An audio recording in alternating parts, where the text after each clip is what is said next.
Yo, yo, yo, and happy Friday. And I'm back with yet another stream, but today it's not going to be about grass, I don't think. Because at the end of yesterday's stream, we started doing terrain generation. And we started extremely simple, and we're gonna keep it simple today, I think. We're gonna build from the bottom up, and hopefully along the way we'll learn how to do a proper terrain, how to optimize it, etc, etc. That's the hope, at least. Good morning, Cypher and Roguebit. But what?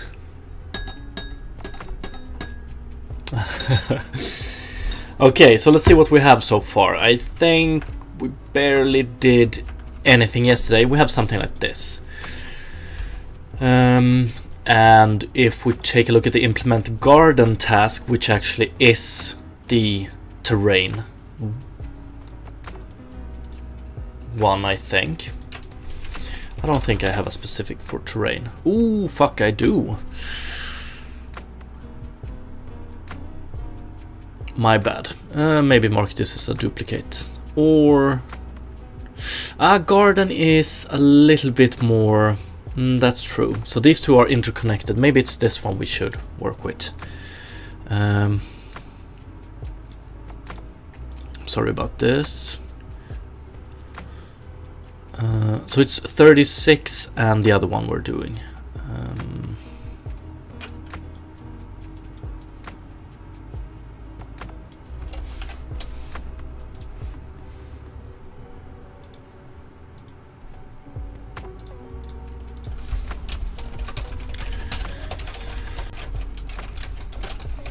I need to keep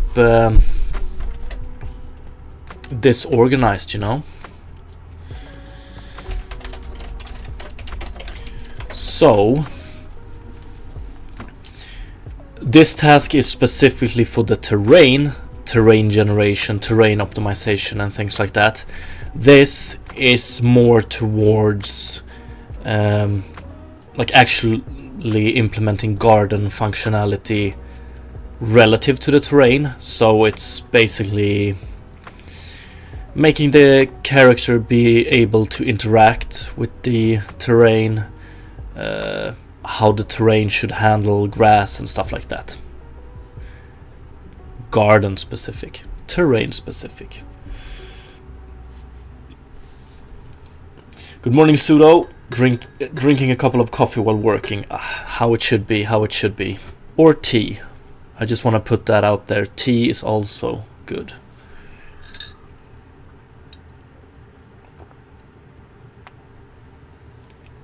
Akshay Alex, hello and good afternoon.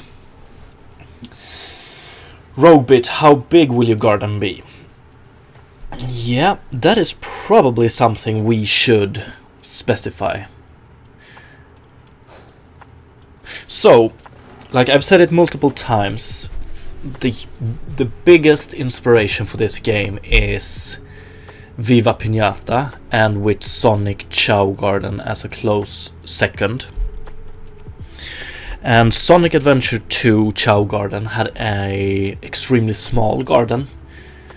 Very small. What could it have been? Like 10 times 10 meters maybe? 15 times 15? Viva Pinata also had a pretty small garden, which you could upgrade in size, but I think the end result was still pretty damn small. I've always visualized the garden in this game being quite a bit bigger. I wonder if I might even want it bigger than this, to be honest. I think I do. So this is 80 times 80. So we're looking...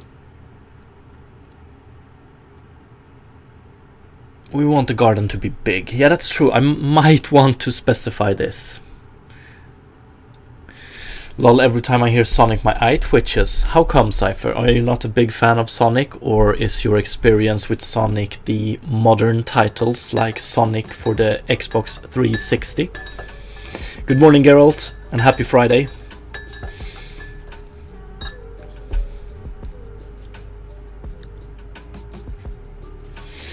Okay, so how big will your garden be? That is a very good question. Cypher. Used to work for Sega. Oh, shit, man. That's pretty cool, actually. At least for me. For someone that has been... Like, my first console ever was the Sega Mega Drive. Like, when people talk about Super Mario from their childhood... you know, the Super Marios from SNES. My reference is Sonic to the Sega Mega Drive. I love it. But since your eye twitched, I guess it wasn't that good of an experience. Got made redundant. Yeah, that fucking sucks, man.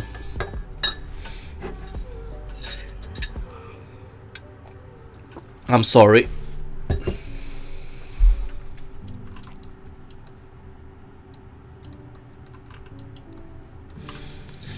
If I'm gonna be honest, I don't know what they are like today. It's been a while since I played a Sega game, but they're not as hip these days as they once were, right?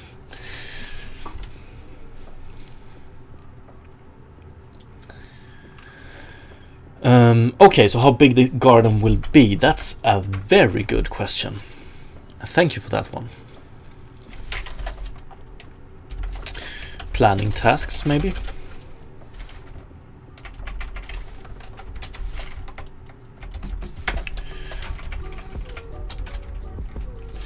Decide the size of the garden.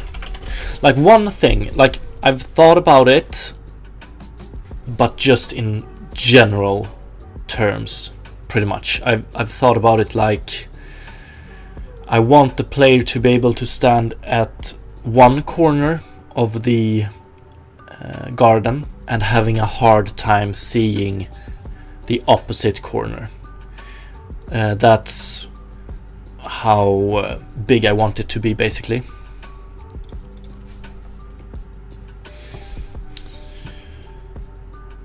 But in actual units...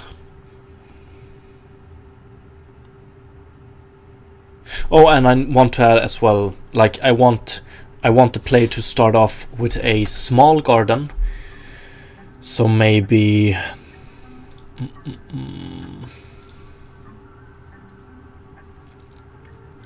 actually, let's get... Okay, this is how we're gonna do. We're gonna get the simple garden patch in place, and then we can play around with those dimensions and figure out how big or small we want the garden to be as a first iteration. It's all good. Oh, nice to hear, nice to hear. You're over it.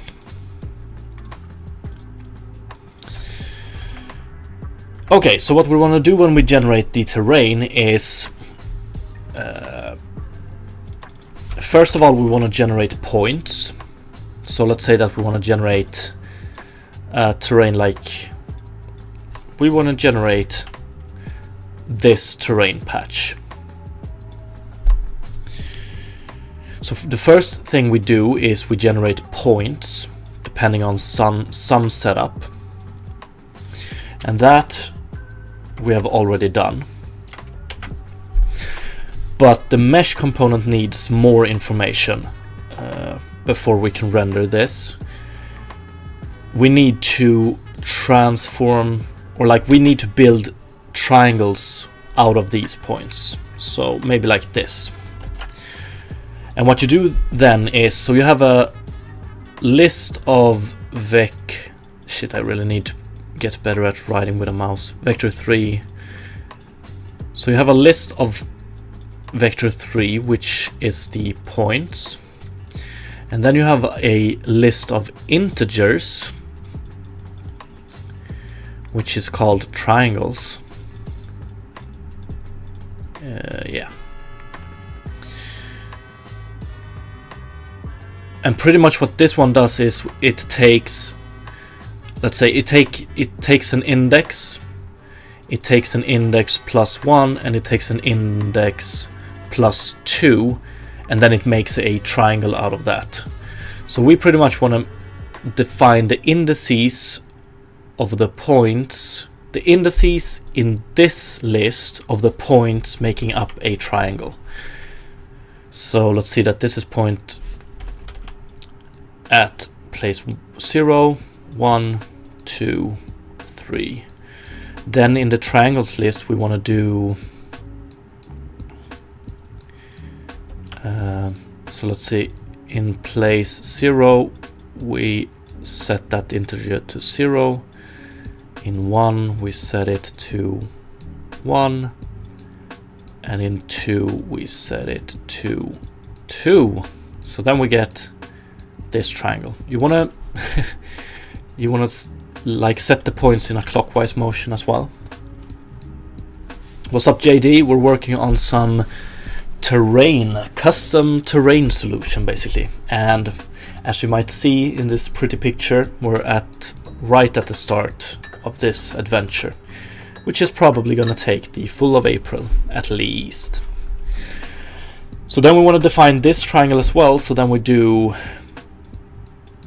3 is equal to 2, 3, 0, 2, 4, 3, 0. So then when we feed this to the Unity component mesh, it can figure out, like, it sends it to the GPU and we can draw it, and it's all good. And this, creating this list of points, is already done. We have a small little solution in place, so now it's up to creating the triangles. And first of all, deciding how long this array needs to be. And I think the go-to is, thanks to Fabric, I think it is pretty much, what is it? Is it 6 times resolution dot x minus 1 times resolution dot y minus 1? So if we have this one, this is just a resolution of 2, I think. So then we have 1 times 1 and 6, and that's exactly the number we need. If we would have had this, we have a resolution of 2 times 1, so it's actually, or 2 times 3, so it's 1 times 2 times 6, which is 12. And that's what we need. So this is how we want to do it.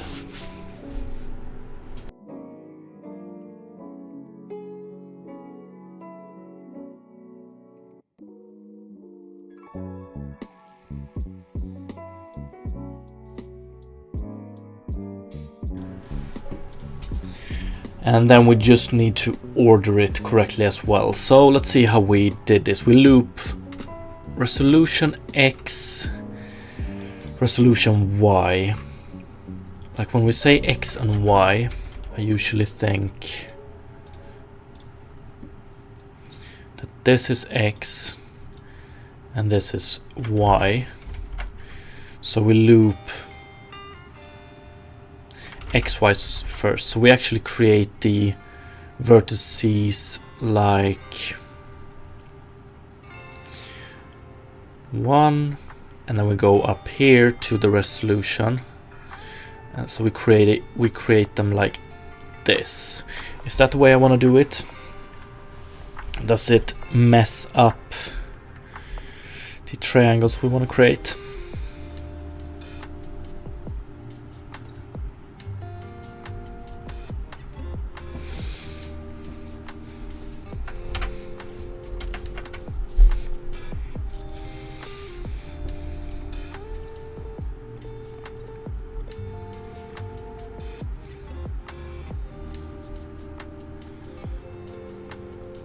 And do I want to try and create the triangle references here, or is that a stupid idea?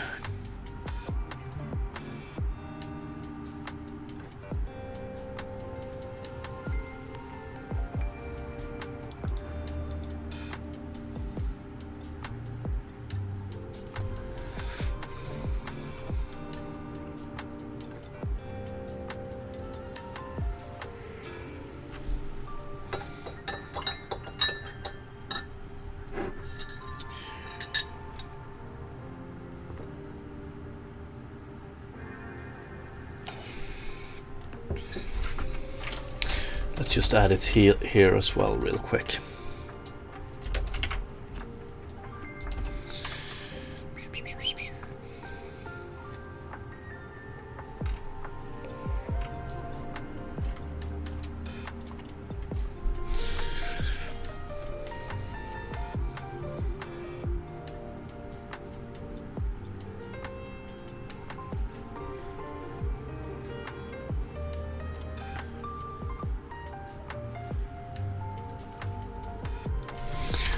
Let's get it to work outside first.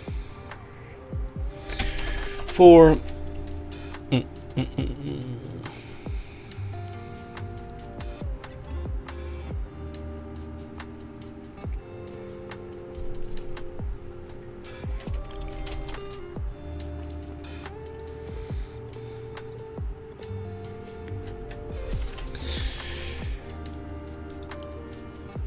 damn, I'm feeling slow today. Let's see.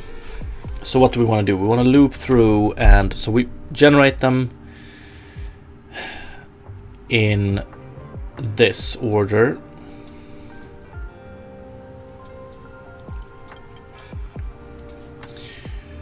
So we can take the first one,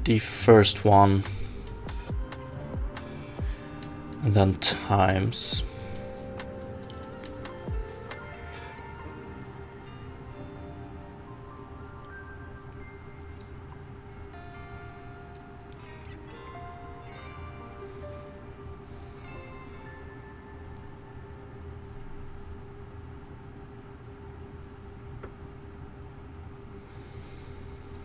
And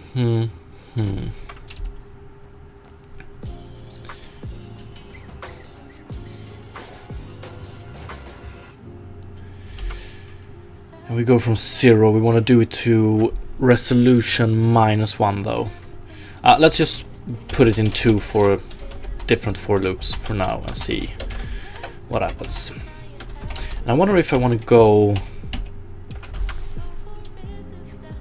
Yeah.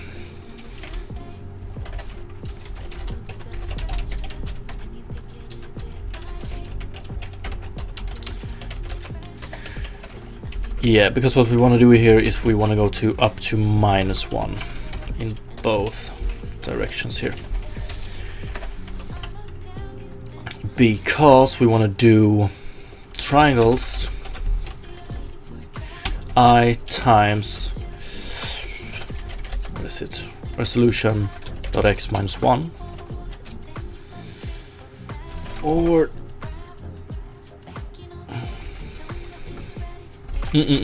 I times resolution y minus 1. But is it -1 we want to do it? Or do we want to include -1 or not?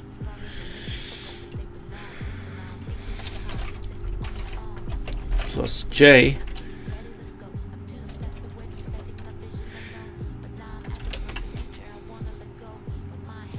no, that's not how we want to do it either.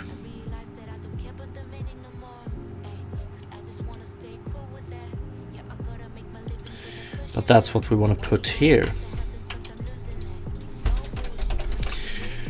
And usually you want to save, let's see, int triangle index, maybe 0. Triangle index I times resolution y plus j plus 1. Sometimes you write it like this just to make it look pretty.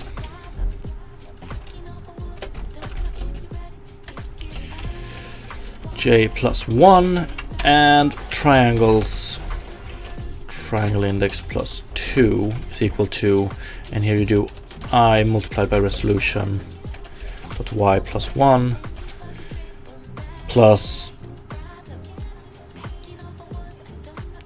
j.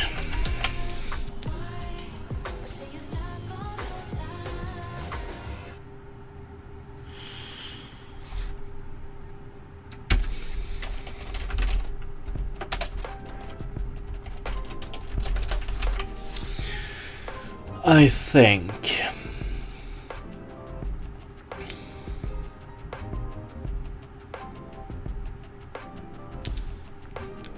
But then again,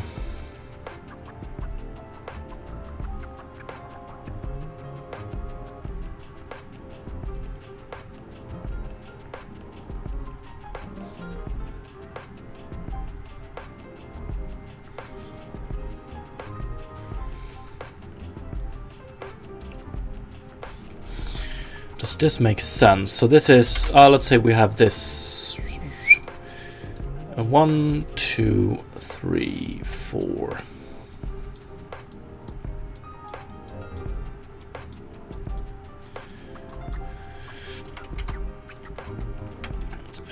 I at 0 is here, j is 0, so we do 0, so that's this one, and then we do I times resolution y, I is 0 plus j plus 1. So 1, that should be this one, right?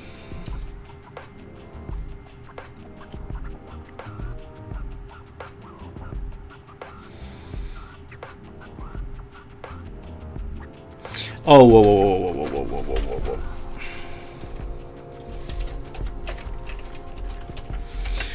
That's what we want to do. And then that's 1, and that's 0, so that should be this one.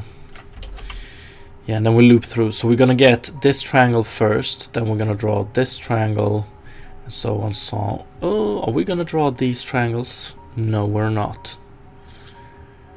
We wanna draw those as well.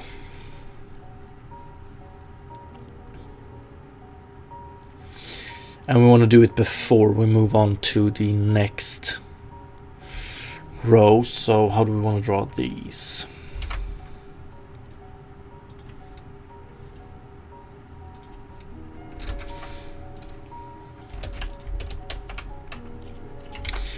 And here we want to go this one first, this one, this one. So here it's j plus 1 first. And then it's this one, which is I plus 1 and j plus 1, and then it's just I plus 1 plus j.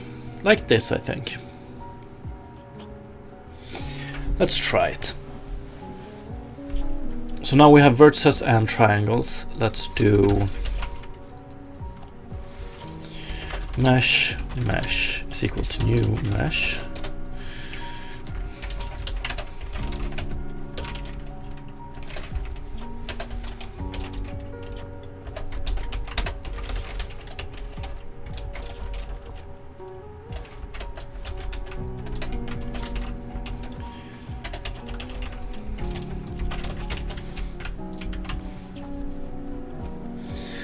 Something like this.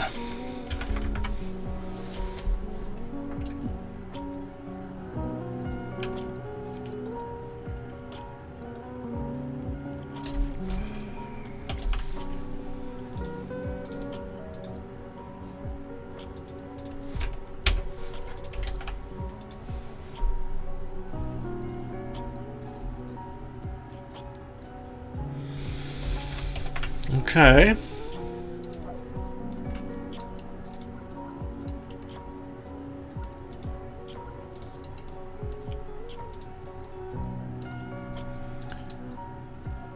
Selection wire.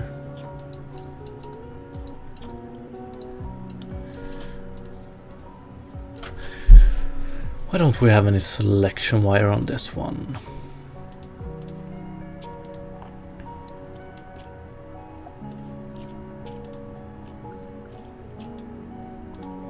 Ooh, we have one. Oh, this looks pretty damn good. So right now we have a little bit of an offset here as opposed to these points, but the actual mesh gets generated correctly with the correct, like we're doing we're doing clockwise as well. So this is the back side, this is the front side. Okay, that's great. What do we have? Dimension 1 times 1. Yeah, I think this is 1 meter. And resolution 10 times 10. 1.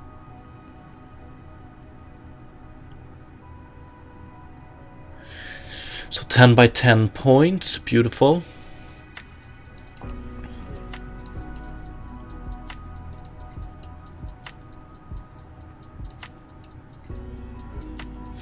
And yeah, when we draw the gizmos, we don't draw them with, we just draw them by vertex point, not with the actual offset of the game object itself. So transform dot position plus vertex should yield the correct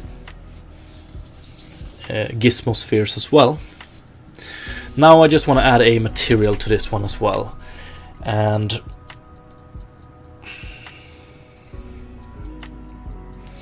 so we can skip these very anxiety-inducing pink plane stuff.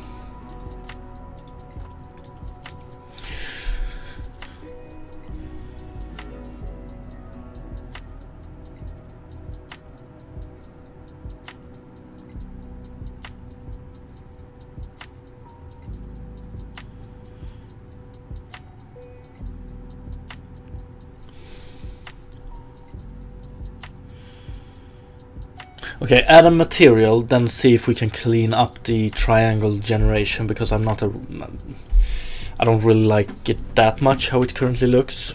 You could include an if statement in the first for loop, but then I don't know if that's much cleaner or preferable.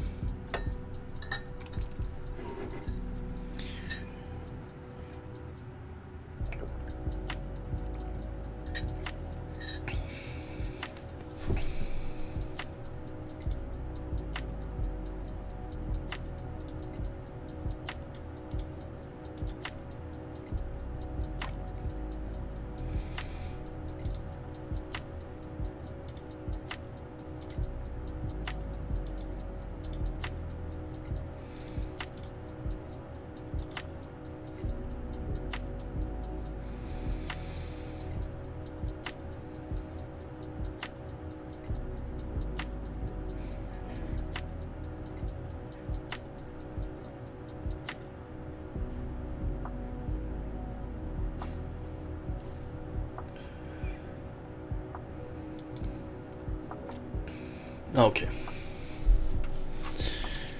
I wonder...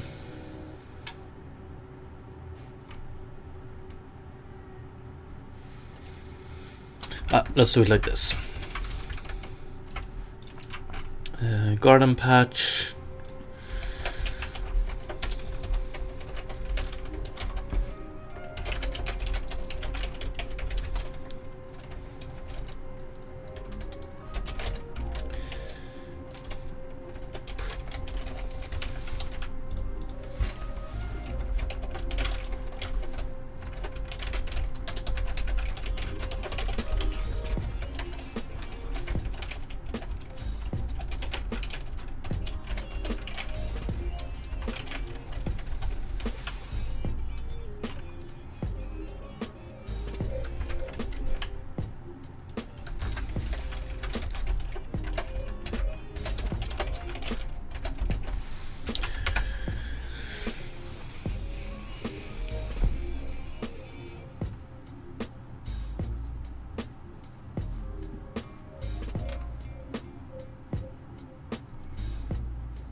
$100 maybe.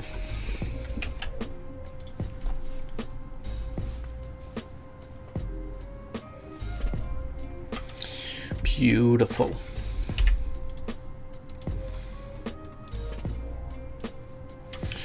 Oh yeah, since it's cell shaded, we get outlines as well. Yeah, I think we want to go with object prototype material. Yeah, I think we want to go with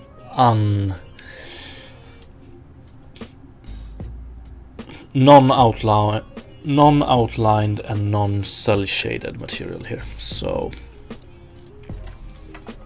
object prototype material.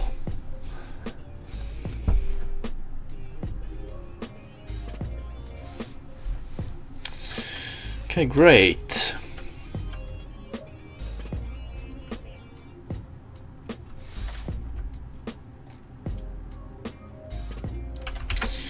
So let's see.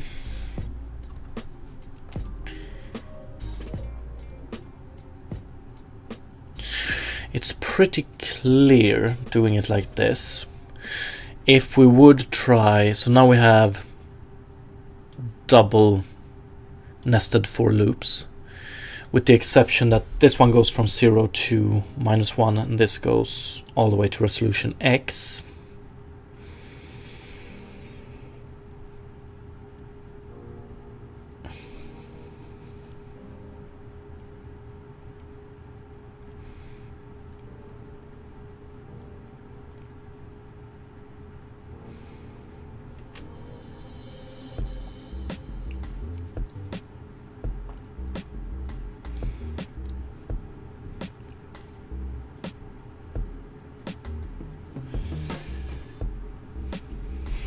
Yeah, I don't know if there's really any need to improve it more than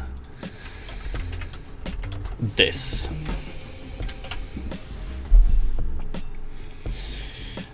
Like, we could probably include this in this one, but what the fuck, you're gonna have to make an if statement and stuff like that. So let's skip it. I wonder, do I want to like separate them? Do I want to have generate points method that returns vertices? Do I want to have generate triangles method that returns an int array?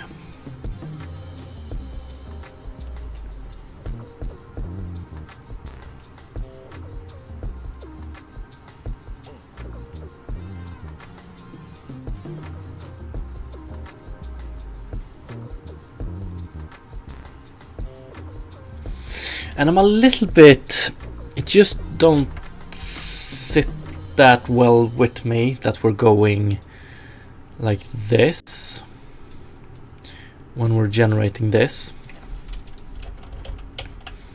Like this feels like the most normal way to do it, right?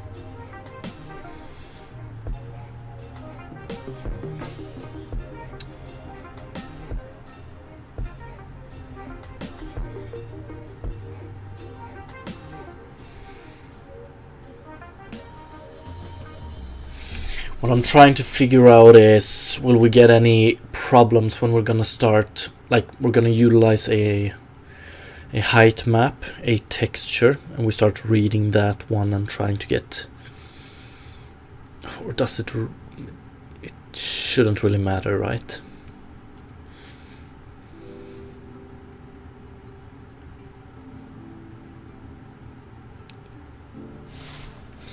But maybe you want a method like private int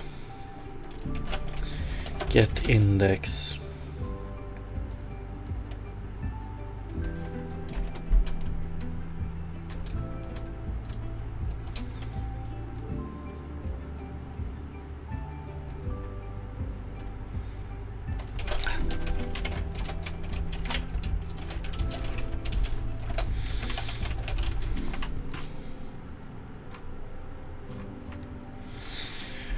and this one is x times resolution x plus y.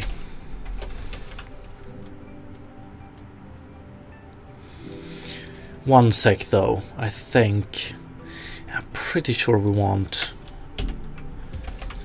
might have done something wrong here, so I just want to try one thing. We might get a problem if we do an uneven or non-uniform or non-square. So let's do dimensions. So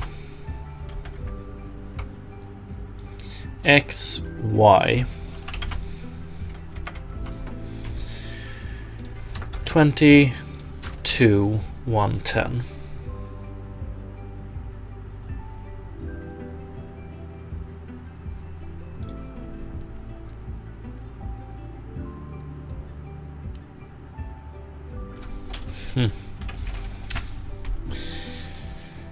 Yes, index was outside the bound of the array.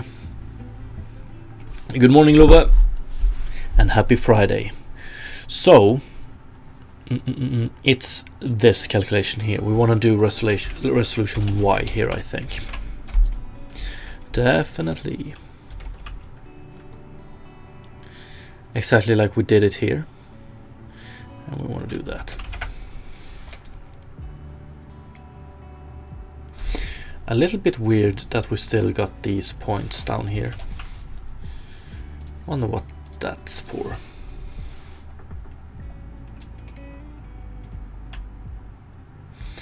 There we go. And then we need to remember that these are the world coordinates and also the object coordinates, pretty much. So what do we have now? 20 times 10. So 10 in the y, or z, that is, and 20 in the x. Okay, so that's great. I don't think it matters that much. I'm probably gonna regret this, but I don't think it matters that much if we generate the quad or the triangles of the quads in this direction instead of this one.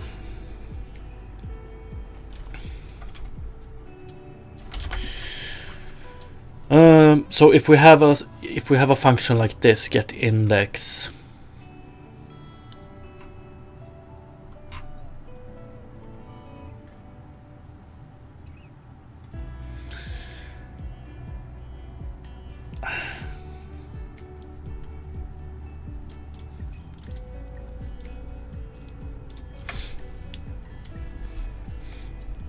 Yeah, it's a little bit cleaner, but what is the optimization you do?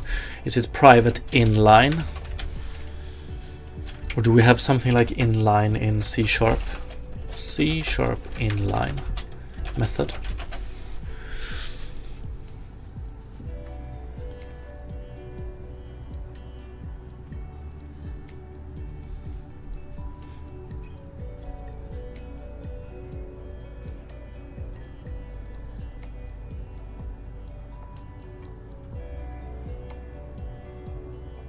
Wait, what?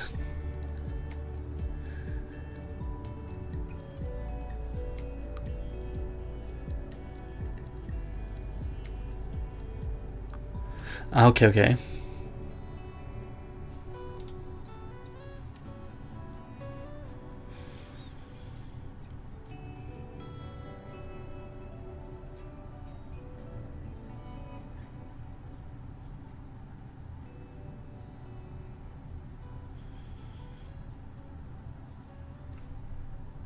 What the fuck am I? I just need to check C++ inline function.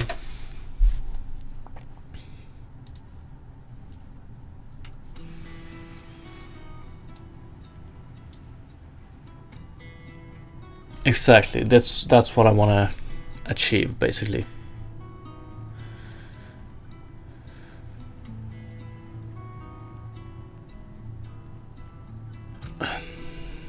Don't we have anything like that in C#? C# inline function.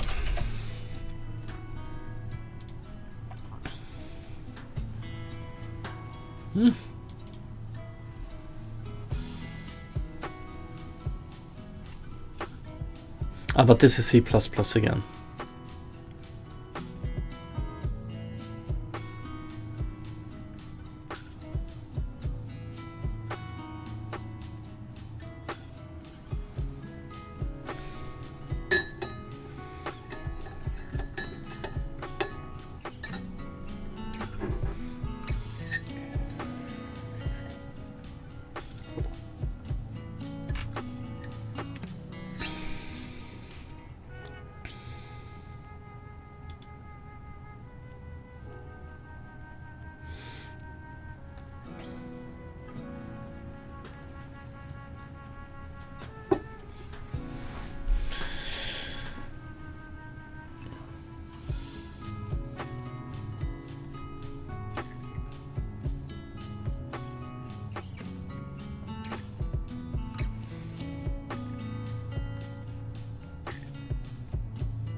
Okay.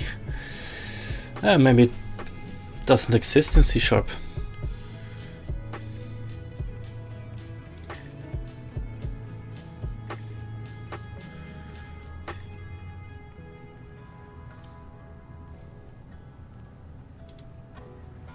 Or do you actually use lambdas? Oh, okay. So, yeah, can we do...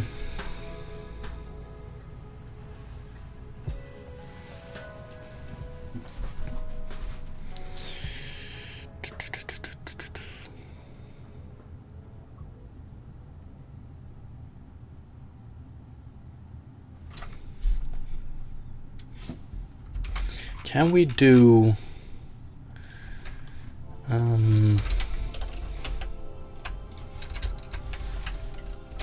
let's go private.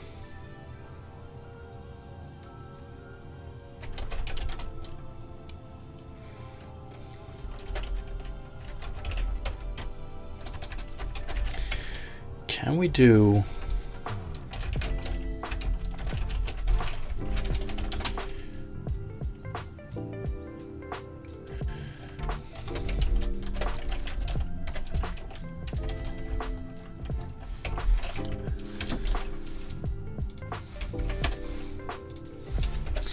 we do this. Yeah, it's unused. Or is the best way to write it like this?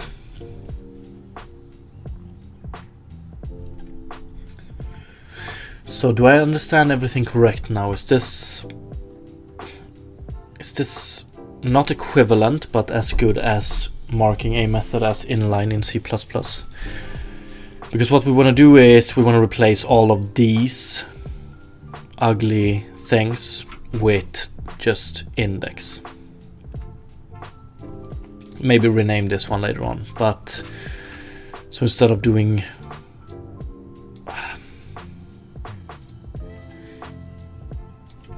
we do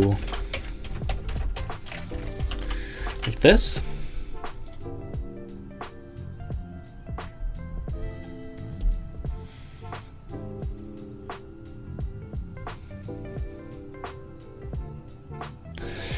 And when we, I think this is a bit nicer at least. And similar here, when we assign the indices for the triangles, we can do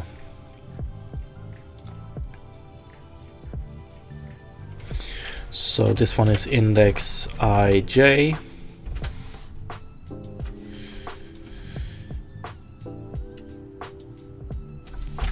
index ij plus 1.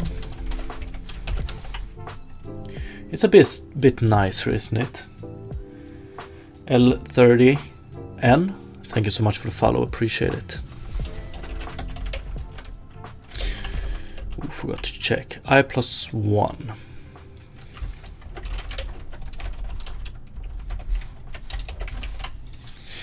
Looks a bit nicer, I think. And this one is also going to help a lot when we start reading from a texture and adding to a texture.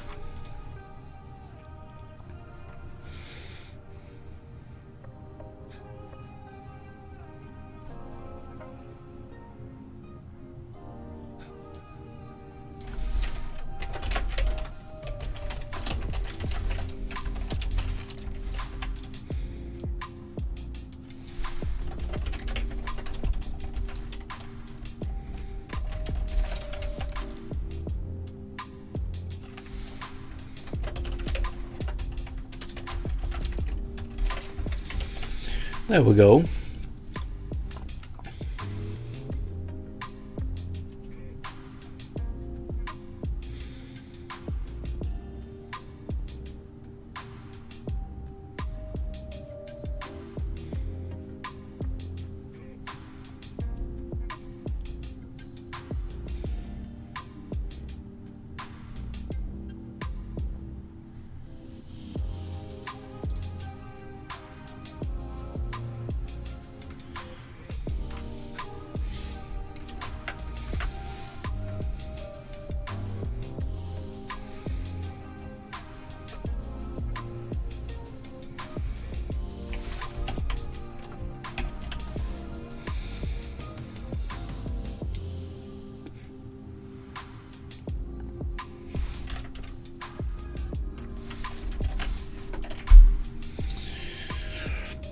Pretty.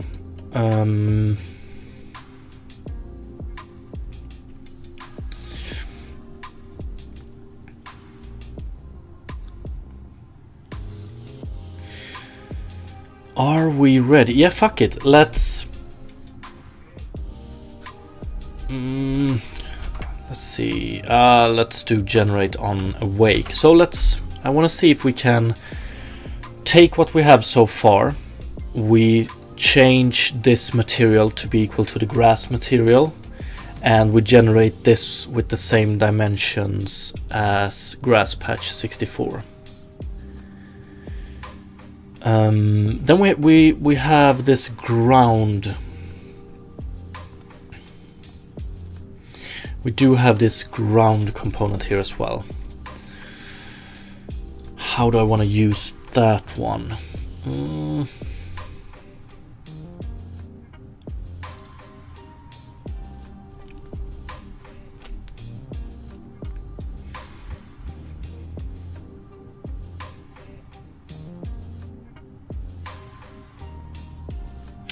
That's one of the things I don't really like with the current implementation of the grass material. You are always going to need to, through a script, assign a set of textures.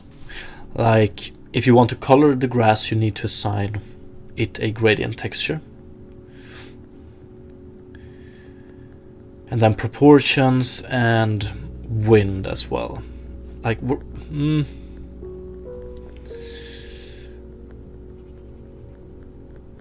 I'm okay with these two, that's for sure. Like assigning these through code, because that's what we're gonna do later on. I'm not entirely sure about the color as of now.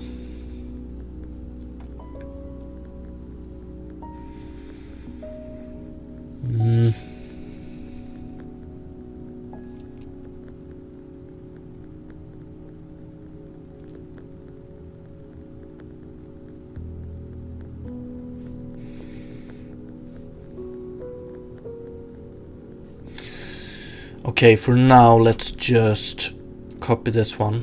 Let's unpause first.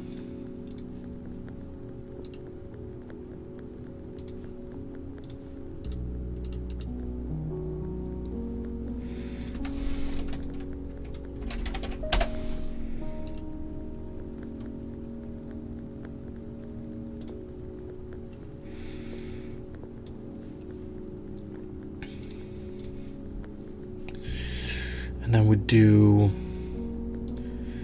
environment materials, stylized grass. And then we do so grass patch is 64 times 64 in resolution. So that's this one. It's made out up by 64 times 64 vertices before tessellation. And we have a scale of 80 times 80, and I'm pretty sure that this model is 1 times 1 by default. So that would leave us at 80 times 80 meters. Let's guess that that's correct.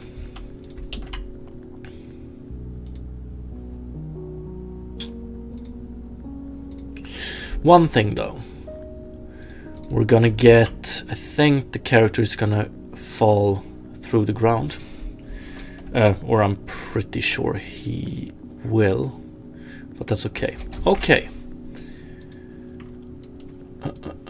Okay, so what we get now is something like this. It looks extremely weird, I get it. But, okay, so this, what we see here is our generated plane. Using the garden patch component. Give me 1 sec, just need to blow my nose. Good morning, by the way, E-Dragon, and happy Friday.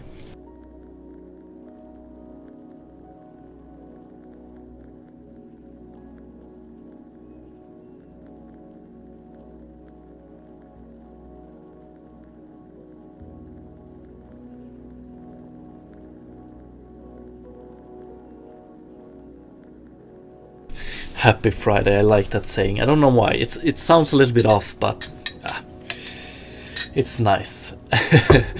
Okay, so the reason we're seeing this weird result here and the weird clipping is that we don't generate the normals of this plane yet. So we actually just do vertices, triangles, and then we set those, and we don't do anything else. So we're gonna generate some normals as well.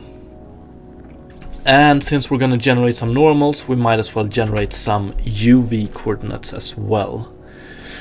I think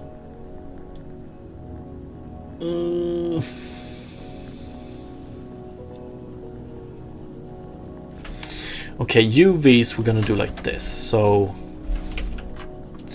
actually, 1 sec. Why do I...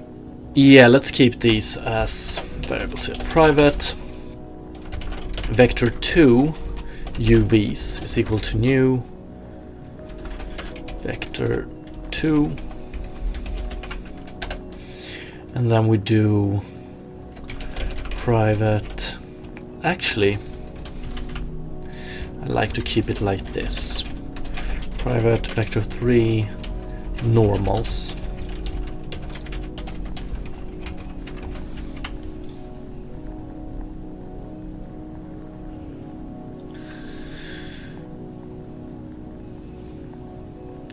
So I think I want to keep these variables here, references to these arrays, because we are dynamically going to change this terrain, so it might be nice to have.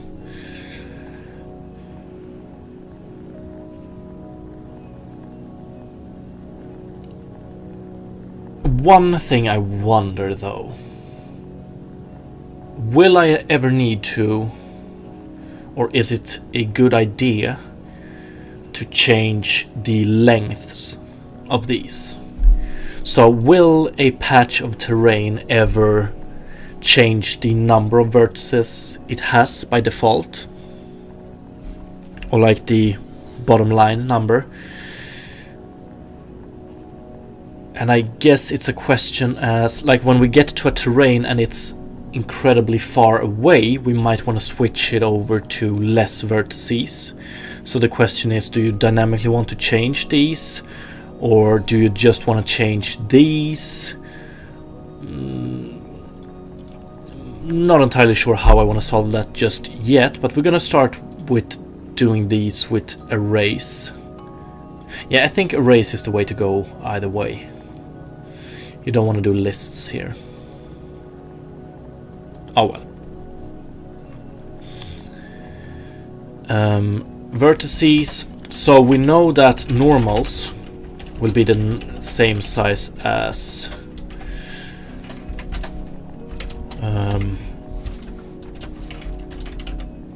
or actually,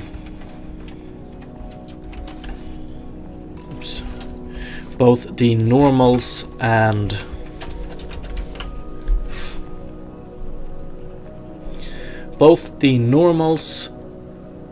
the vertices and the UVs will be the same length, because they are representing different properties but for the same point. So that that makes me ask the question, do I want to implement a custom class or struct for holding that? So we do a struct that holds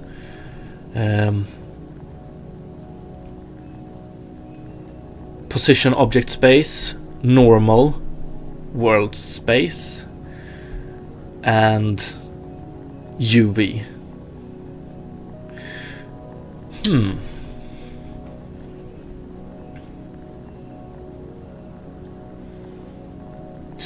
But then it's going to be a mess when we want to do stuff like this, I think.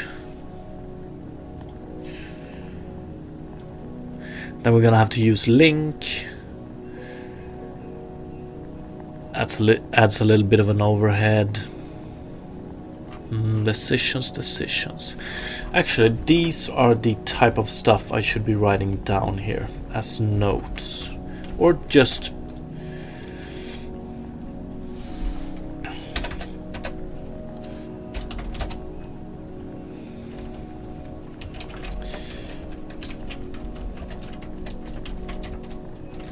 notes, thoughts.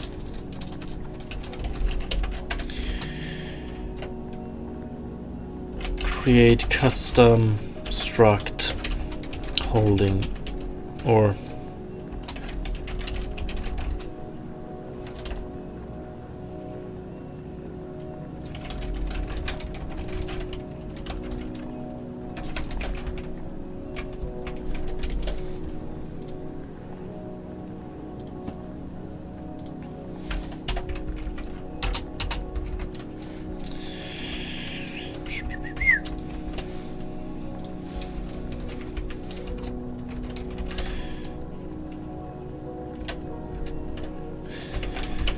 do you want the pros before the cons? I don't know.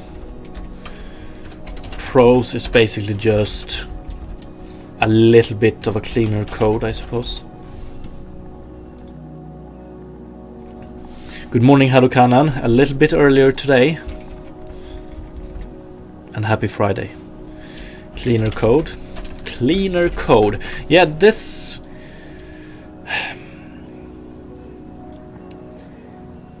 cleaner code for the one reading it and like extending it, i.e. me, but cons might run slower. It's going and I don't want it to run slow. It's going to require link-like functionality to when sending the data to the mesh component. So what I'm talking about here is, oh, maybe I shouldn't. What I'm talking about here is that in the end, when we do mesh vertices is equal to vertices, mesh triangles is equal to triangles. If we hold vertices, normals, and UVs in a struct, so this becomes a list or an array of that struct, we're gonna, like, for each property here, we're gonna have to like pull it out from each struct, repackage it as an array, and then send it to here. And I just don't know if I want to do that. Then what is this song, by the way? This is like I Am Soon.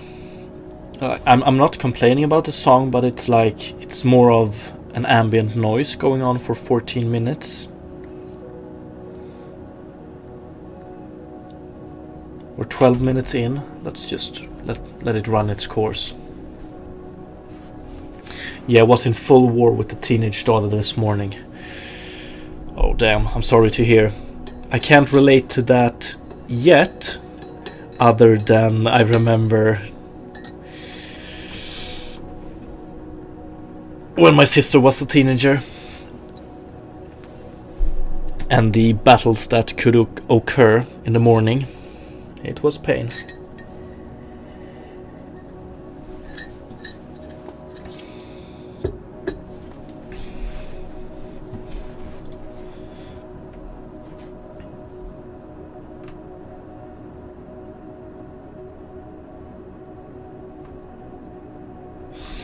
Okay, so when it comes to the normals, we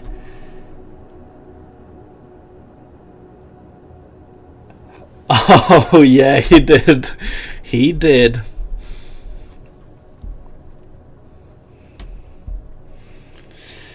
So with the normals right now, we know that each normal is just going to point up, and I think you give these in worlds object space, I think. I got 2 in a row now, only one NATO. And the other one wasn't FRA. But are you back now after the ad break? I should really get... I know that I can be notified when ads are running, because they run at specific intervals. Okay, nice. I just said that I feel for you, the battle that morning, and I can't relate that much, except for like... childhood memories from when my sister was a teenager and the battles that could occur. But I feel for you, I do. But this time around, let's do normals, index. Fuck, do I want to do int index is equal to index ij, and I would just use this one.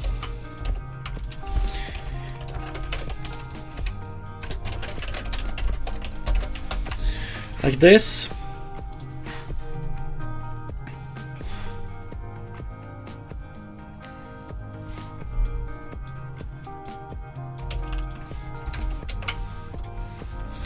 And then we want to do UVs as well.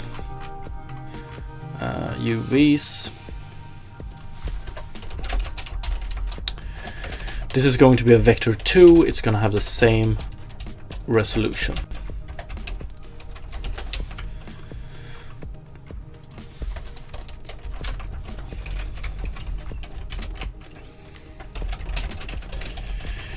And we want to do it so that UVs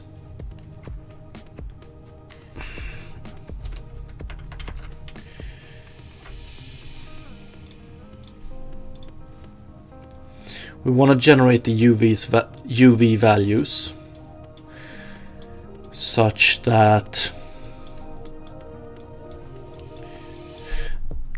this point has a UV coordinate of 0, 0, and this one has 1, 1. 0, 1, 1, 0. And then we want to interpolate between here, so this one will have a 0, 0.5 UV. And on and on and on and on it goes. So I think that's as easy as doing, what is it? Ooh, do we want to use...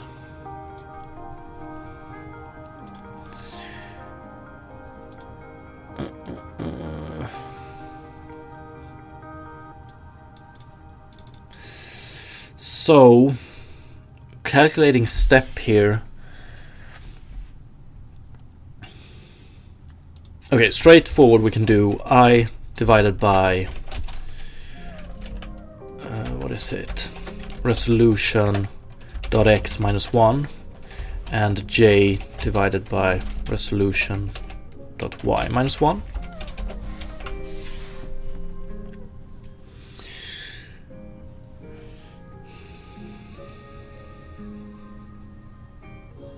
But if we're gonna calculate this to use with the UVs, like if we're gonna divide once every iteration of the for loop, we might as well, like what I'm saying here is this step, do we really need this step here? We might just use this one in here instead. GK, by the way, I don't think, I probably forgot to say good morning, but good morning. Better late than never.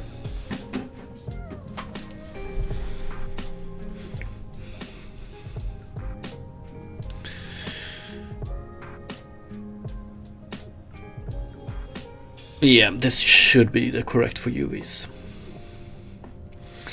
Although when it comes to the grass shader we don't use UV coordinates, which makes me, did we remove them? I think we did. Yeah, no UVs.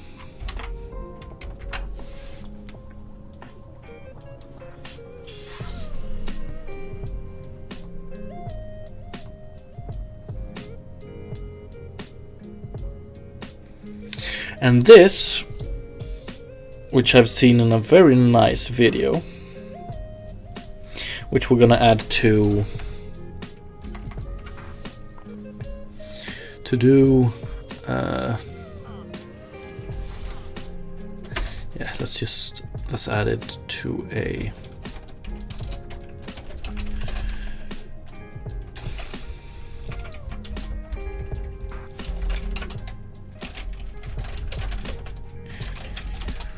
credits, not credits, credits. At this stage it's just references. Reference. Okay, so let's see. Instead, since we're already calculating this, we might as well do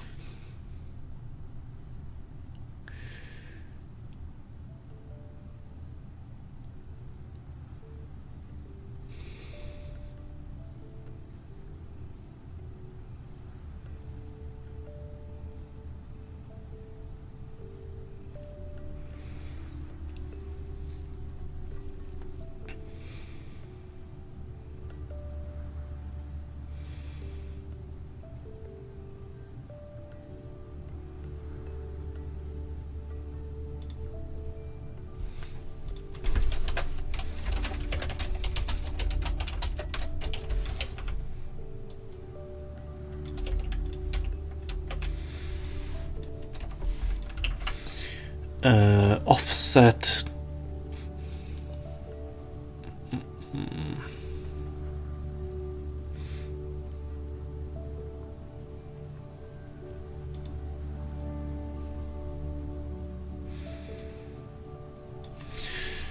So instead of using step, we can do UVX times dimension x, I think. Oh, no. Yeah, I think we can. UVY times dimension y.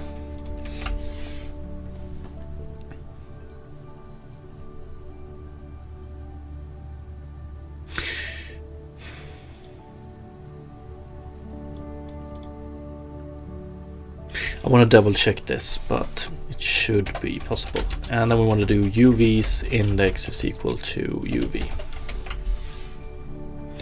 And then we can skip this one. We can probably make it so that we skip this one as well.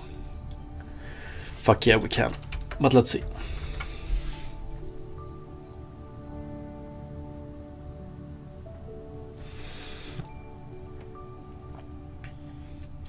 And now I want to replace this one to this one again, because we're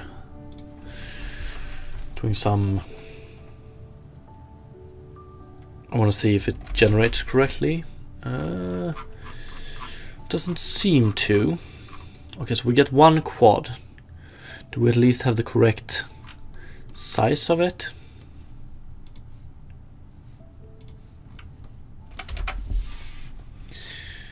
Why is that?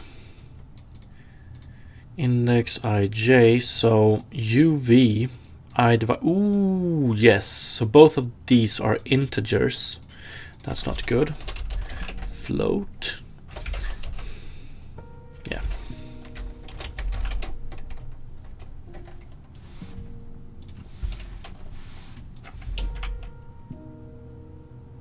Cast is redundant.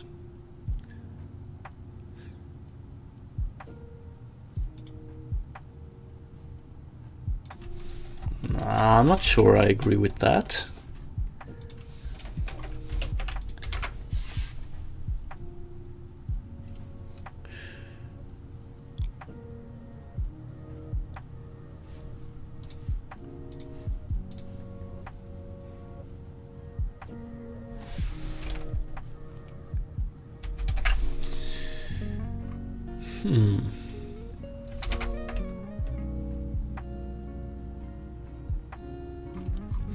Actually, I'm also thinking of doing this. Let's see if we can make this one run in edit mode instead of...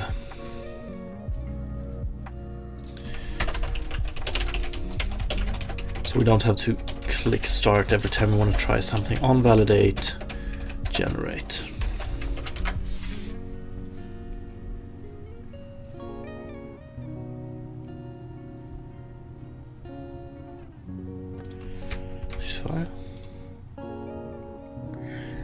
Mesh filter has not been assigned. Oh, yeah.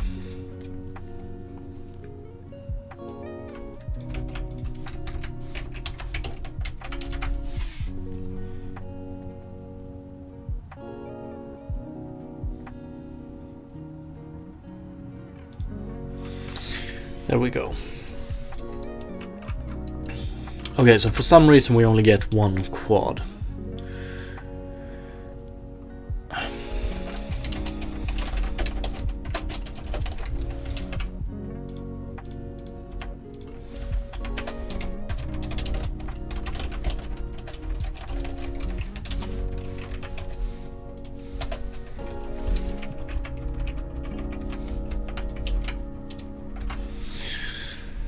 And I thought it was because if this one is an integer and this one is an integer, then this results in an integer. So we have an integer here, which is basically going to be 0 or 1. But the cast is redundant here. Boggles my mind a tiny bit.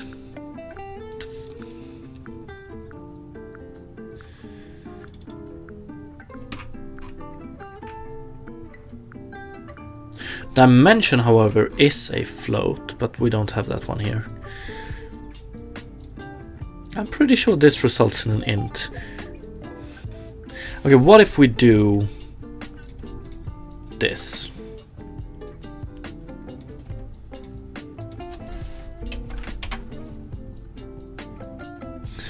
Then we don't get the cast being redundant warning anymore, and we get the correct result.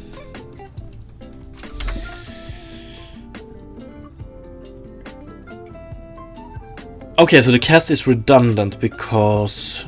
yeah, okay, that's true. So if we put this within parentheses, it does the division first, and the result is an integer, and then we cast it, but it's redundant since that integer is always 0. Yeah, okay, I buy it. So we just want to cast one of them and then use that one. And let's see here, we have an offset here as well, so minus 0.5. This result right here is always going to be something between 0 and 1, so we can just offset it by minus 0.5.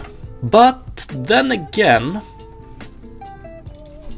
we don't want to offset our UV, we only want to offset this one. So instead it's going to be UVX minus 0.5 times dimension X. UVY minus 0.5f. Although, well, I think this should be correct. And I will remove the offset here.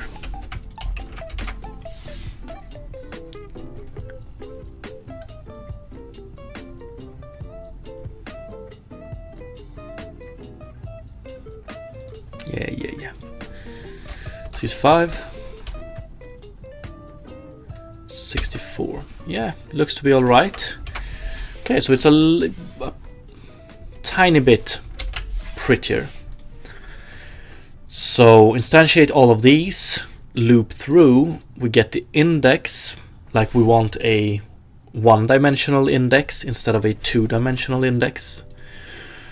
And then we create UVs, we create the vertex local position based on the UVs, and then we set vertex, normals, and UVs.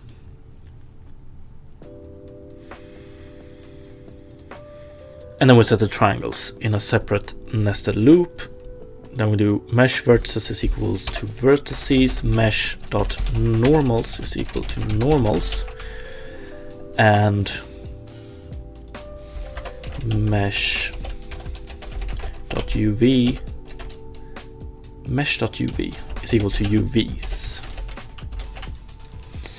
And then mesh filter.mesh is equal to mesh.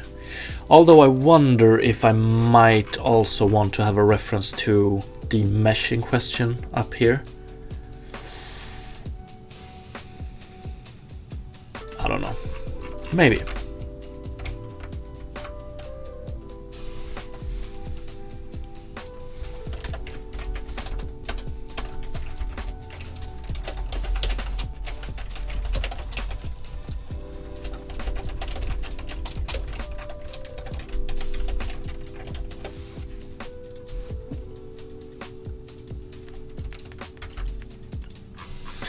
Okay, so now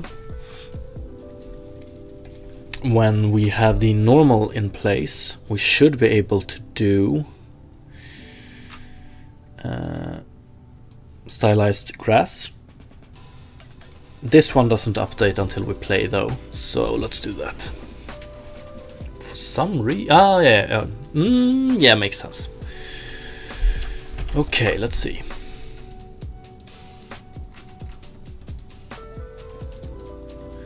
So we do have our grass now, it looks pretty good. I think it runs similar as well. But oh, we have these points as well. Nice. But our character falls through the ground because we don't have any collision on this one. So garden, no collision.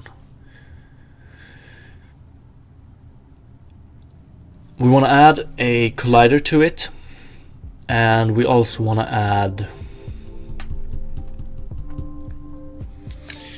we want to set the correct layer here. The layer should be environment, I think, but I don't want to do it manually like this, so I think we're going to force it. So garden path or garden patch is going to force its game object to be on the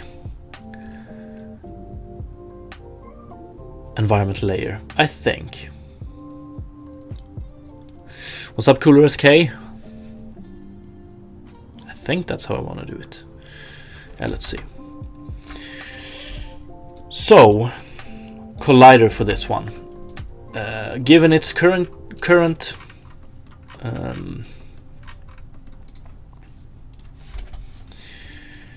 given its current dimensions and visuals and properties, we should be able to get around with a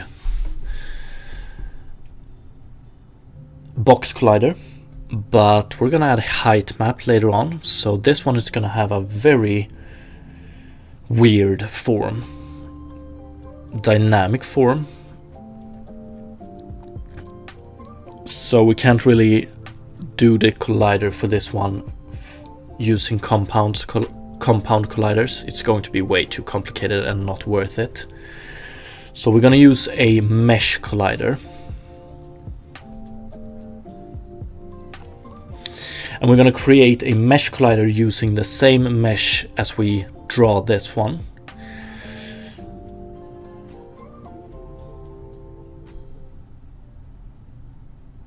I wonder if it matters that much that the mesh has UV data and normals data and stuff like that. It should not. In the future, however, something I want to experiment with, which is probably... I definitely want to experiment with it, is to not have a collider on the terrain. Instead, we use the height map values as a collision tool. So every entity that walks on terrain pulls the terrain for the height value at its position, and then we calculate collisions with that. I do so want to test it.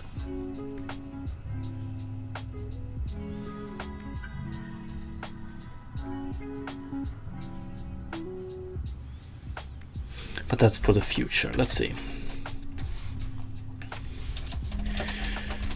Use terrain height map as ground,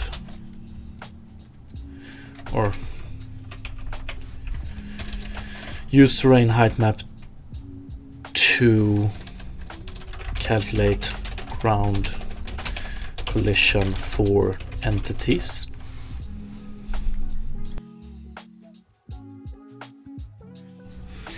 Would be so... Ooh, it should be possible. So we create a custom component that runs every physics loop. I'm definitely going to explore it. It's probably gonna end up not being that great of a solution, but a fun experiment nonetheless.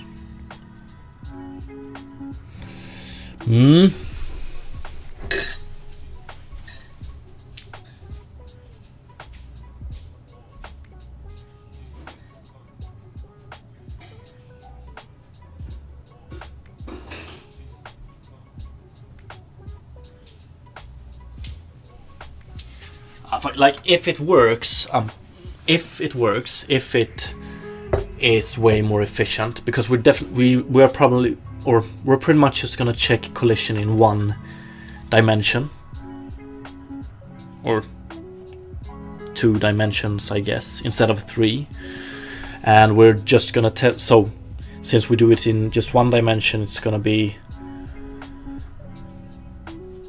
we're gonna avoid having to test against a mesh collider. I think, like, this is probably standard. If this is possible and gives a good result, this is probably standard. But I want to explore it anyway. Maybe research it first.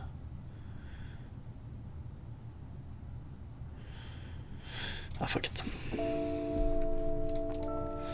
But for now, we're just gonna do this with a mesh collider. So Unity Mesh Collider.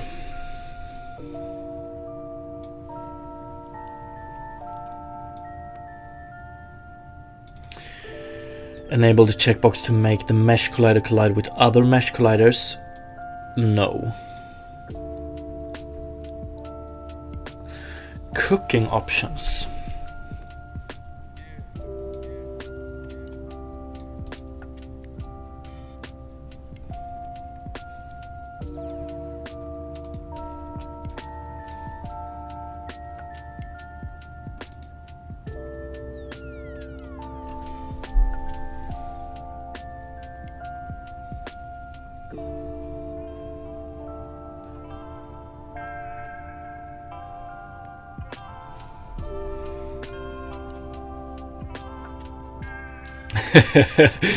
The cooking process pre-processes the mesh data and stores it in memory to speed up runtime calculations at runtime.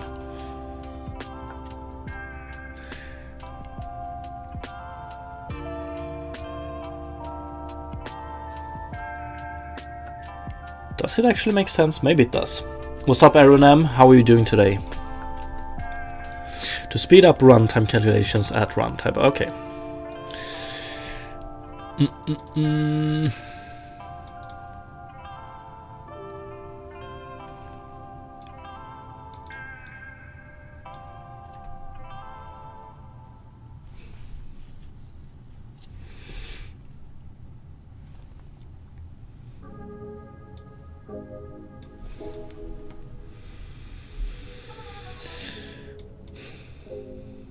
Ooh, we need to do a physics material as well. That's true.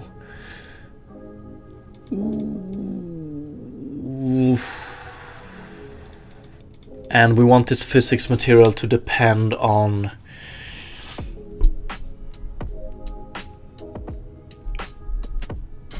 maybe.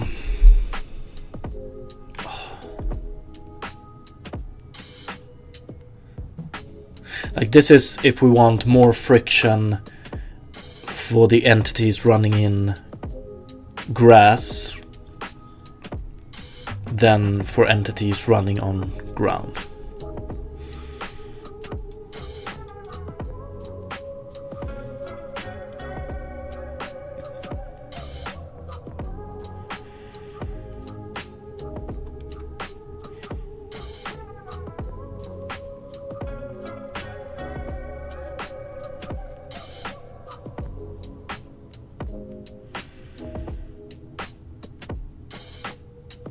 Okay.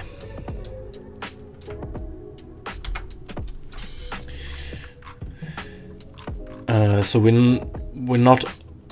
don't only want to do this or this. We also want to do this for the mesh collider. So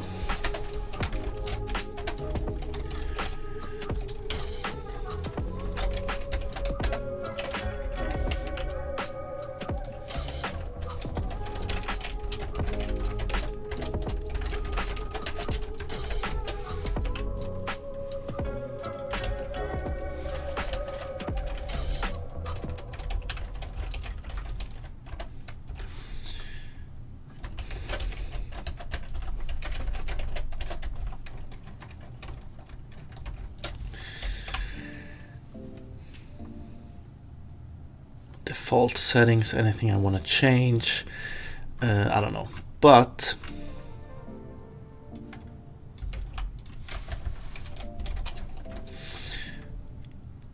actually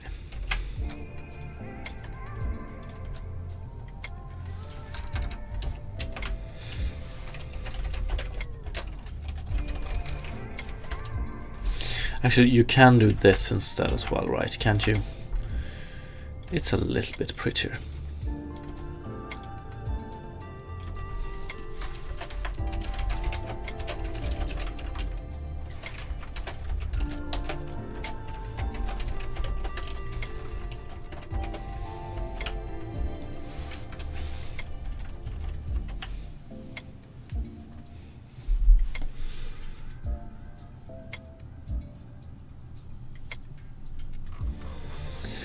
So I guess we just do mesh collider dot mesh. Is it shared mesh we want to set? Yeah, maybe it is.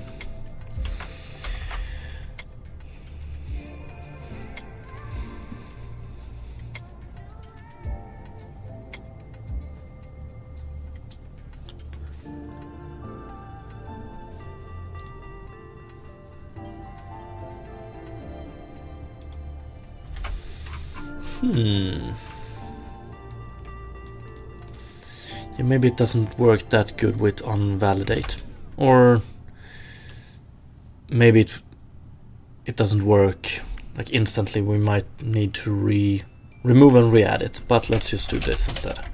Mesh collider here.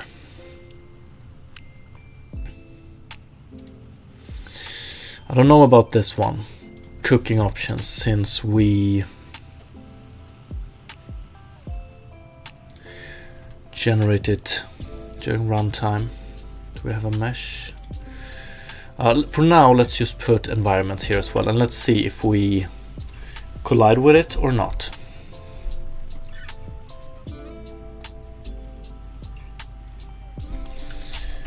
Okay, beautiful.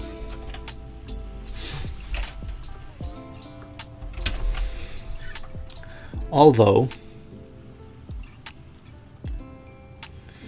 what is going on here? Have I...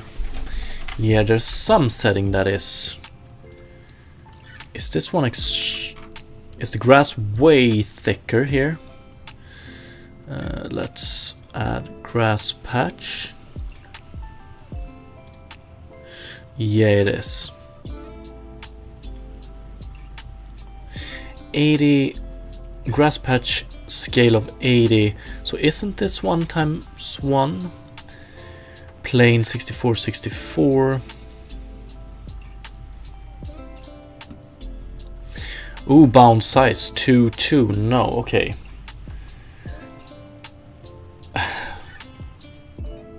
So what we actually want to do is garden here. We want to change this one to 160 times 160. There we go.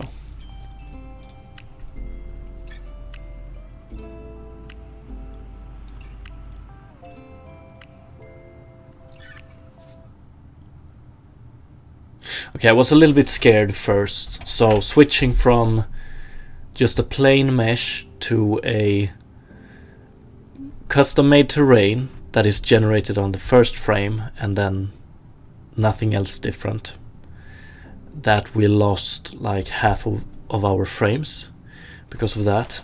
Made me a little bit scared. But okay, now we're back at plus 100 at least. Although it looks a little bit different, doesn't it? I think.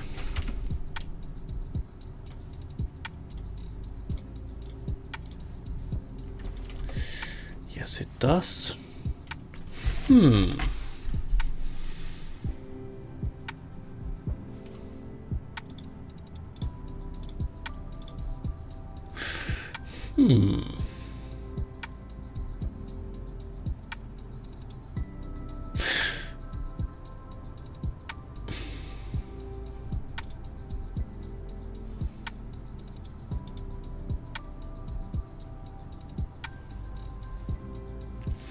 I wonder why.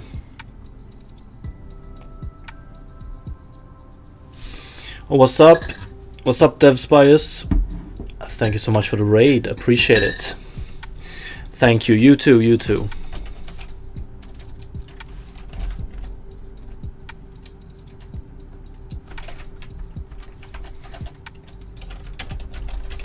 Let's see if I can do one of these. Yes, I can. Beautiful. Welcome to all the new viewers. I know that it looks like we're still working on the grass today as well, but we're actually doing custom terrain generation. I just I'm currently testing that terrain generation using the grass shader. That's where we at.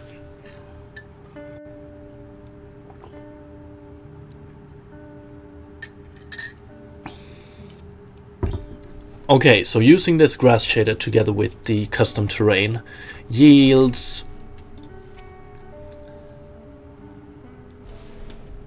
a little bit of a worse result than the other one, and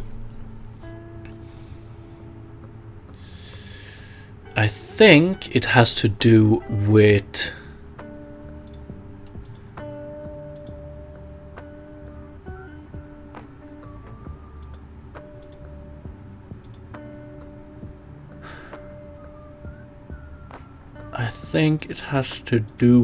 the normal, or this one looks brighter as well, doesn't it?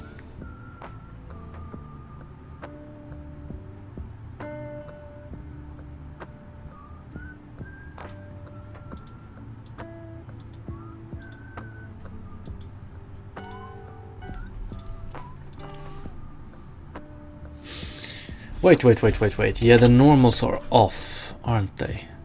Grass patch, garden.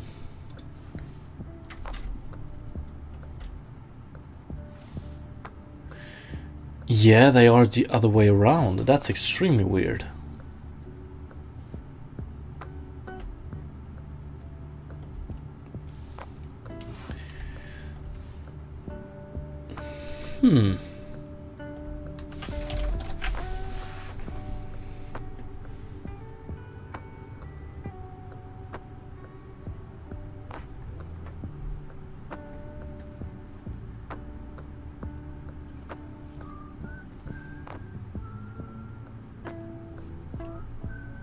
So we can see here that the sun is currently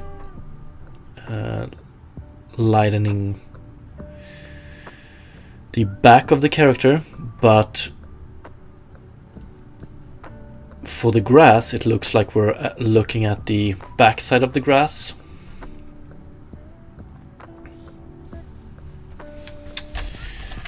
Ooh. Okay, so does this have probably has something to do with the normal generation of the mesh, but I just don't know what that would be.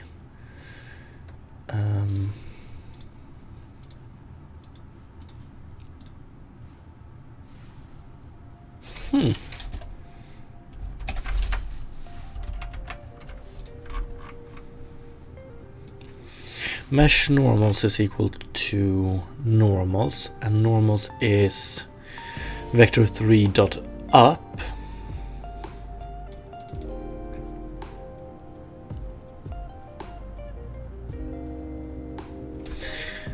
Ooh, I know. Ooh, I do so know. It's because we need to also generate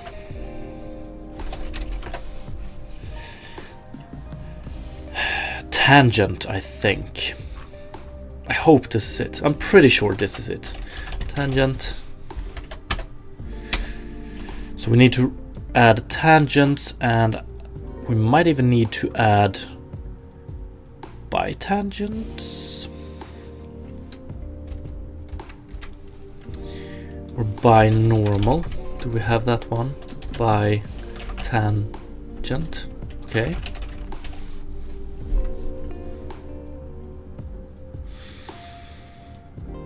Is it okay by just adding tangent and normal? Will it calculate the binormal by itself? It seems to be the case, because if we take a look at the procedural grass light shader here, we are... okay, never mind. We actually only want the normal, tangent, and position.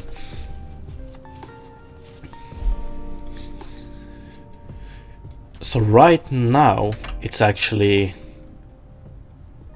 we don't need to generate this one because we're not using it, but let's do it anyway. But we need to generate the tangent. So in a similar fashion as normals, we do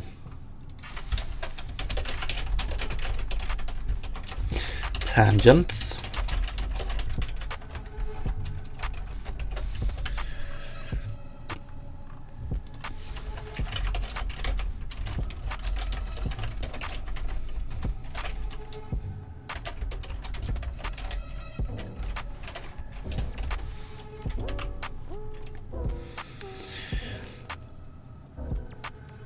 And when it comes to our tangent, I think we want it to be equal to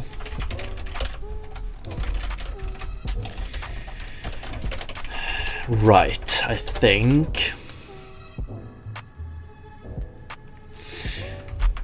Can probably be left as well. Let's take a look.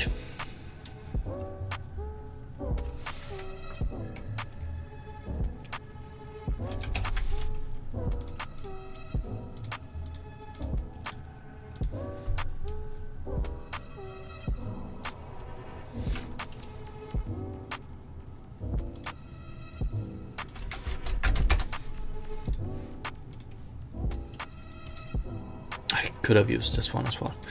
Okay, garden, let's see.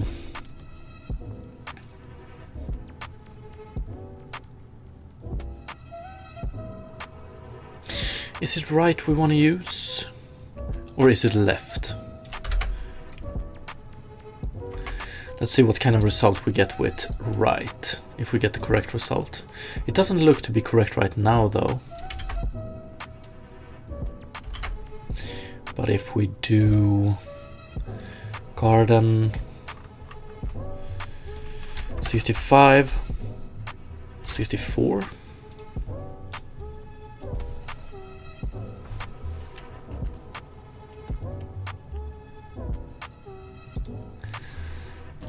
Still fucked. Oh, yeah, one more thing. We need to do mesh dot tangents is equal to tangents.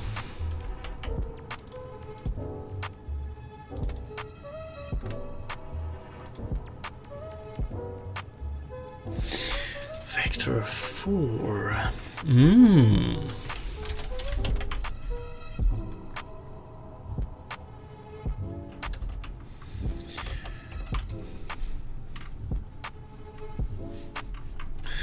Okay, let's work with vector 4 then.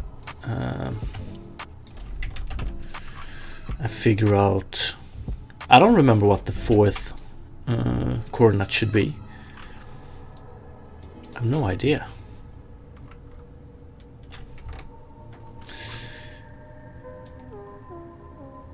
But it seems to be able to convert it pretty good. Let's see here. Tangents, the tangents of a mesh. A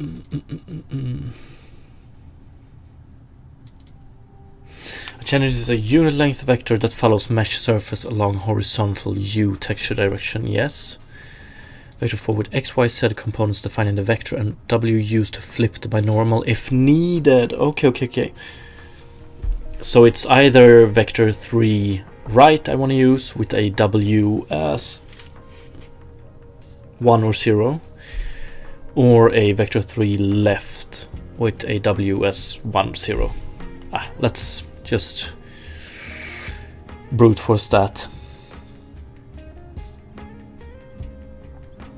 Oh, thank you, Robert Pattinson. How nice of you. Okay, -1, 1 we have here. Unity calculates the other surface vector. Yeah.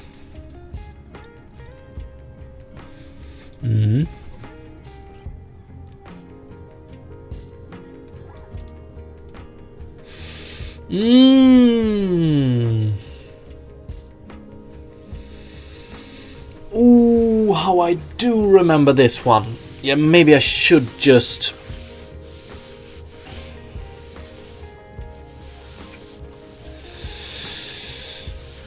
Oh yes, I should have thought about this one. Maybe I should just rely on this one instead of...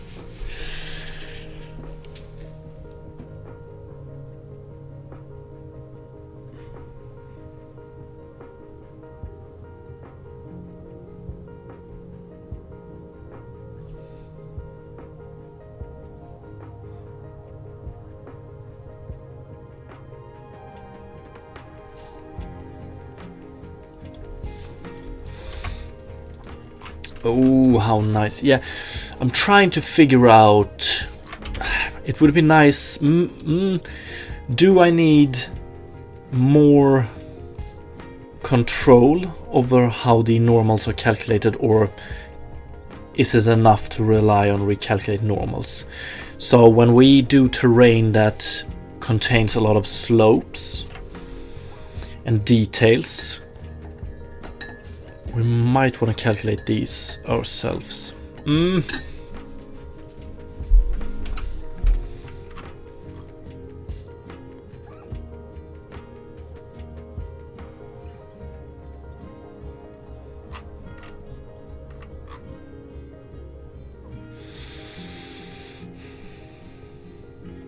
Maybe. Okay, let's add that to let's simplify it. Let's, for now, rely on recalculate normals and recalculate tangents. But we add it to a thought that this might be something we want to change.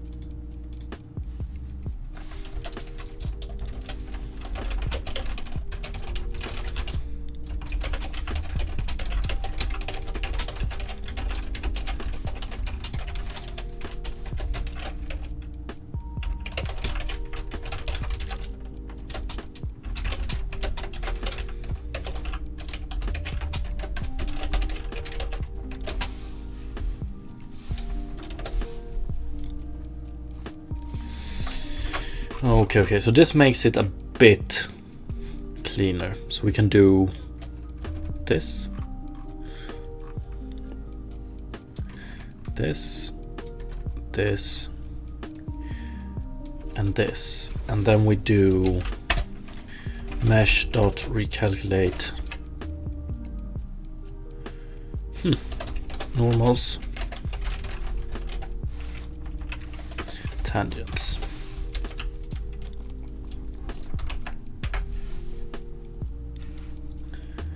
Very interested if this is the problem. We used tangents. Yes, it was. Okay, beautiful. So now we have the garden and the grass patch should be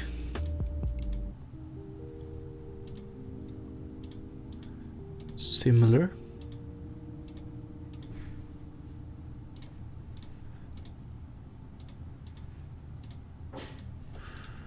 We do get a minor difference in grass straws. I would have guessed that we would get a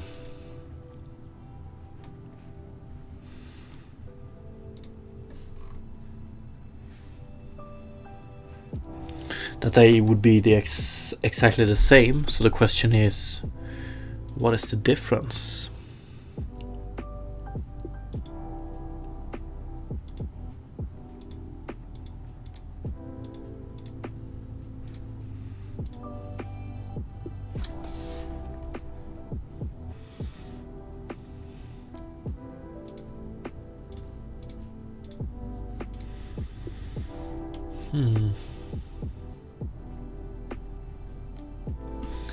Might be a floating point.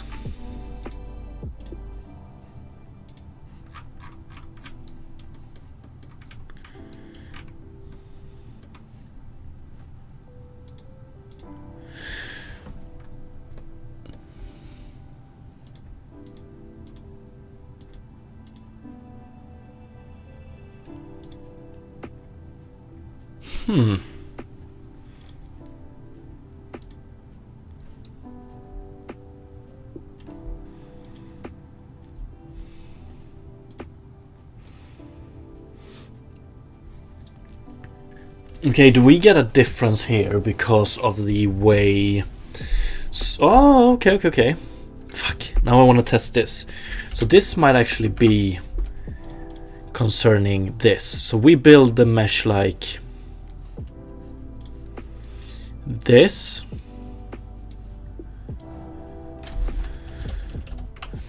like this. I wonder if building it like this, like the difference we're seeing between them are because how they are stored, in what order they are stored in memory. And this in turn changes the tessellation. So if we would do, because I think it's the tessellation, let's see. If we would change this material to be, I don't know, subdivision bounds 1, 1. Is it still? Oh, we still have a subdivision, that's true.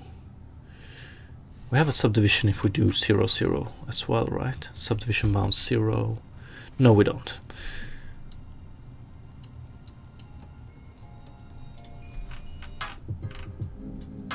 Yeah, if we don't have any subdivision,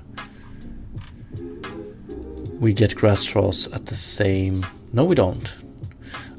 Okay. Yeah, this is the culprit.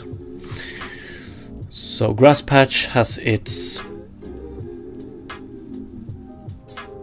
triangles like this. Our garden has them like this.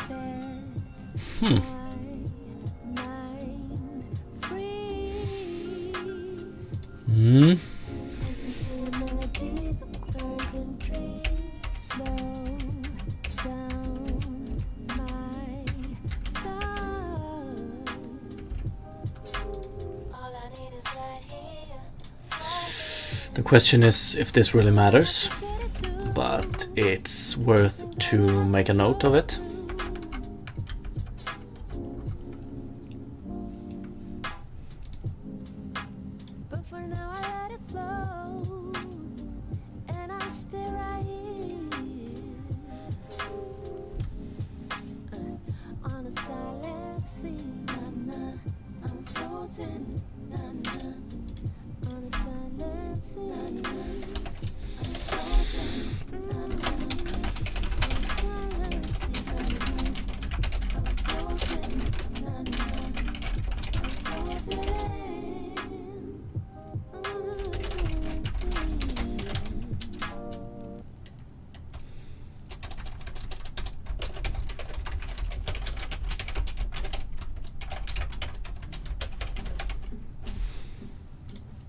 No.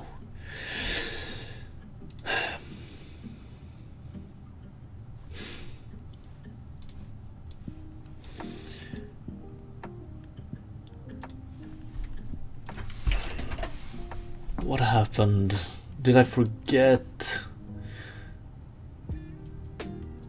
Did it really crash because I forgot to end with double asterisks as well?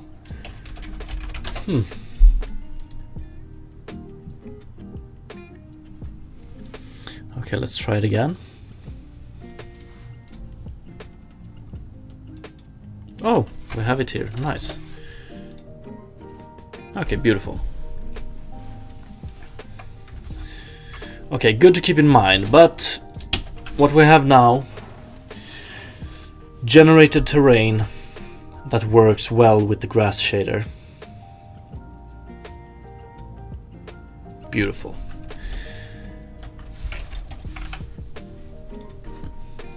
Environment. We also get a mesh collider in place. Okay, do we want to start experimenting with a height map? Maybe we do.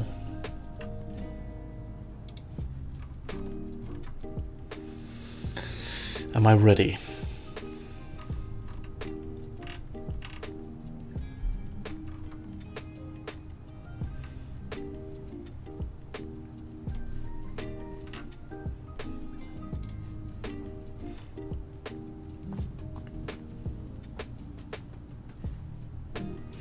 I think I'm gonna implement it like this, I think. Yes. We're actually going to generate...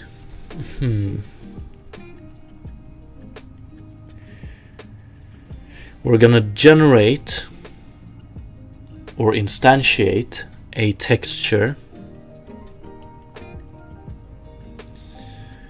within Garden Patch, we're always going to generate it the same resolution as this one. And then we're gonna like try and implement a method where we can feed it another texture, copy the values of that texture into the Garden Patch texture, and then alter the terrain based on that. And we want to make this work with, even though like the Garden Patch texture might be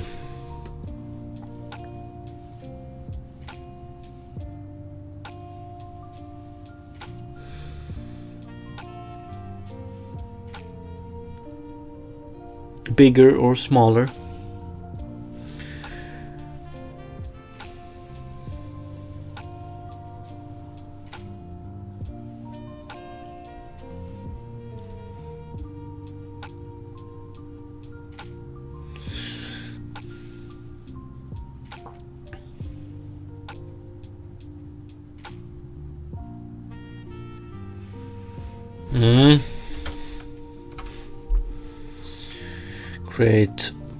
Create and implement Garden Patch. Yeah.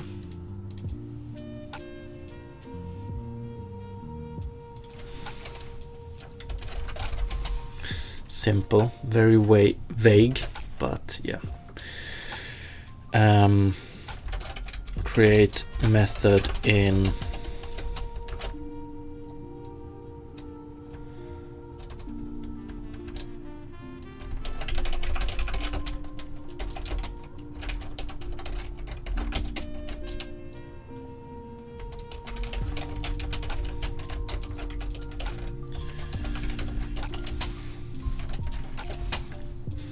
do I want to add a properly?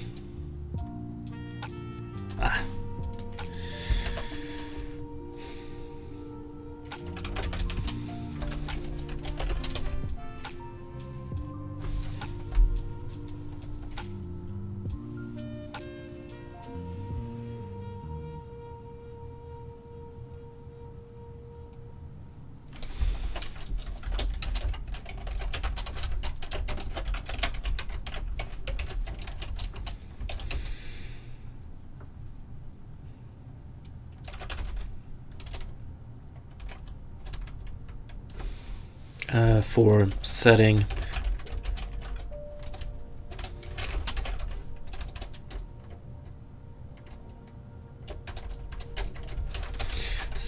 height map, and then I want to add or actually generate terrain based on height map values.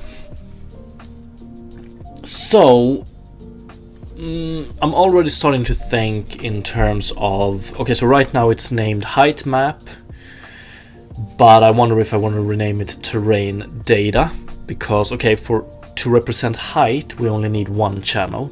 So if it's going to be solely a height map, we should settle for a, I don't know, R8 texture 2D. So one channel, 8 bits per channel.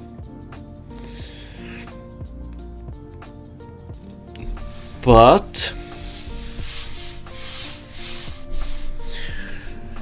we're probably gonna pack a lot more information into this texture. And then it's also a question of like how much data are we gonna end up with eventually in a texture format, and how much of that data do we need on the GPU, which of the data we only need on the CPU, etc, etc. So I'm just gonna try not think too much about those things for now, except for renaming this one to terrain data, I think. McWendo, thank you so much for the follow, appreciate it.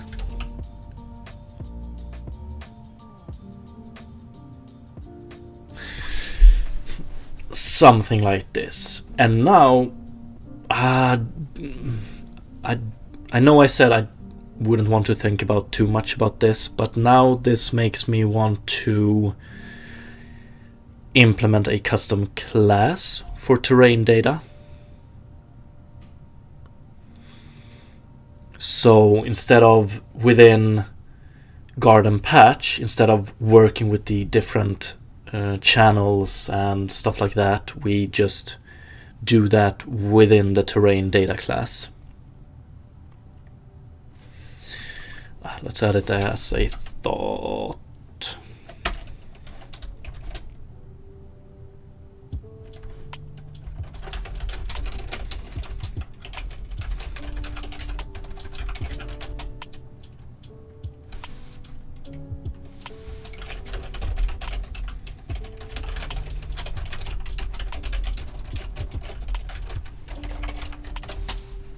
I'm pretty sure we're gonna do this eventually.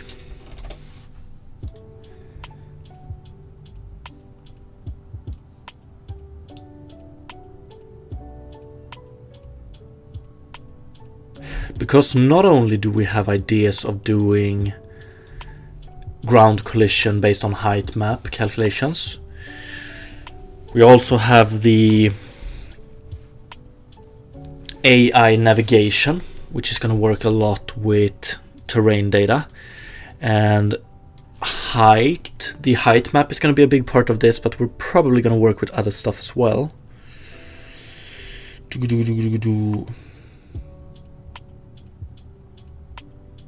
We want to keep track of what, and not what entities, but what type of entities occupy certain pixels and something like that.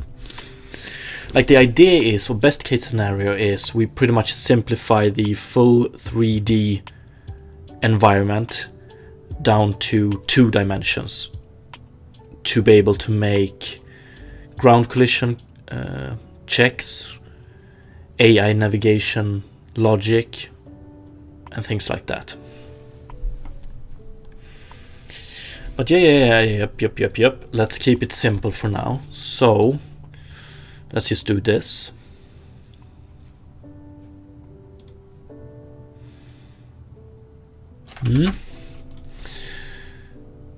So we're gonna start by taking this little garden here, and we're gonna move back to object prototype material. Yeah.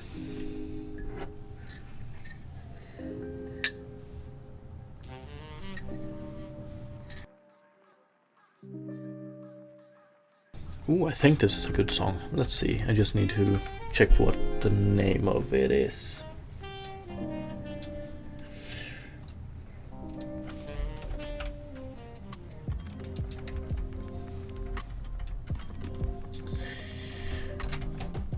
Possible song for future devlog.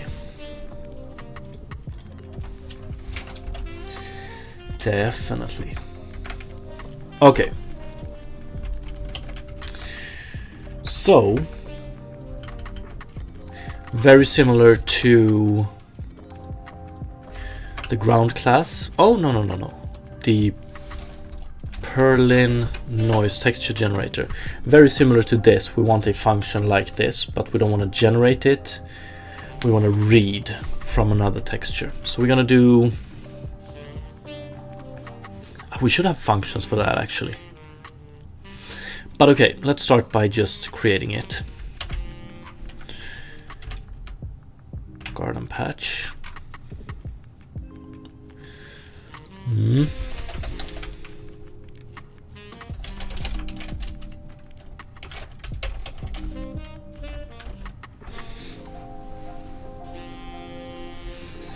And maybe this is something I have misunderstood, but I'm pretty sure, like, keeping this one in a texture 2D instead of, let's say, a one-dimensional array, much like these, this makes the communication with the graphics card, or like if we want to send this on to shaders and such, so much simpler. and possibly even quicker. I don't know.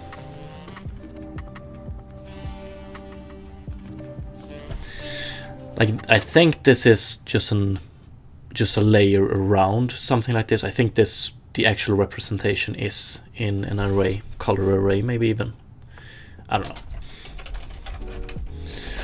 Terrain data.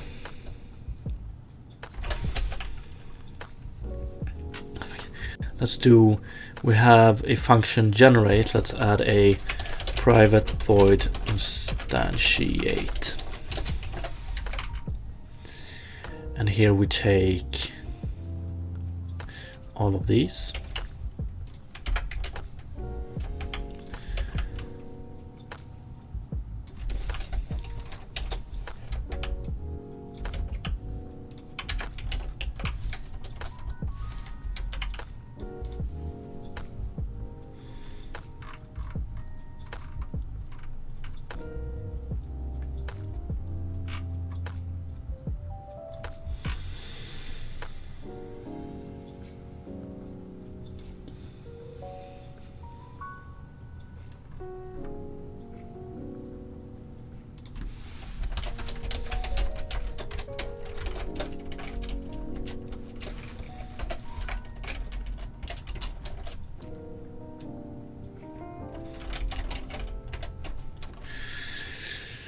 Okay.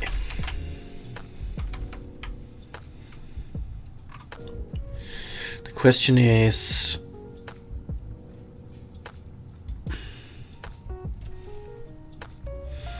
MIP count, linear. Yeah, we're gonna work with data, so we definitely want it to be linear. We're just gonna copy this setup, I think. I don't think we want MIP mapping on it. I'm pretty sure we don't. I have thoughts about doing the MIP mapping myself, so to speak, or in a way, but I'm not sure yet.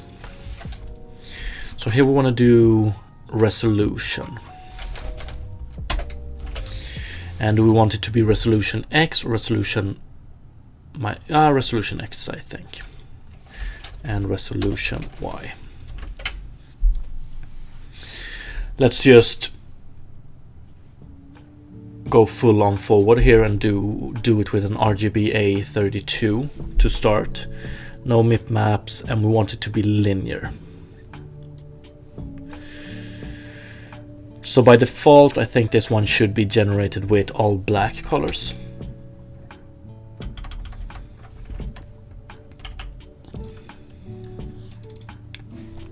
Reinitialize. Maybe. Nah. Let's keep it like this for now.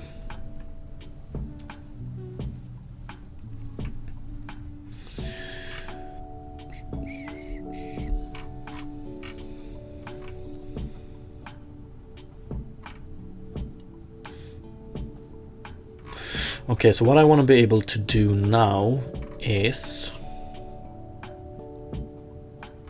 I think we're gonna make it public.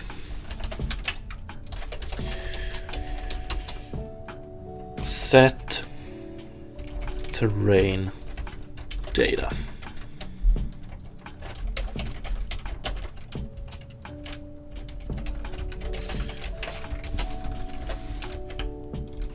Or actually new terrain data. And here's another thing. So I would like to be able to have methods like set height data, and if we send in a texture with height data, it will only set one channel here, etc. And if we do it with a custom terrain data function, most of that logic will be located in that class instead of littering this class, which is currently named Garden Patch. I'm not a very big fan of that, but we'll see.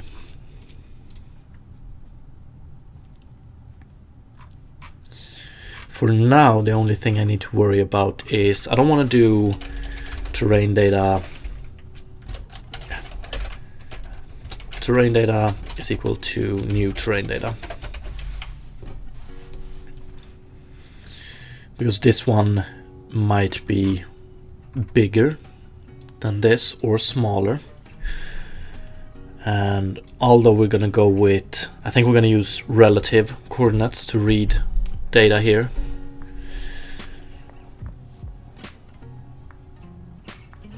I still don't want a mismatch in resolution.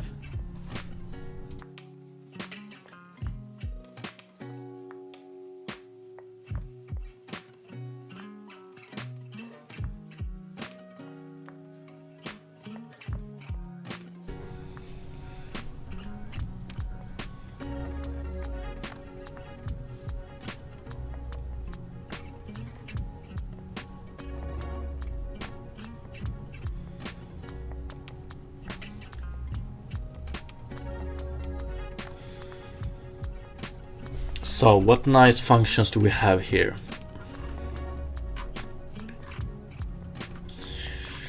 Terrain 2D.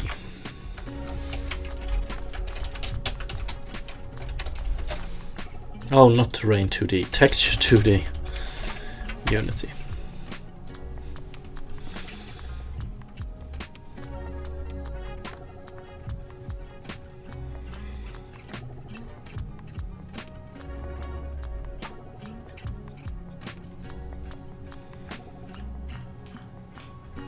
Beautiful.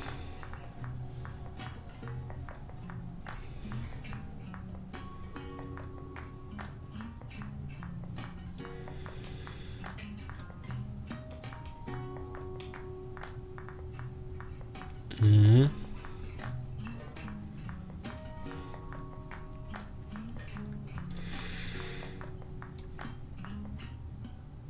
Mm.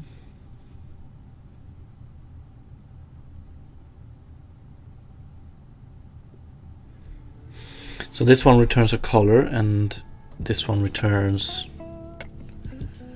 native array.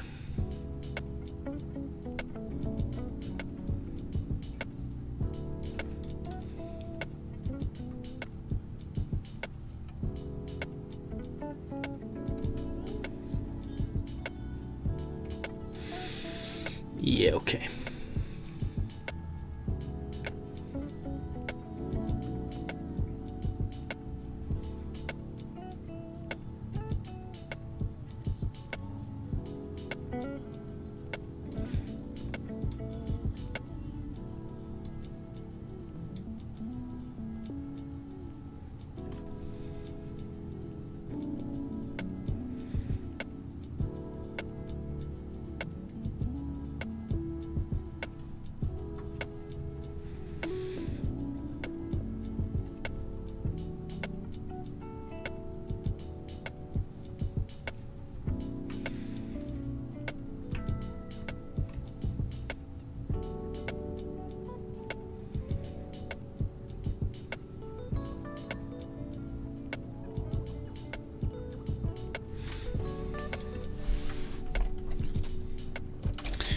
Copy texture 2D to smaller texture 2D Unity.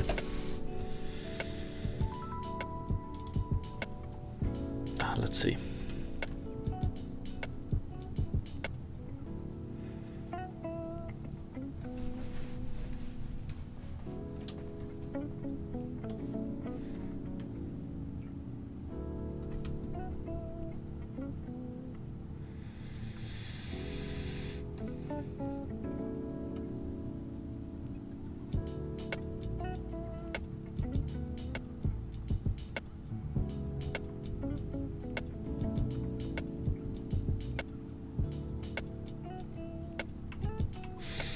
Yeah, not really what I want to do.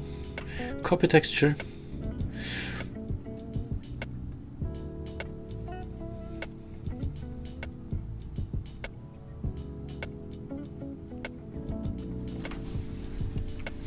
What's up, Scafer, and thank you.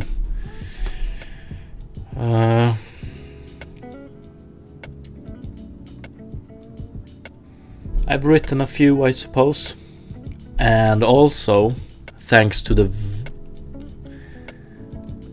thanks to all the very nice people that puts up resources online, which you can read and learn from.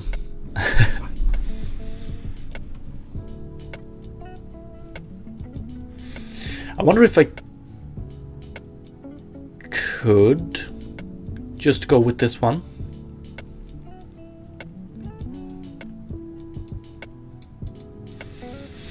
But I do wonder actually, like, I wonder how close I am to the 10,000 hours line when it comes to shaders. Probably not that close, probably at 1k hours.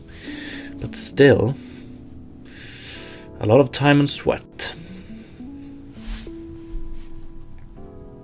On the GPU, that is. Yeah, we want to do it on the CPU as well. Oh, graphics, copy texture. Yeah, that's not what we want to do.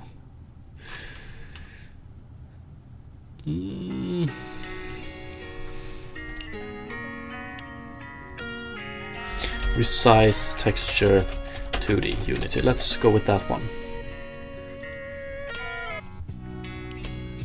What's up, BB?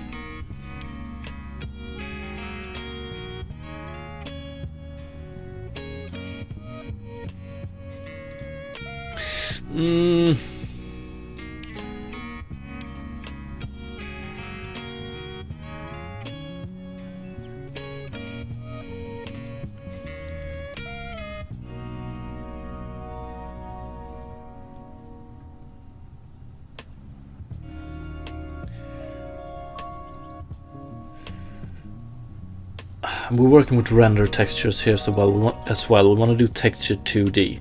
So what this one is doing is we create a render texture on the GPU. We use Blit to copy the content of texture 2D into the render texture. But now we only have this information on the GPU or on the graphics card. So what we do then is we create a texture 2D result on the CPU, and then we read the pixels from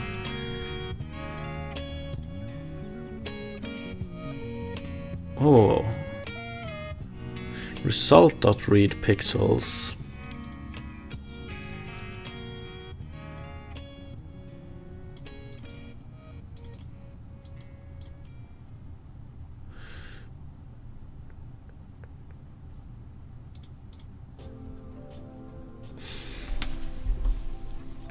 What?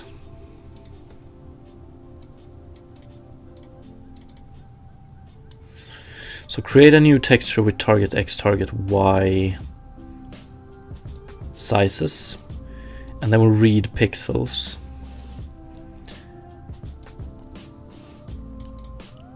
And then we apply. I'm not sure.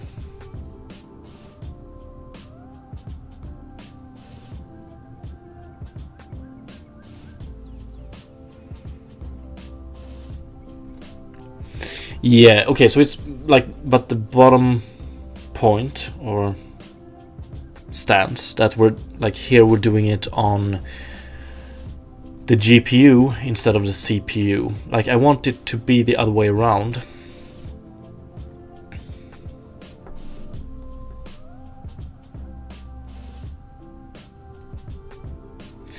Maybe that's not possible without doing a custom loop.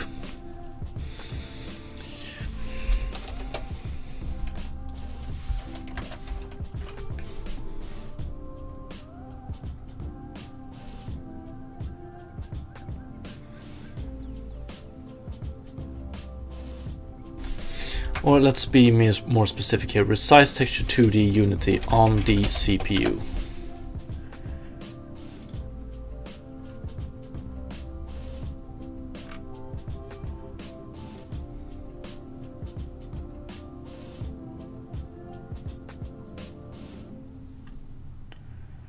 Resize. Did I miss this method? Resize.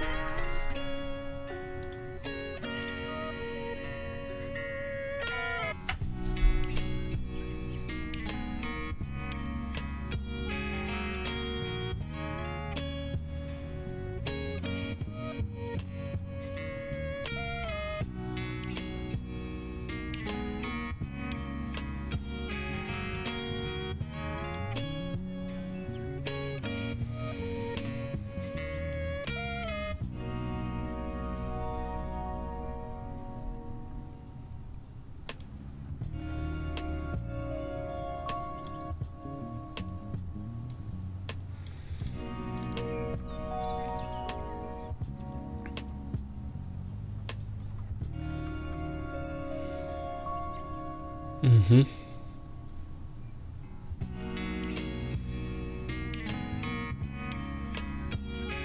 ...2018. I don't think we have this one anymore. I think they have renamed it, right? Reinitialize, I think they've renamed it too. So this is probably the resize they were talking about. Oh, maybe.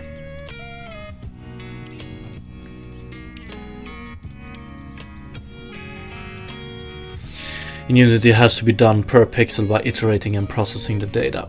Yeah, okay.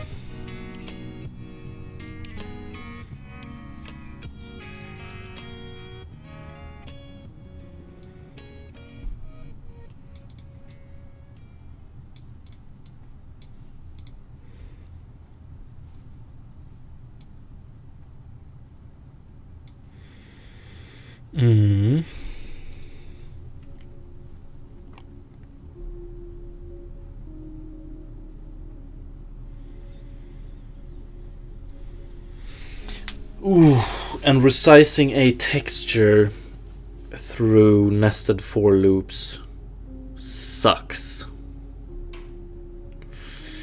I do want to avoid it.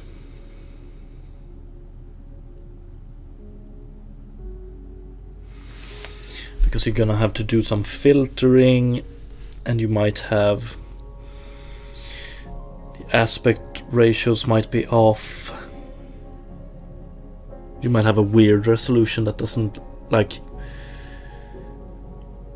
one texture might be 1.36 times the other one. Oh fuck.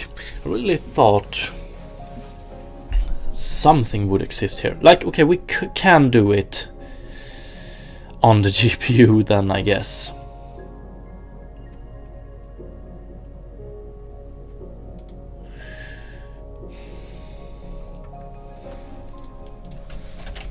Graphics, copy texture.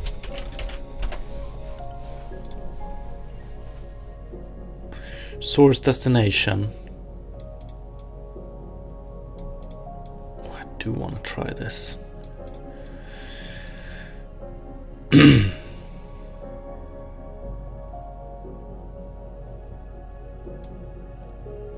So we do this, we copy texture.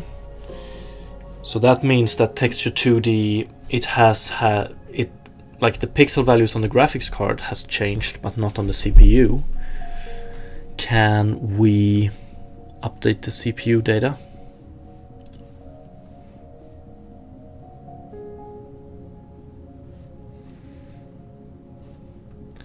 Probably with that solution we had up a moment ago.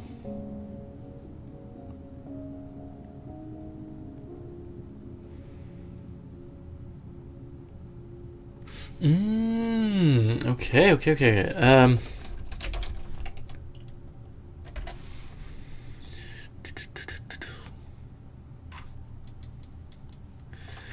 Resize. Okay, so what it does when we do read pixels here,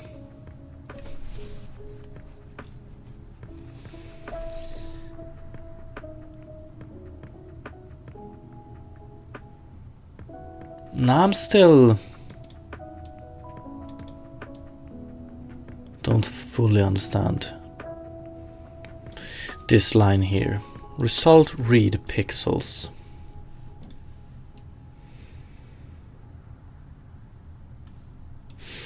Reads pixels from the current render target and writes them to the texture. Yes, okay, I get it.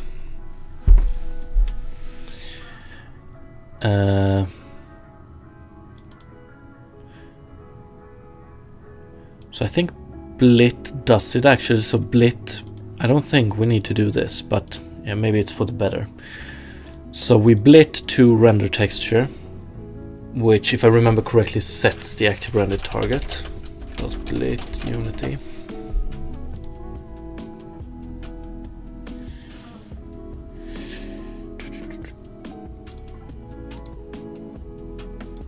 This is one of the fastest ways to copy. Yeah, maybe this is the way we want to do it.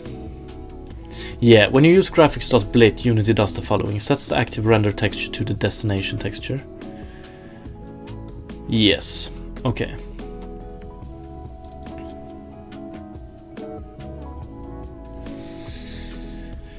So when we read pixels here, we do it from the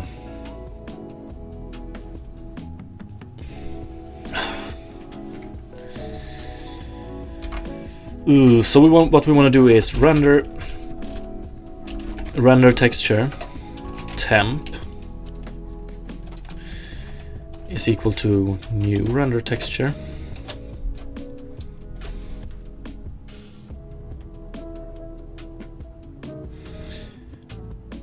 Copy the text. Can we do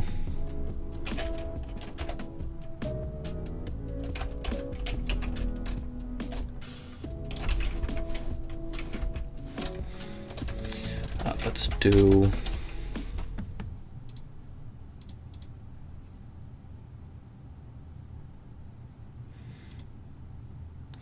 width, height, depth.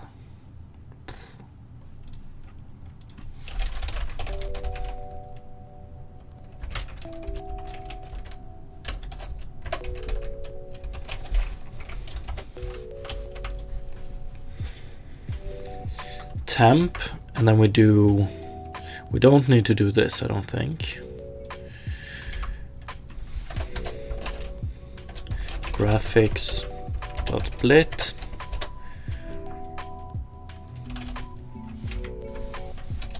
new terrain data dot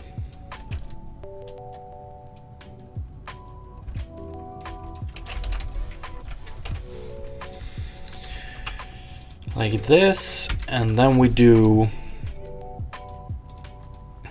here, we don't do this, instead we do terrain data dot read pixels and source. We don't need a source, right?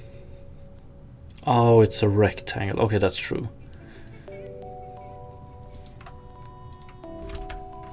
So I want to double check. Read pixels, the region of the render target to read from. So this should be a rectangle that is 0, 0 resolution XY, right?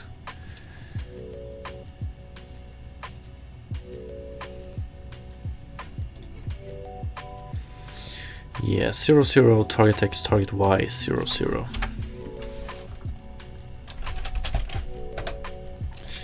Or do we have a rect? Terrain data dot rectangles? No. So new rect 0, 0.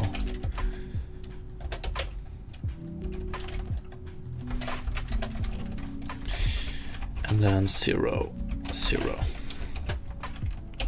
And then we do terrain data dot apply because we want it to, so apply sends the information from the CPU to the GPU, I think. So this is how we want to do the set terrain data. And finally, if we set the terrain data, we should also, let's do bool regenerate terrain is equal to true.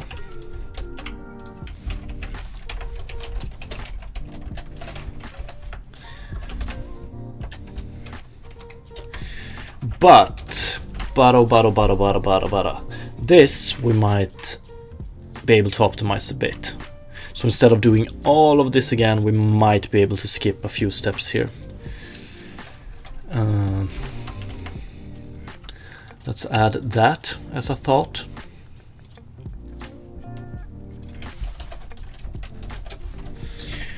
Possible to skip a few generation steps when doing a regeneration.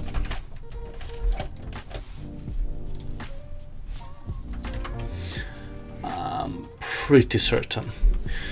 Okay, so what we have right now is we have a terrain data here. On instantiate, we create this terrain data, and we create it as a resolution X and resolution Y.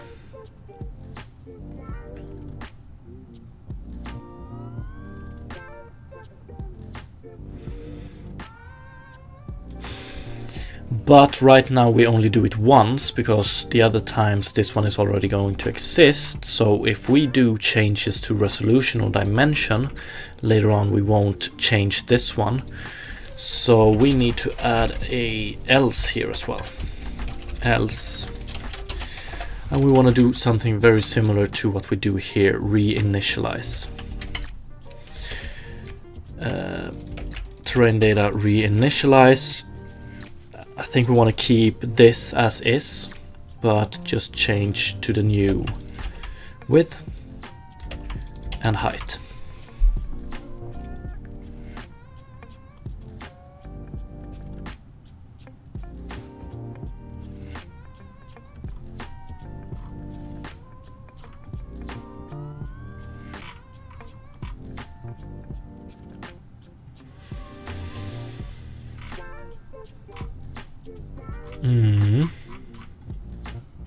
Okay, so we have the initialization in place. Next up we have set terrain data. So this is when we get the terrain data from some outside source.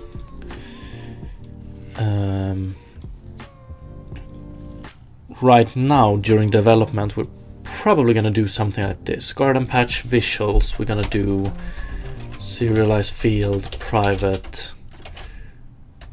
texture 2D terrain data. Ooh.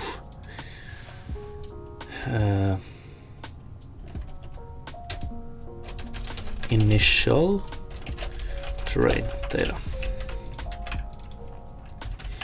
So we're probably gonna do something like instantiate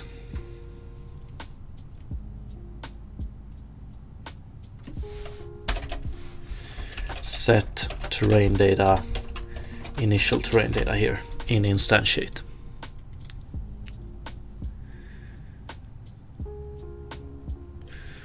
What's up, Billy Bob Biscuit? How is the stream going so far? It's going pretty good, I would say. Nothing to complain about. So, set initial terrain data. So here we can specify a texture ourselves.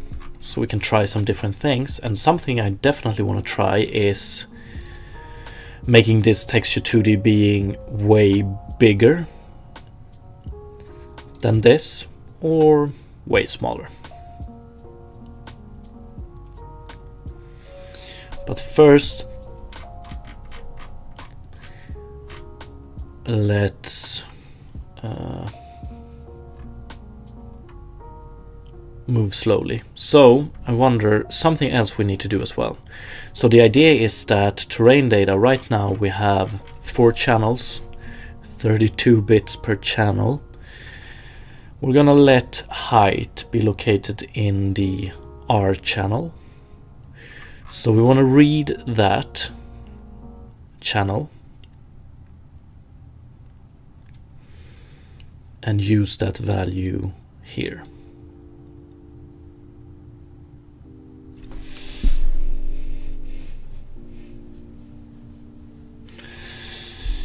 It shouldn't be much harder than doing. So first of all, I'm just gonna comment this one out, and we're gonna do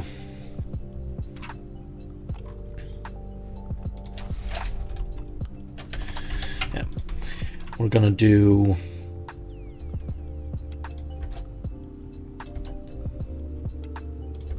this, and here we set terrain data dot get pixel, I think it is.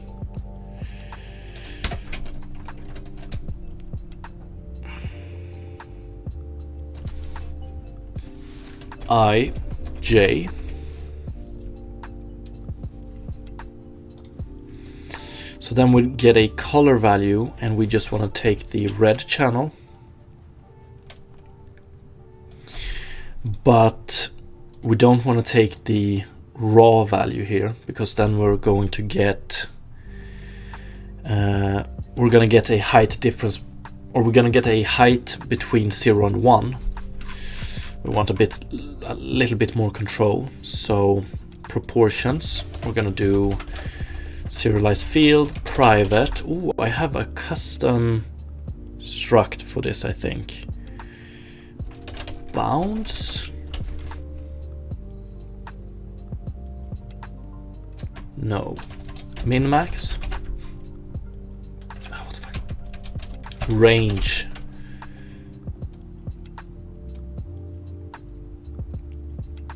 I think that's good. Height.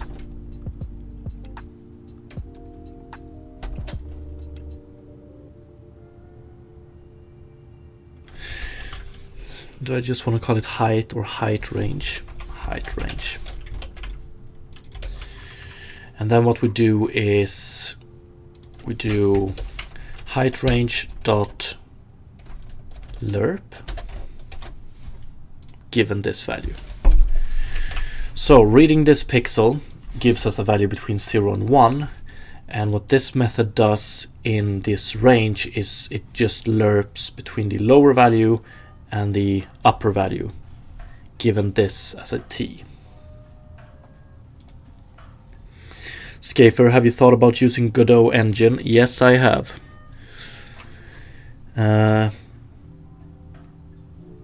Right back when, you know, that time where Godot saw a great increase in users for some reason. I don't know if it was some Unity drama. Right about that time, I downloaded Godot for the first time and started learning it. Although I found a lot of things I like about it, but I also found some things that are still missing.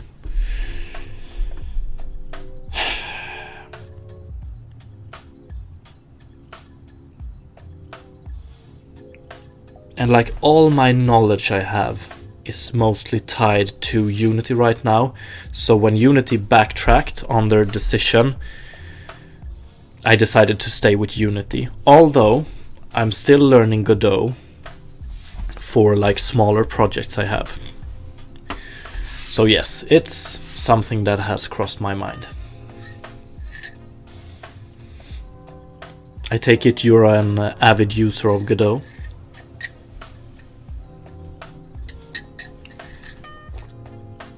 And if so, how do you like it?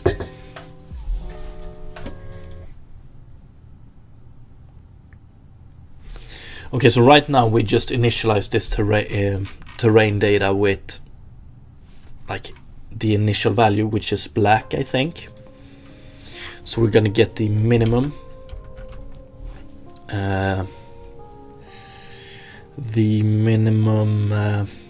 height value. But I wonder if we can test it by doing... If we take the garden here, and we have a height range here, minimum 0, 0, and we change it to 1 here.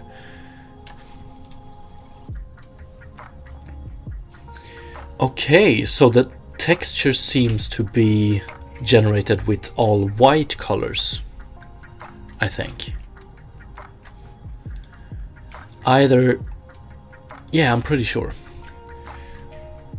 So we can decide the height of this terrain now. Ooh, actually, this is weird. I think, or is it?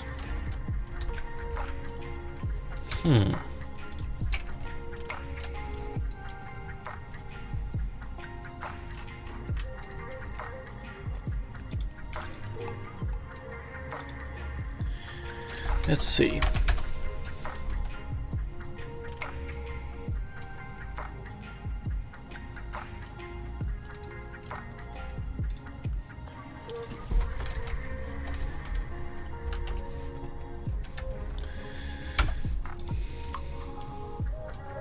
Zero and 0, 1. Does this give us a 0.1 or 1? I'm a little bit worried about this one, changing the minimum. It has problems, yes, and breaking bugs for me. Well, that sucks, but it has a bit more lightweight editor compared to Unity, and GDScript is great for prototyping. Yeah, that's also something I've heard a lot. Like that it's extremely good for prototyping. But, you know, sometimes you want to do more than prototyping.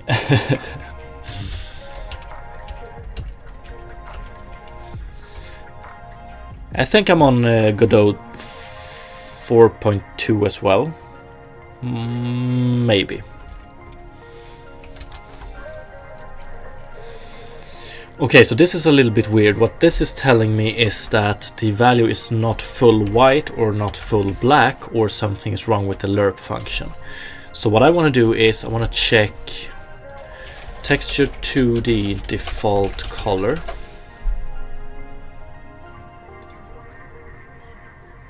Nah, not this one.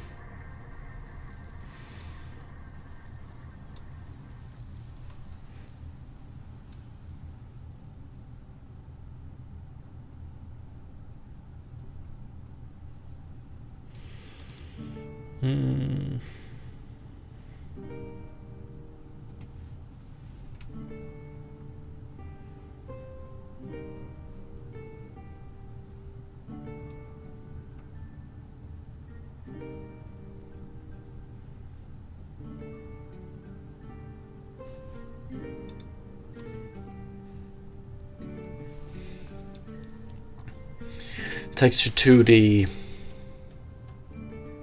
Like if we don't specify the color, what color do we get? Does the documentation say? Empty texture. What does that entail?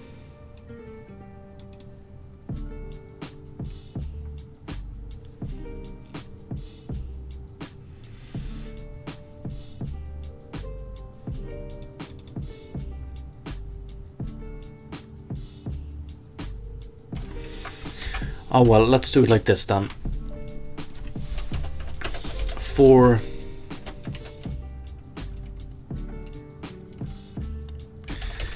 each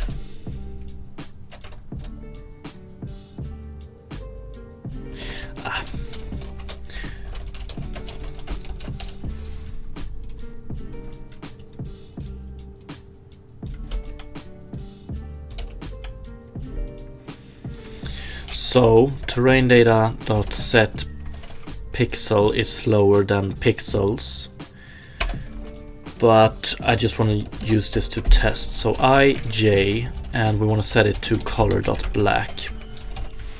So now it should be 0, 0, 0, 0, which means that no matter how we change this height range here, we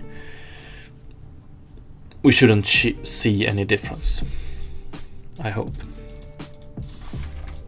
Yeah, so 0, 0, it's at 0, 1. Ooh, fuck. Ah, never mind. If we put 1 here, yeah, that's true. So, since we read the value, and now when we initialize it to black, this value is 0, and if we do a lerp with the height range, we're gonna get the lower value, which is 1.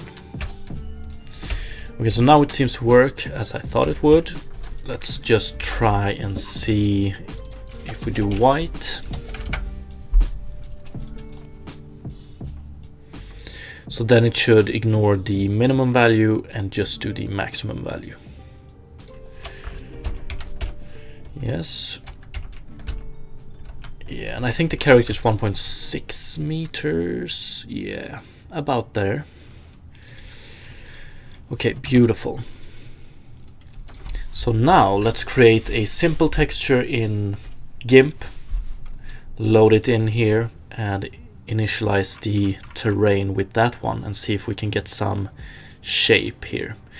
And first of all, we're gonna try it with a texture that is 64 times 64 pixels.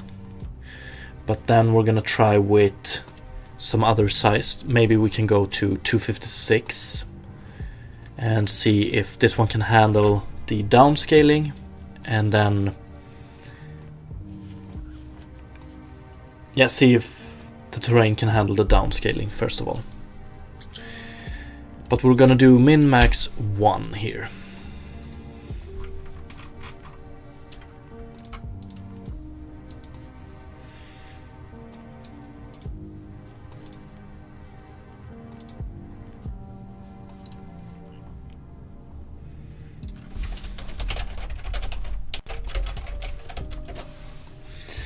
Environment textures.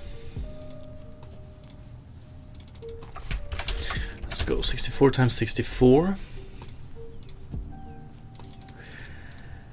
And we want to do some Perlin noise here. Or do I need... Yeah, maybe we want to... Nah, let's go straight to Perlin noise. But we want to do render. Clouds. I think it's Perlin noise, I have no idea actually.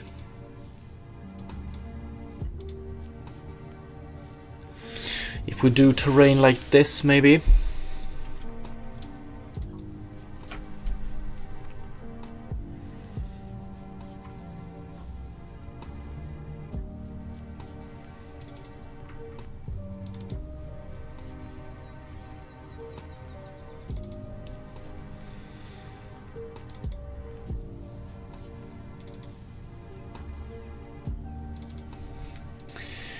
And what do I want to call it? Terrain. Let's see here. Test terrain data texture 64x64.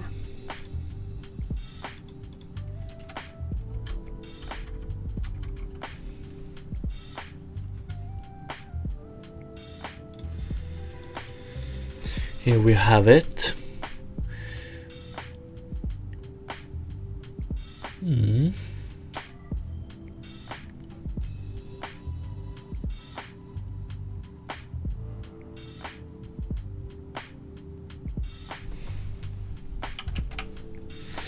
So if we do garden and we add this texture here and we uncomment this one, that means that let's delete this one as well. That we take this texture and we call set terrain data.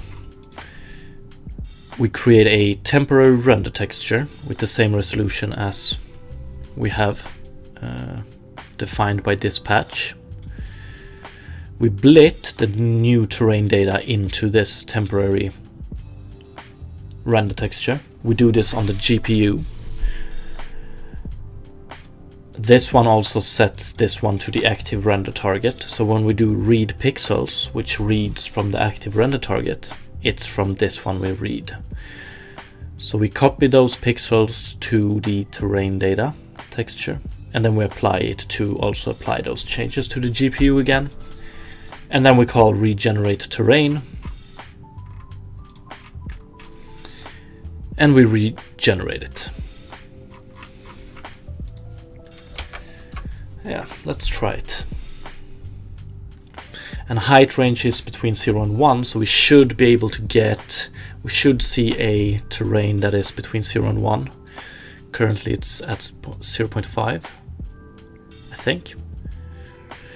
So here we want to add this one here.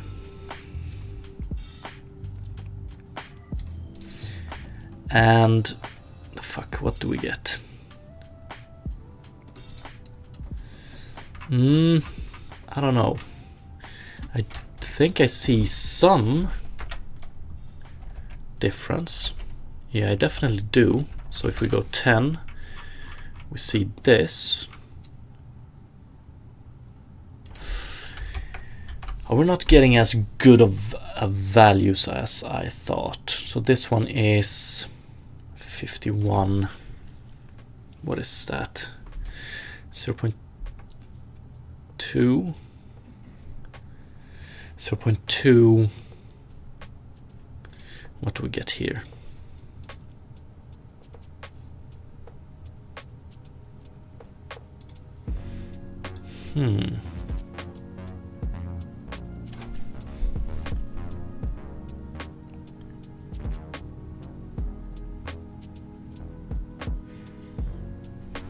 I was hoping for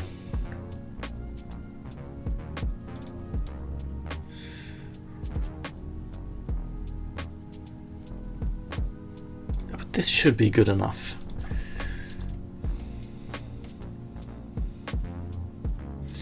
Zero 0.2 to 0.8 or whatever this is. 0.8 ish. We should see some difference when we have. Maybe we do. It's just 1 meter maybe isn't enough. But if we go to 10,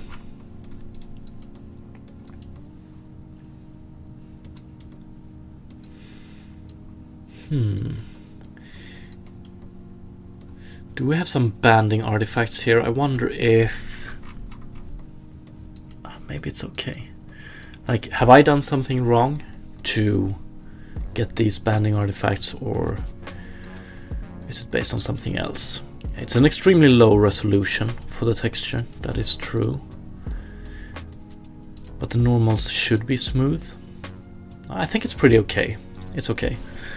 So let's bring up our character a bit so we're not located under the terrain.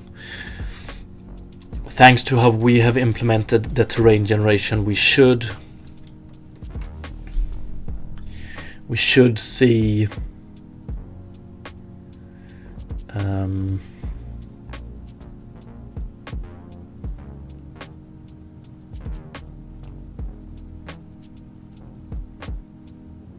we should have a correct collision as well. And I'm a little bit worried about adding the grass shader to this terrain, because I wonder if some of the optimizations steps we took might have been the wrong move. Okay, this looks pretty good actually.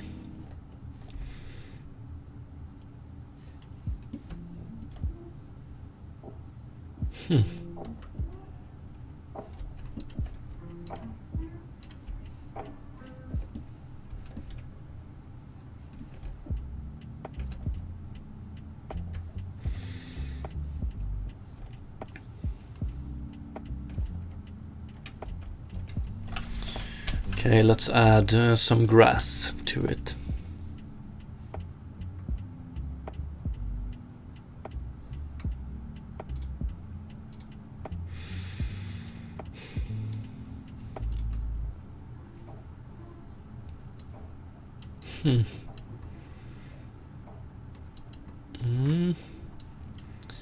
I think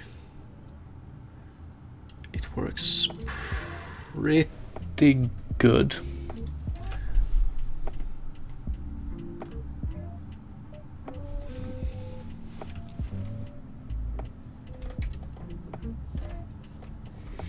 The popping is extremely visible here.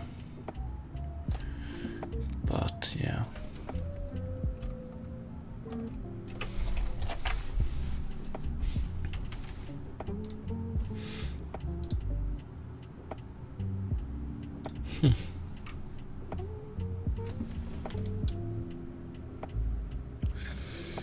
It's quite visible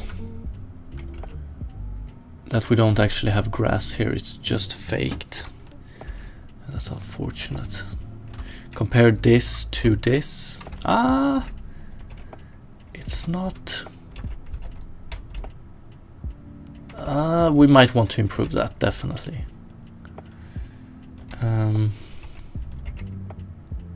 Yeah. But I think it looks pretty good.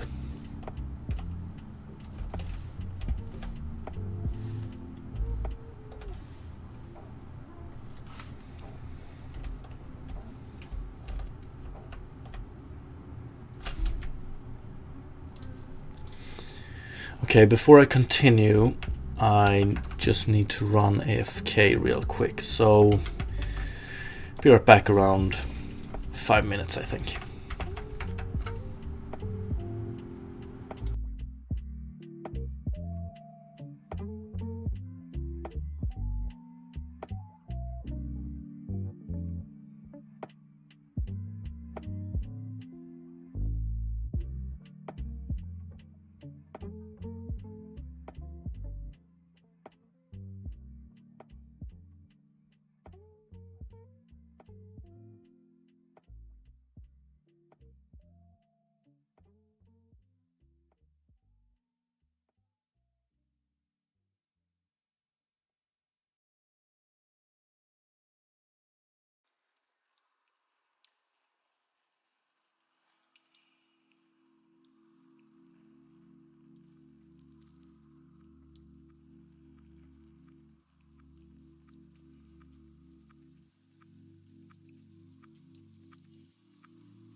Okay, back. Sorry about that. Darko Romanov, thank you so much for the follow. Appreciate it. So, except for the popping, this looks pretty good. And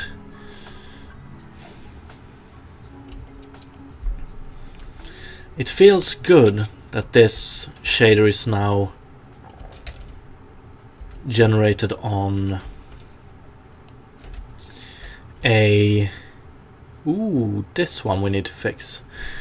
So this grass is currently rendered on geometry we have generated with our custom-made terrain generation. Although this,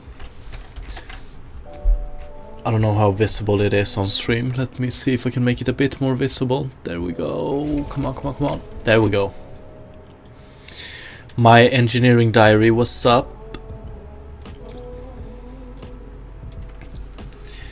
This, so what we're seeing here is something related to tessellation, backface cull tolerance constant, I think. It has to be. Am I still using this? Maybe I'm not.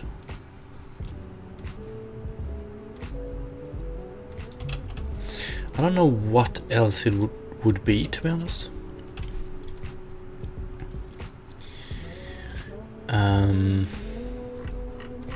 So let's explore this.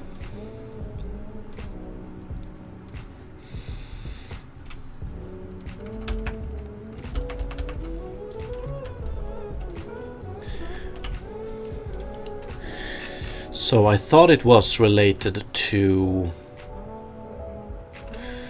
tessellation backface cull tolerance constant, but we are not using this one. Yes, sir. So we want to use this one. So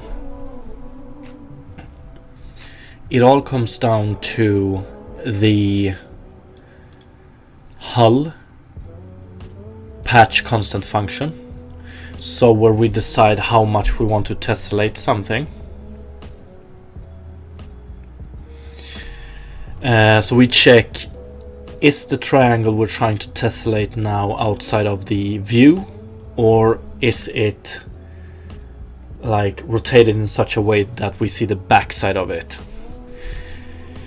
And we calculate it here. Should backface cull, should out of frustum cull, and it's this one. So here we calculate a normal, we get the view direction, and then we do the dot product here, and if it's less than 0 then we cull it. But what we want to do is we want to add a tessellation backface cull tolerance constant here, and I wonder if we want to do, yeah, we want to do a minus here, I think. My engineering diary, how long have you been developing games? Since 2016, I think.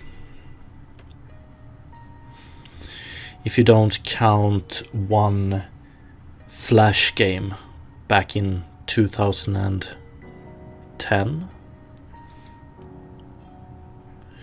But that one wasn't that much programming, it was just... It was a very simple point and click type of game.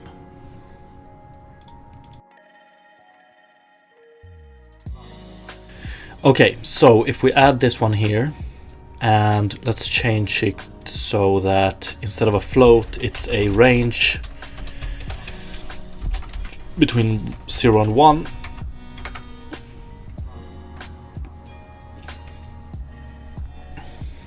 Oh, no, it's gone, because this one is at 1, so it's very unoptimized now, I think. If we keep it at 0, so we need to put it at 0.01, and we're gonna see that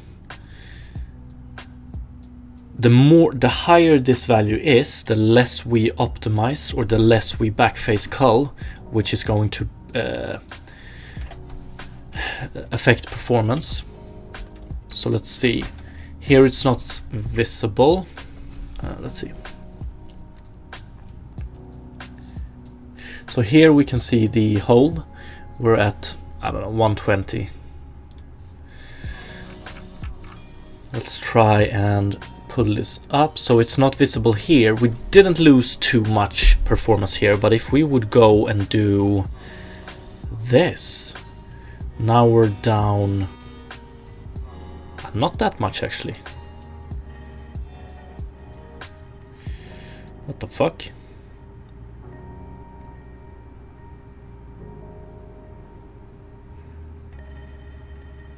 Okay, we don't actually lose that much performance. Weird. Oh, actually, let me make it. So if it's at 1, we're at around 116. If we keep it at 0, we're at... so it's a question of 10 FPS, but 10 FPS is still 10 FPS. We don't need to go this far down, we can go 0.1, so this is a value we're going to have to try back and forth, like which one is the best value, how low can we go without getting that type of artifact. Okay, but very nice.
Okay, very cool.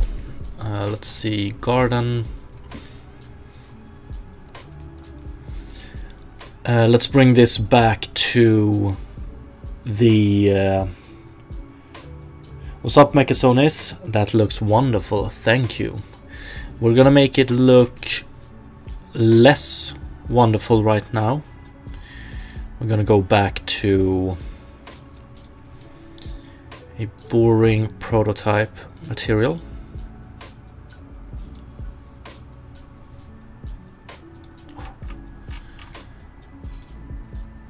Here we go.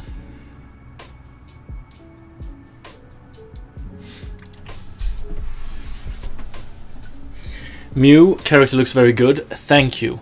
Before we continue on the terrain, I'm gonna run and refill my teacup. Cup of tea. I'm gonna refill my cup with tea. Be right back. 1 sec.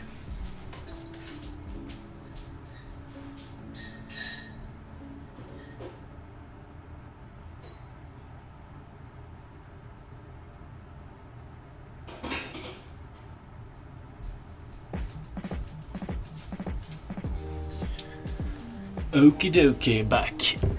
So, I said that I wanted to try one more thing. So, right now, our garden is defined by, it has a dimension of 160 times 160. So that is unity units, which are meters. So 160 times 160 meters. Resolution. This is how many vertices that are used to represent this terrain. And then we have our height range. So the terrain is 0 at its lowest and 10 at its highest. And then we have a initial terrain data here. So a very simple 64 times 64 texture that decides how high or low the terrain should be. Right now, when we set this terrain data, like the idea is that we create a terrain data for this garden patch, and this terrain data this texture has the same resolution as the terrain itself. So when we set a new terrain data here, we have to rescale it. And I wanna try this rescaling approach, if it even works. So that's what we're gonna do next. So we're gonna take this one. How do I want to do this? Let's do this. New 64 times 64.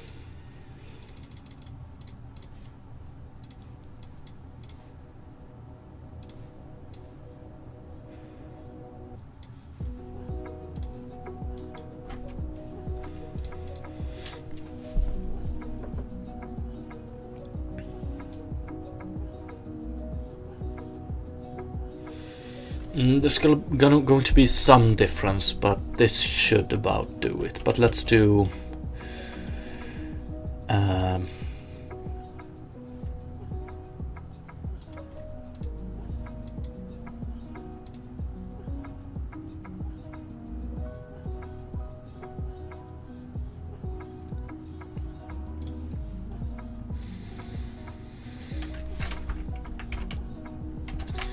don't we have a grid here? 12.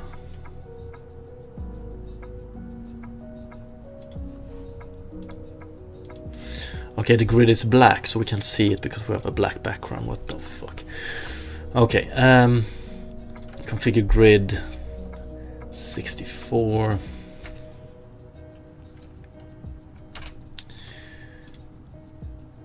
Oh, what is it? 8 should yield a good result. There we go. And then let's do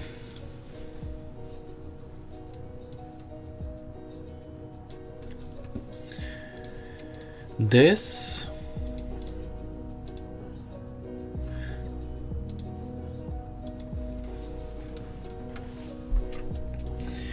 Test 2 terrain data texture, 64 times 64. And then I want to try and do a new 128 times 128. This is going to be exactly, this is going to look exactly the same, but with a little bit of a difference. Scale. Snap to grid. What are we trying to achieve now? We're just testing the rescaling of,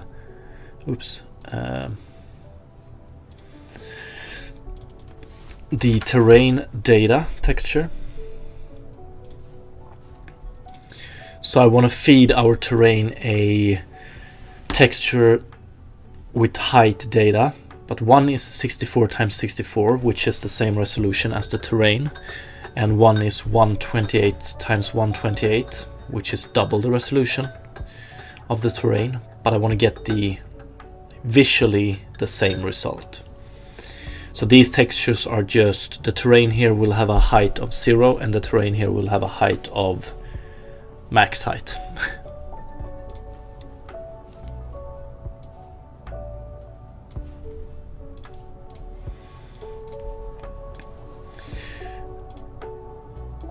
So there we go, and I want to rename this one to the same name as the previous one, but 128 times 128.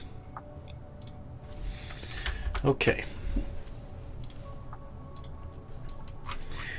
so this is our terrain right here.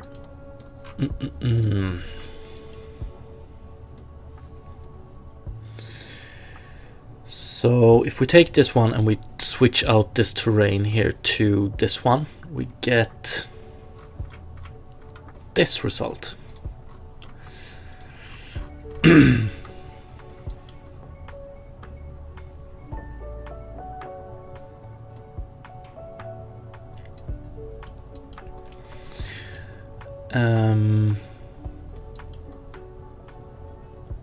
Yeah, so I'm anticipating we might see some minor changes, but it shouldn't be too much. So this is 64 times 64. Let's try 128 times 128.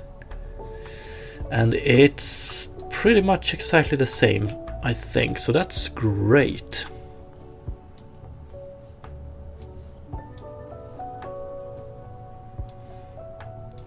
That is great.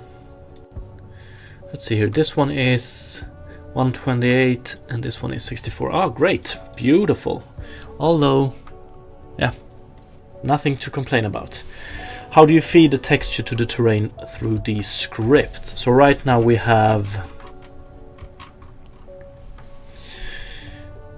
a texture to the initial terrain data here. As soon as any of these variables change, we call onValidate.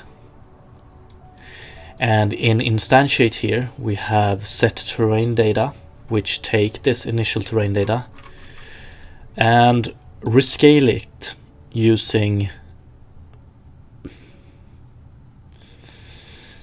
a backwards approach, but it works nice. So we pretty much do a temporary render texture on the GPU. We blit this new terrain data to that texture. We then take our terrain data, which is on the CPU, and read the pixels from the temp render texture. And then we call apply as well to send it to the GPU again. So it's quick, it works, but it feels a little bit weird, you know.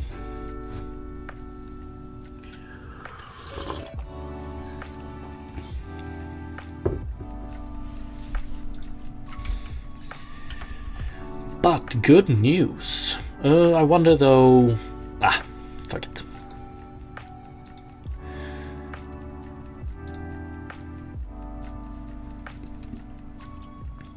Instantiate terrain data texture in Garden Patch. Done.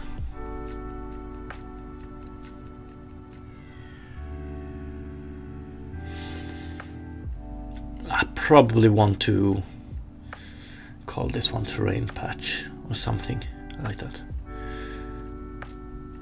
Generate terrain based on terrain data values. Let's rename this task to .r. Add method in Garden Patch for setting terrain data. Done. Whoa, this task is pretty much this task, so...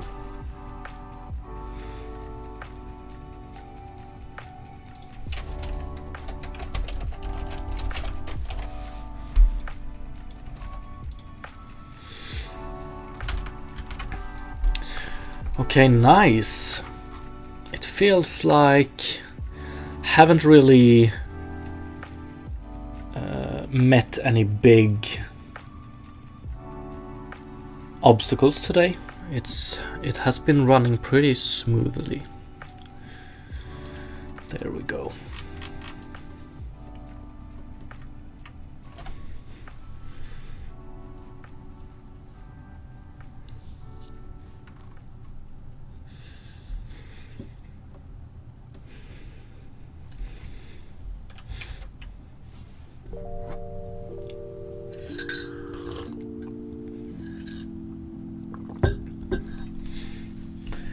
So,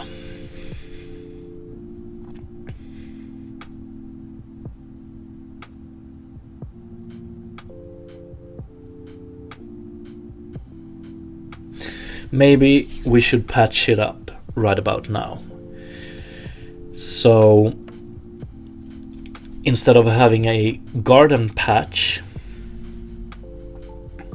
with these settings, we create I might want to rename this one first also, and I might want to commit this. So let's see, because the next step I'm thinking is that we want to work with terrain patches, So instead of having one very big terrain that is 1,000 times 1,000 in dimension, you might want to split it up in 5 times 5 terrain patches that are 20 times 20 each, because that way you can do some LOD magic. So when you're far away from it, you just render it with less vertices and cool stuff like that. Although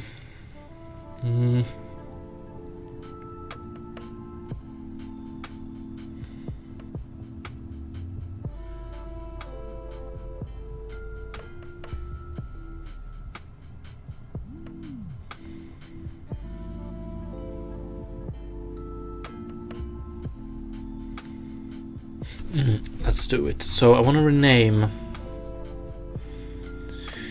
scripts environment garden. I think we want to rename this one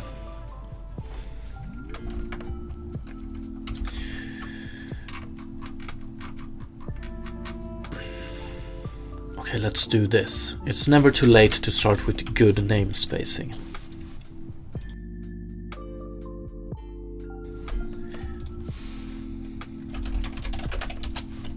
Game dot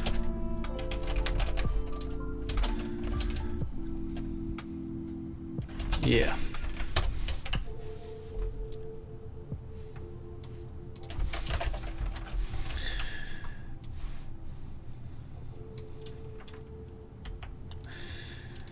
And we rename this one terrain patch.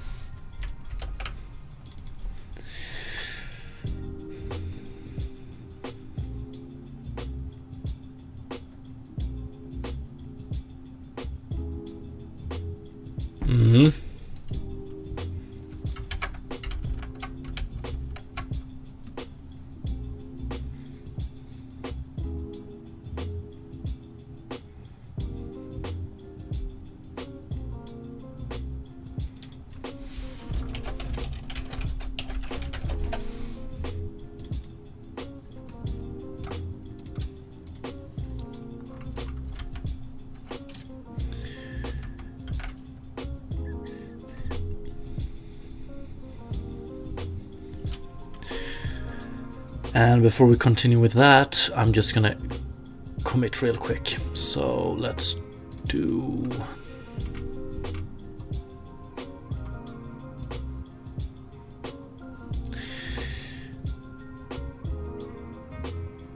do this.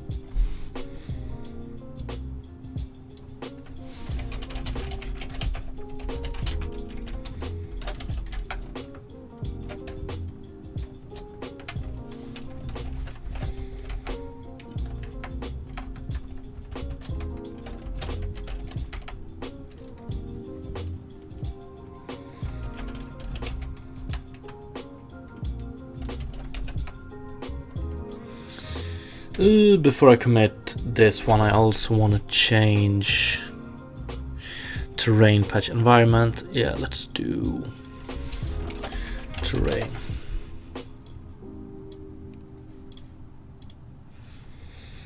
There we go.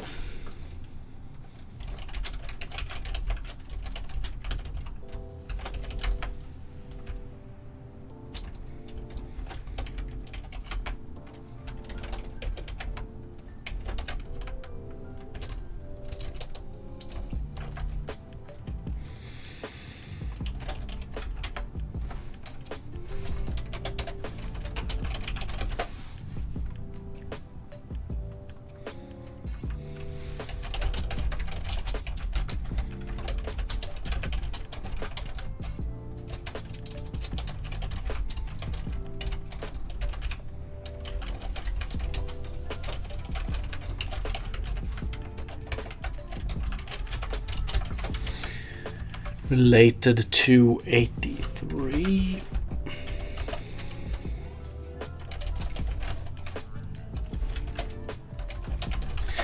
Okay, sorry about that. Let's continue.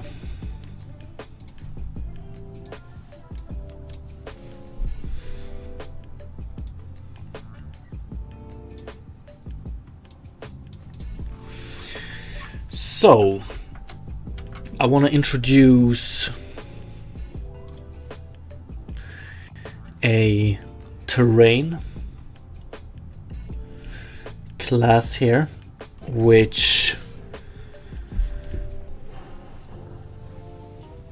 will consist of multiple terrain patches, I think. Yeah, let's do it. So,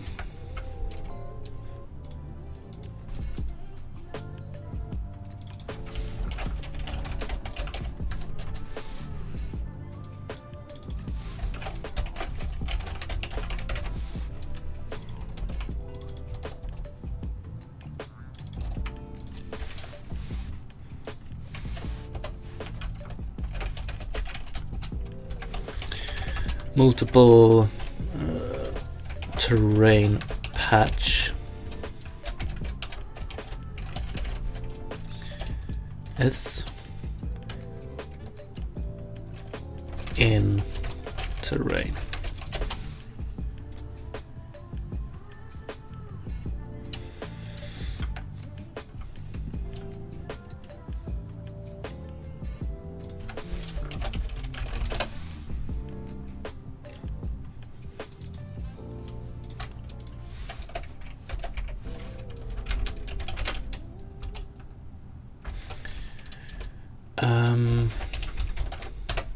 Yeah.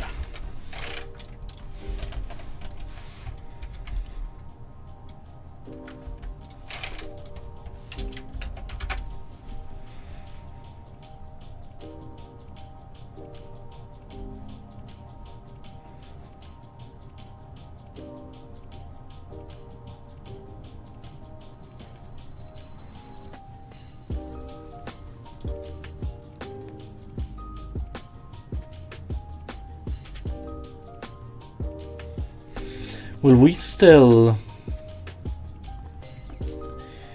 What's up, Lil Pharmacy? Will we still get those issues?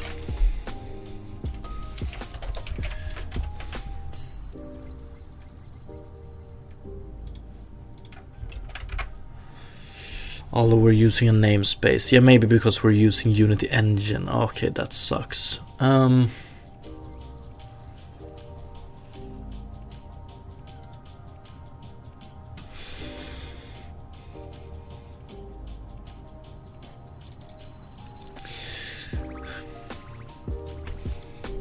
Terrain patch. Okay, for now let's rename it to something else.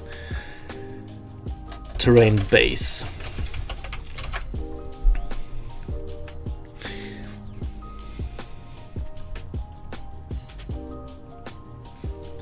I think the problem stems from this one right here. But whatever, let's keep it like this for now.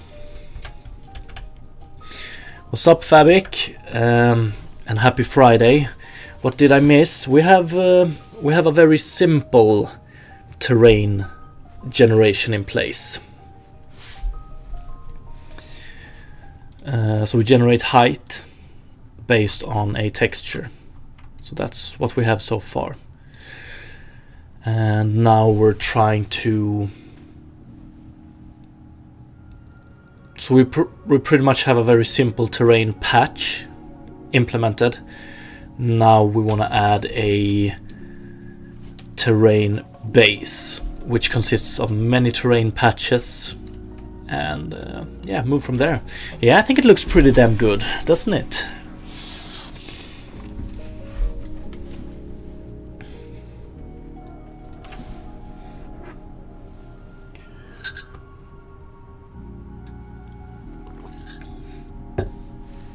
Did notice, however, that we could, it's probably way more visible in full screen, but we need to add more noise here. because right now it looks a little bit too barren. Like you want it to look something like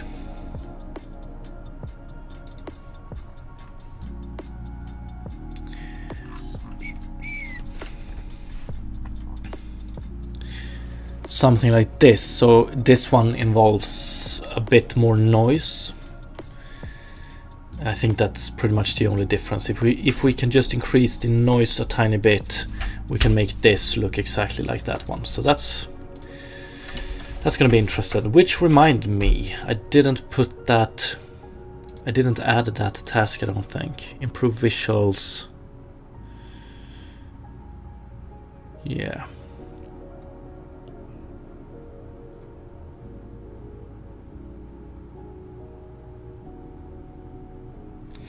Are you going to create different textures and then randomize them, or is it more a storyline game?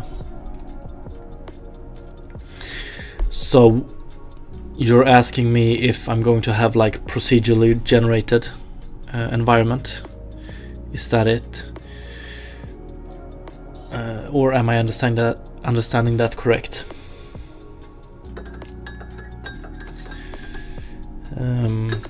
But either way, like, yeah,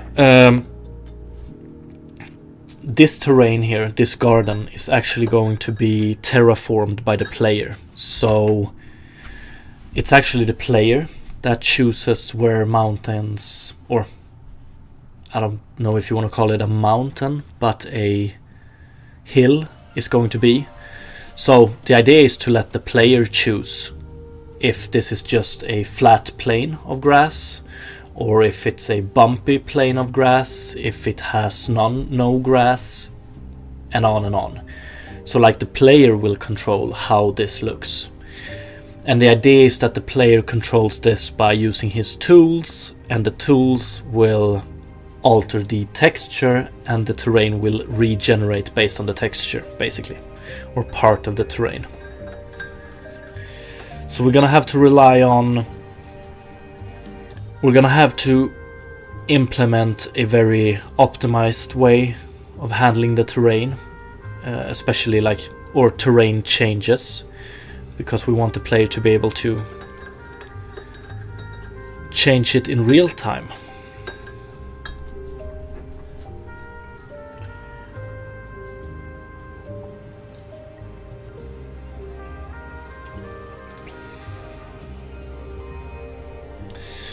This actually looks extremely good. Like when you don't see the horizon in the skybox, it looks very good, I think.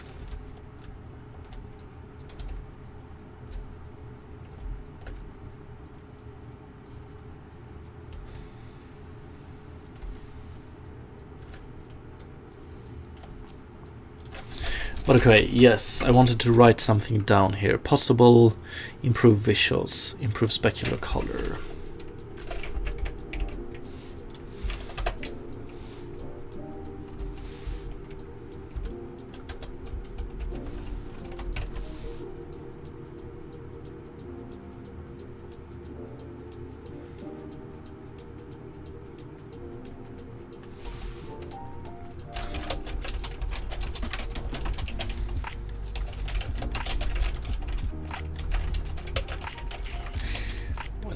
When far away from the camera. I remember we did do some experimentation with more noise. The way we added that noise was we added it in a bad way, which meant that when the character moved, the noise auto-generated basically, or regenerated, or rescaled, which just led to some extreme aliasing. But I'm pretty damn sure we can make this work without that aliasing artifact. So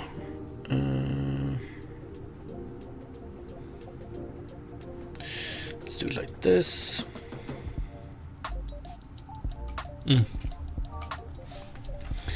Okay, so it's actually going to be called terrain base.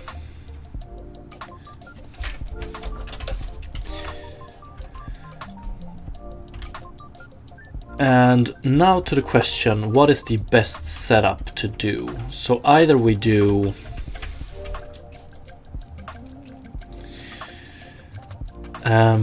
it like this.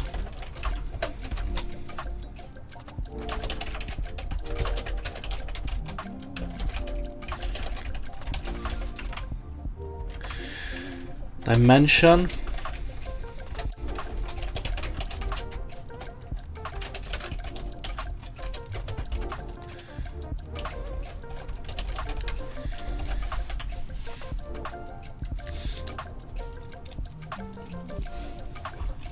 Fabric best setup would not be using mono behavior. Yeah, you're probably right. We're gonna look into that later on.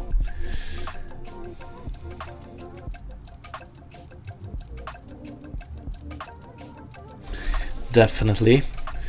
But what is the best setup in regards to setting up these variables here? So what I'm trying to get at is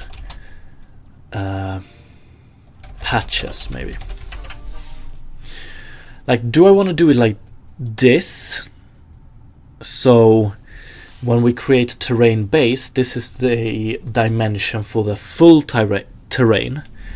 This is the resolution for the full terrain. And these are the number of patches for the full terrain. And then this component calculates everything. Or do we want to go with a setup that's more like private? Let's see here. Vector2 int patches and serialize field private terrain patch data.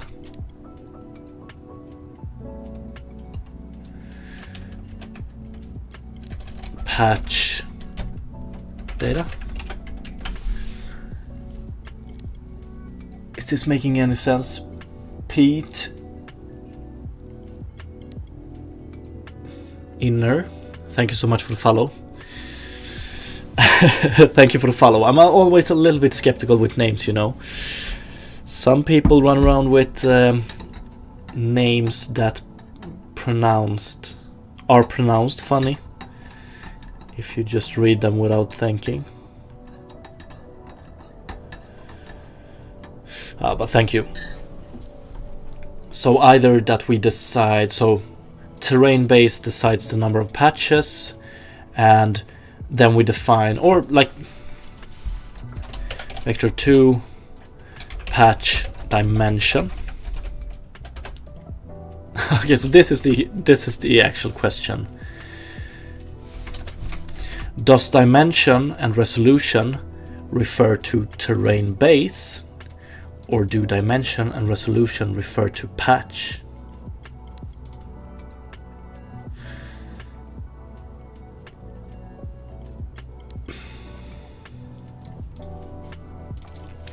Maybe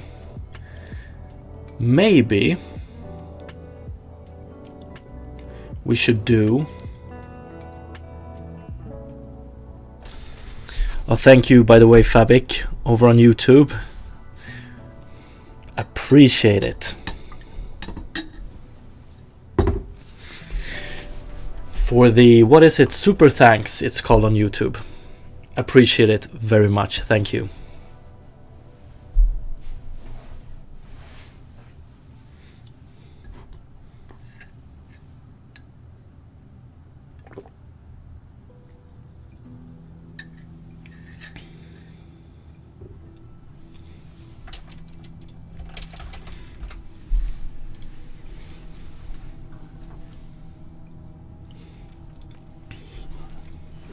You just made my Friday a lot better. Thank you.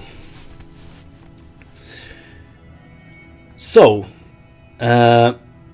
Dimension resolution patches.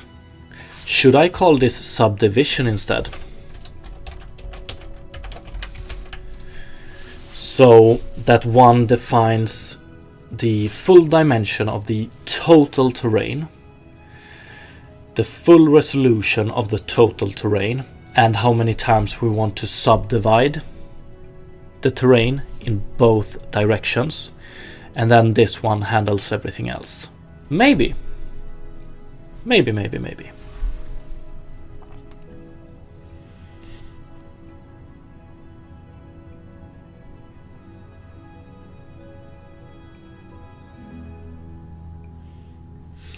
I do think I like this solution or this approach the best.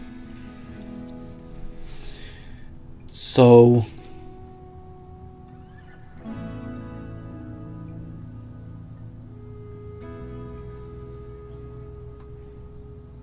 that we're gonna move all of these to the terrain and let the terrain handle it. That's probably the best way to do it, I think.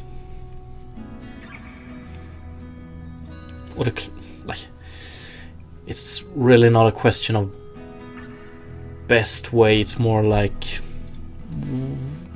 what is the cleaner way, maybe.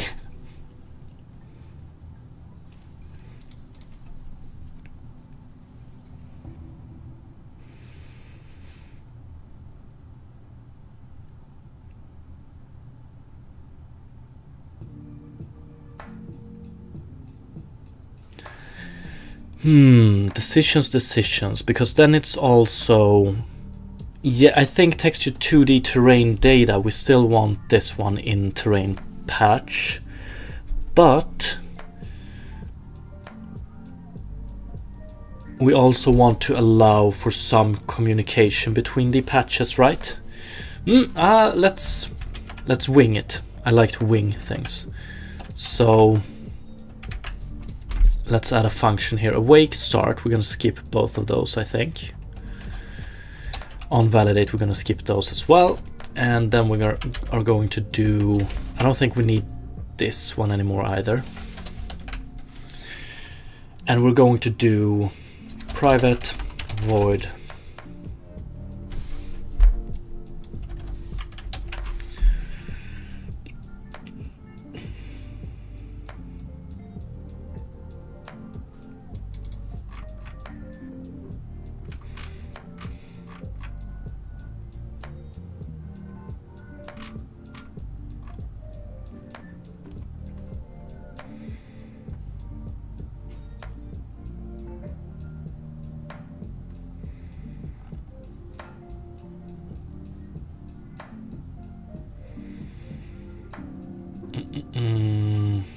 I think we want to skip this one right now. I think we want to skip.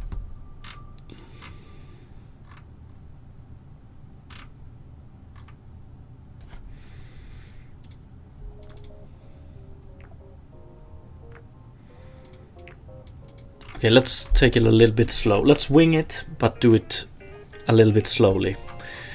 Or more slowly. So we want to send in instantiate here. We want to send in vector3 position.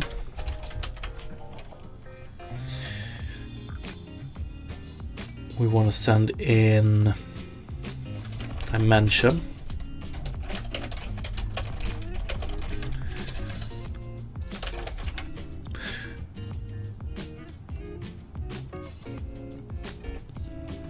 And resolution.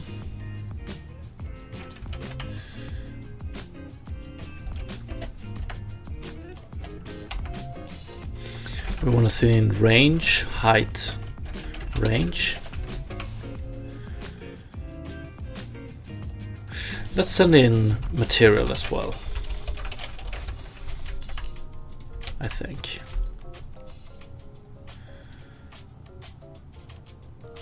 Fuck it, let's send in let's send in everything.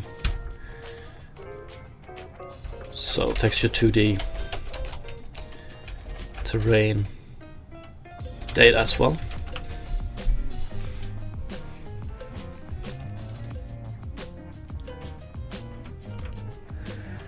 And now to the question, do I want to save this information or do I not care about this information after we have generated it?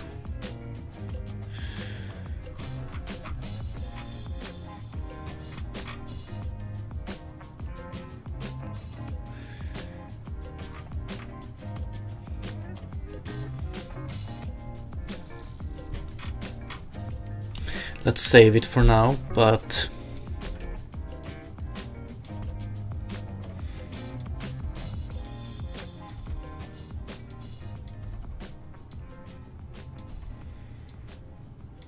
let's do it like this.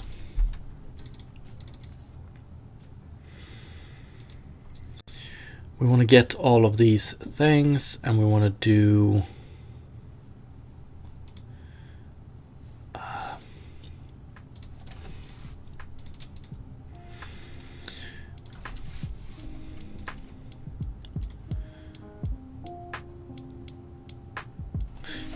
this dot terrain data.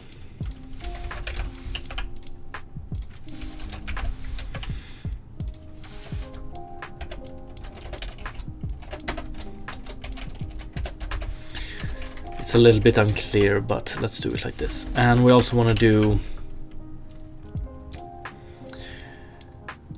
transform dot position is equal to position.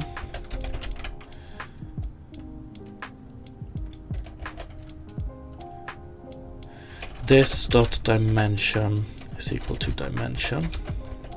This dot resolution is equal to resolution. This dot height range is equal to height range.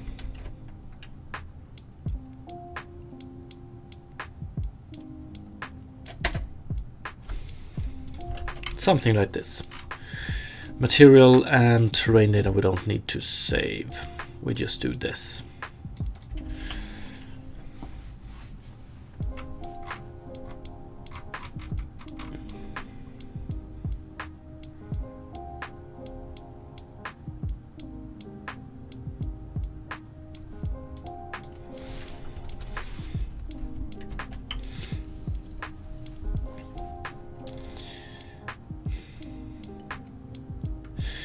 I'm a little bit like this name conflict here. Like, it's not really a conflict since we do this, but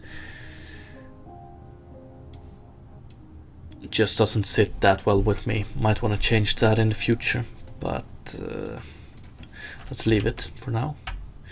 So in terrain we specify these values. Terrain what did I call it? Proportions.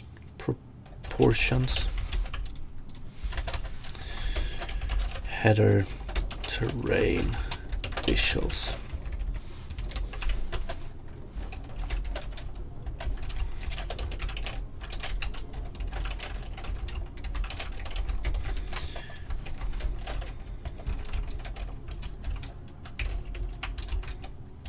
Partial.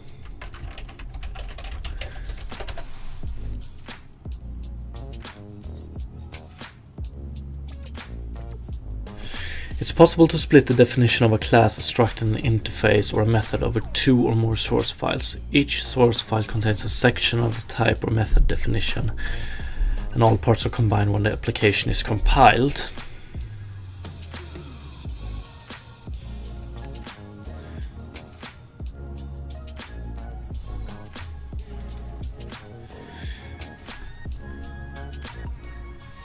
Okay.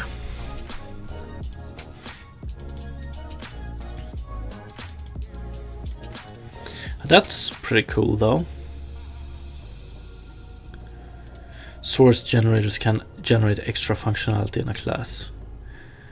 But like, what's the difference between doing this and extending?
Okay.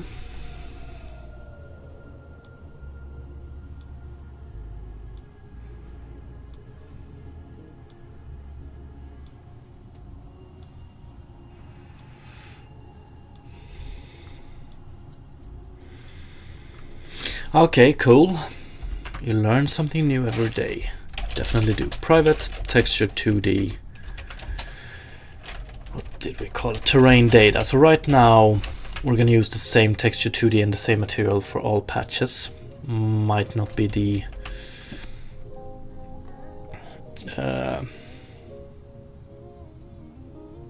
might not be what we want to do in the final product. Subdivision, like now we're making it able to provide different subdivision in different directions, and maybe that's good. Yeah, let's keep it. So if we move, we do awake here.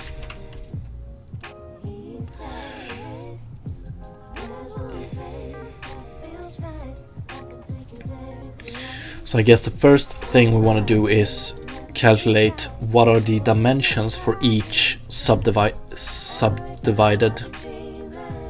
terrain part, i.e. terrain patch. What is the resolution for each? And we do it based on this one. So I wonder if we can do vector 2, vector 2, vector 2. So that means that we can do vector 2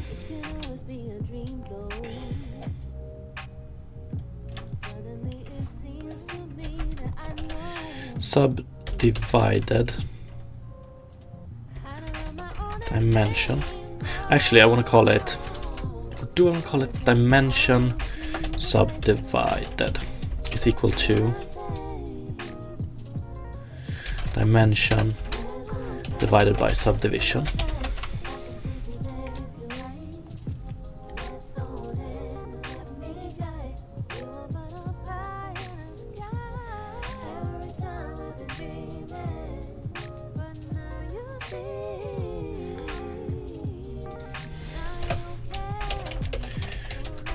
Int solution subdivided.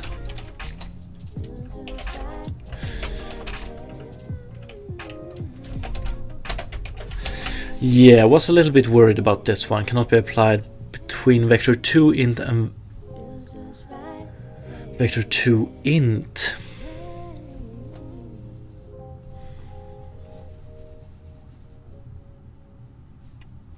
Okay. So yesterday we read a thread where some users were almost fighting about the inconsistency of this being allowed, but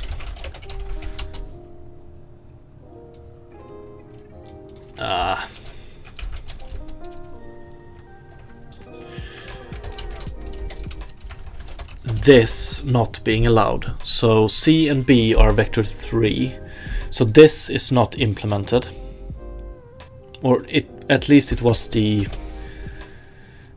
case with multiplication. So okay, that's inconsistent. It works for vector 2 but not for vector 3, but I get it.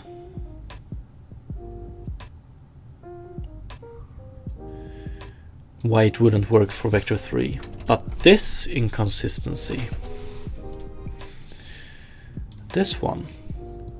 So we can divide a vector 2 with a vector 2 int, but we can't divide a vector 2 int with a vector 2 int. Like, is there a logical reason for it, or is it just something that never got implemented for some reason or the other?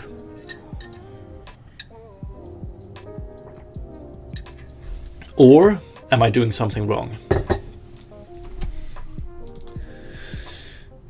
I don't think so, but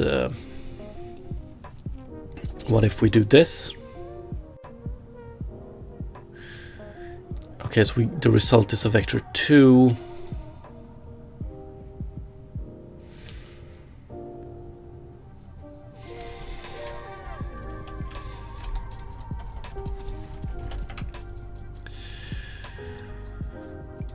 But this means that we can enter a float value here, and I don't like that.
A little bit disappointed that we can't do this.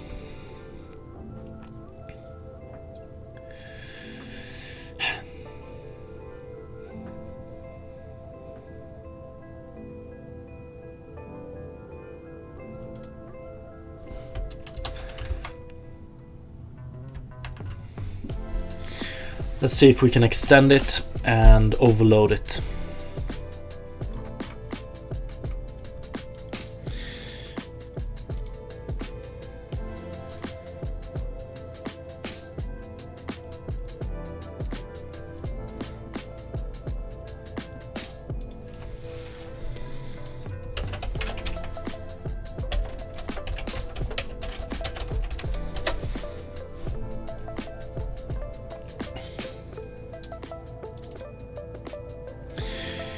Yeah, like we could it's true, we could solve it by doing something like, I mean, we could just do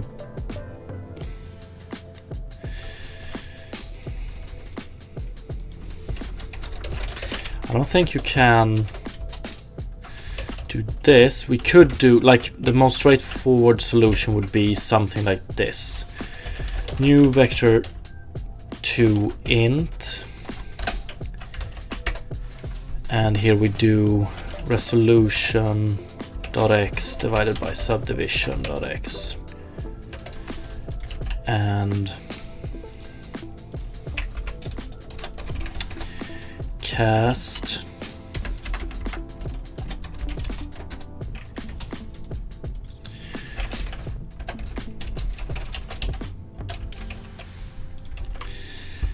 but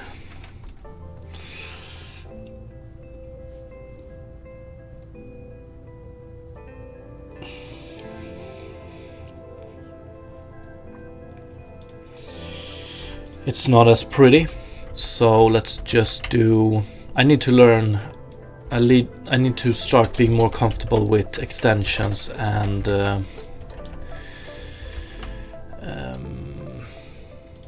overloading in C# anyway, so let's just see if this is possible.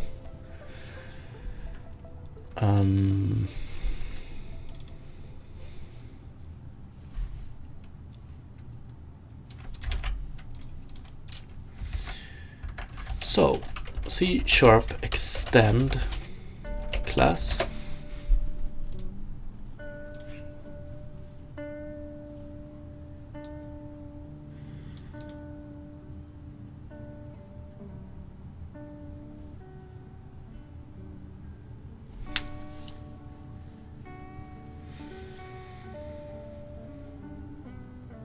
Oh, whoa, one sec.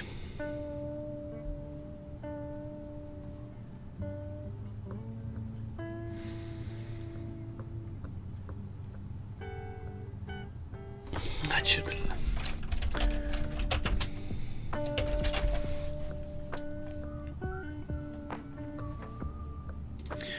operating overload, public fraction.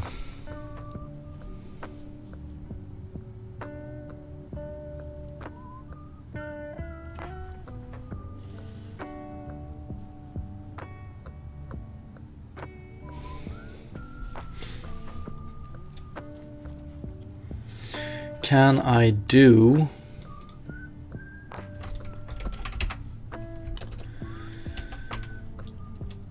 public static vector 2 int operator division?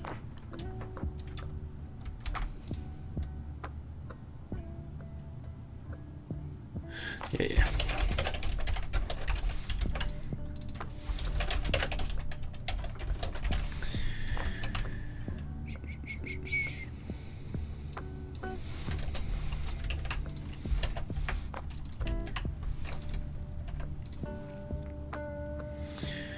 And now the question is, okay, why are we still...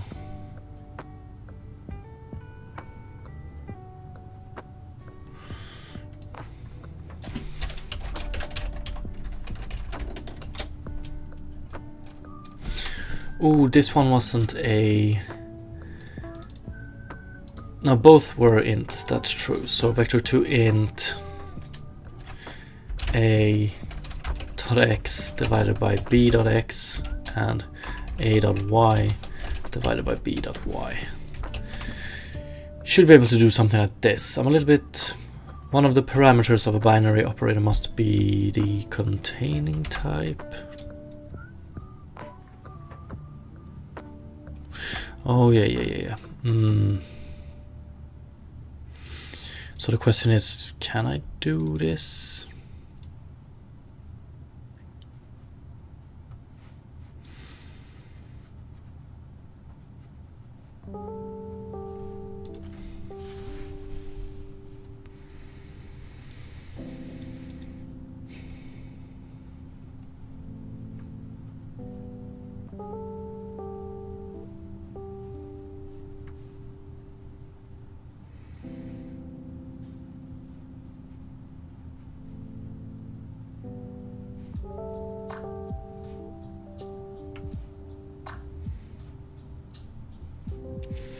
Oh, how I wish this would be possible to do.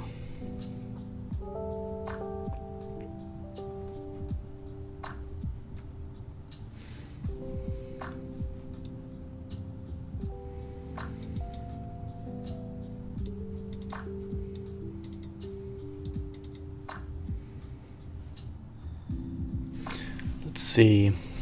C# class extension with overload. Extension method overload. Or actually, let's do class extension with operator overload.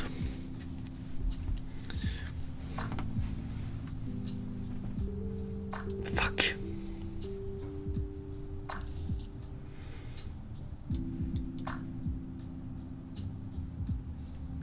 Okay. Let's see.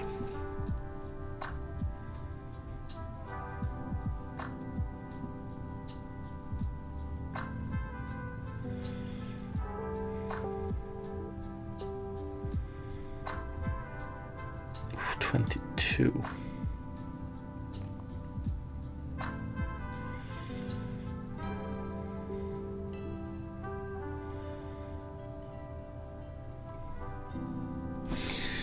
Okay, unfortunate.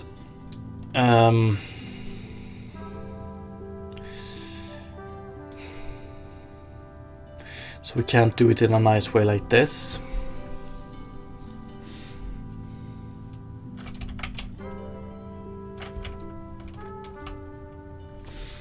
Ooh, we need to rename this one as well.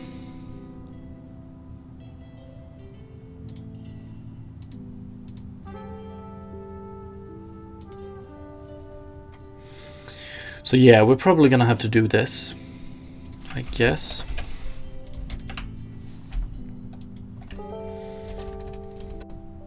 Like, this was what we were gonna do, but I just wanted to move it to a operator overload in a extension method, or as an extension method. If vector2int is a partial class, you could do it. That is true, but I doubt that's the case. So that would mean that is true. If vector2 was partial, we could be able to do vector2int public partial class.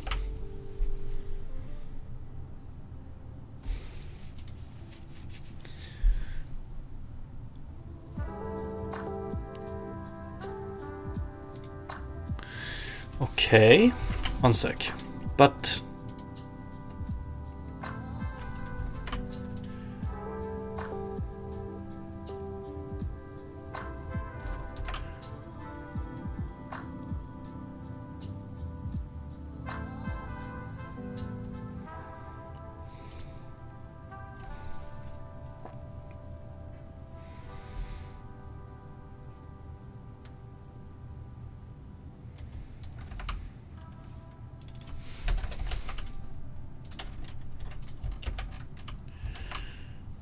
interesting. So if we add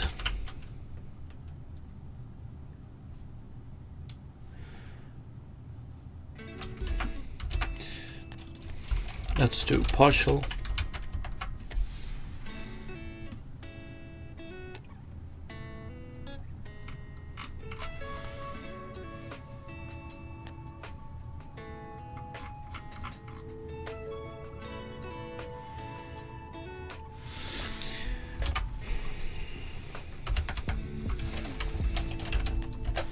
Yeah, we probably, this just means that we do, yeah, it's probably not partial, so we just redefine it and it leads to a lot of errors. But yeah, that was unfortunate. That was like the last lifeline, but let's do it this way. It's just that it would have been a little bit nicer if we could do it this way.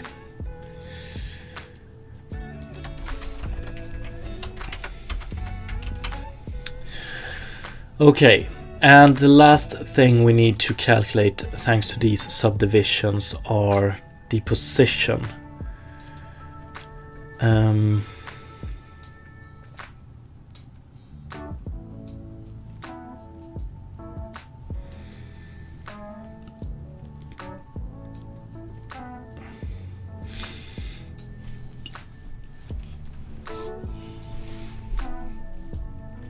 So assuming we are generating a lot of patches, let's see.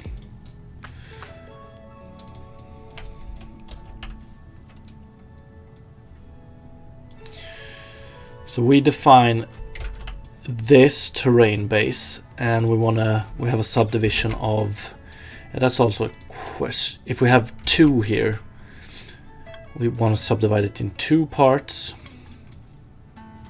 So to find the center points here, we want to take 1 divided by s plus 1, right? Then we have, no, or yes, maybe. Then we get this point, this point, this point, this point, or do we want to do it subdivision plus 2? This point, this point, this point, this point.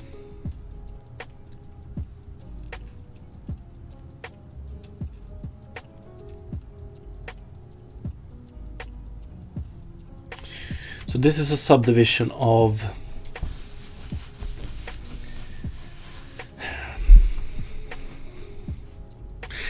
yeah, that's also something we need to, so this would probably be 1, yes. No, 2, I mean 2. So this would be 4, 0.25, 0.5.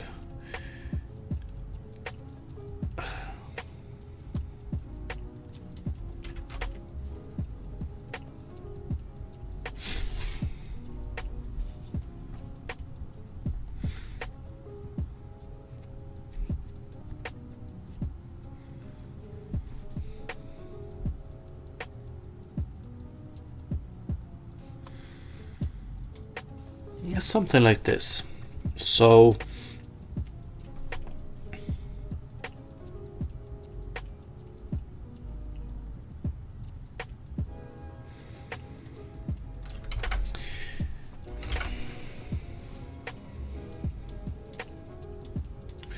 this is a subdivision of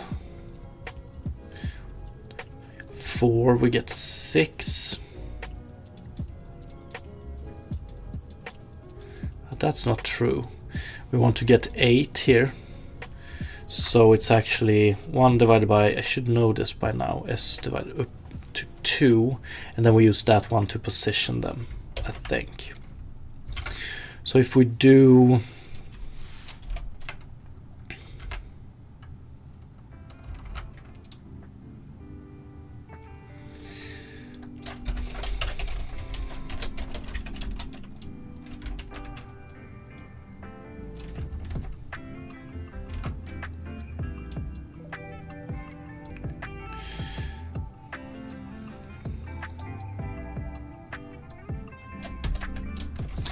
dimension subdivided delta.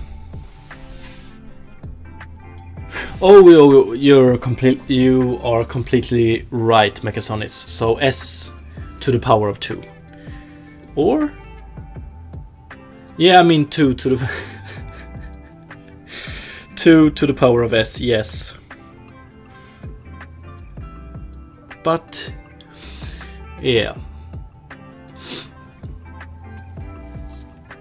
You are correct.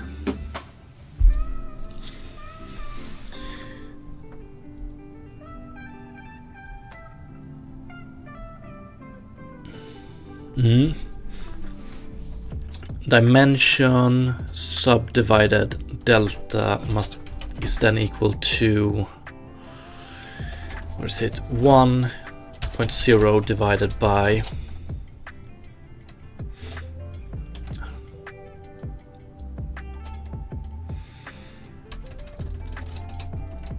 can we do vector 2 dot 1 divided by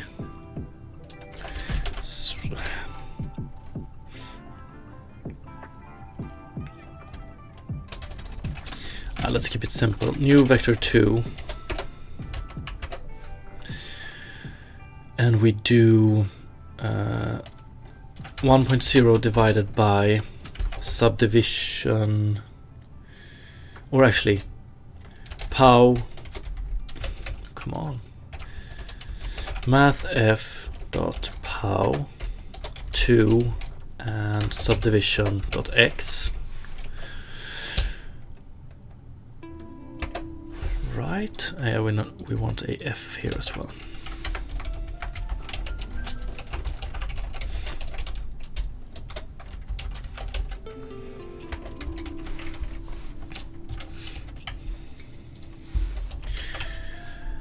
But we want to make it delta, so it's going to be multiplied by dimension, right?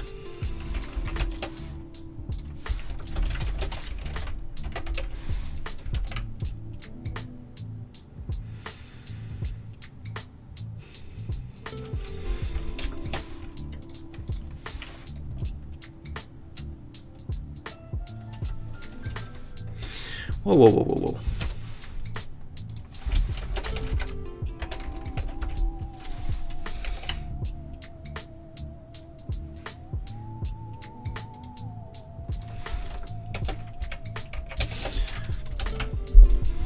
There we go.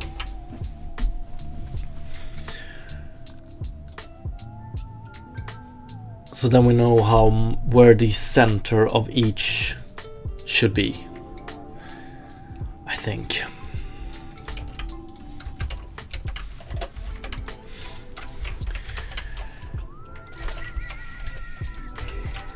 And then we do 4 int I is equal to 0, I is less than subdivision dot x, I plus plus.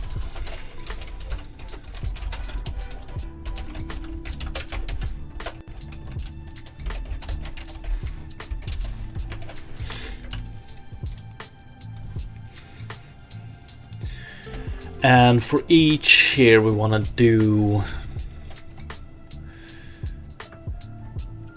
game object, terrain patch object.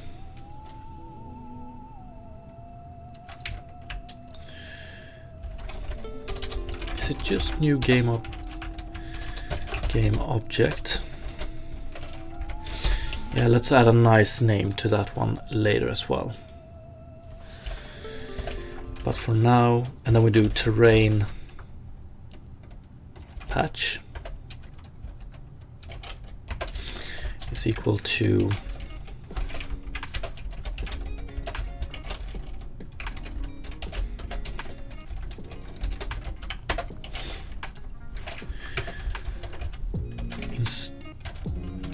oh, is it private still?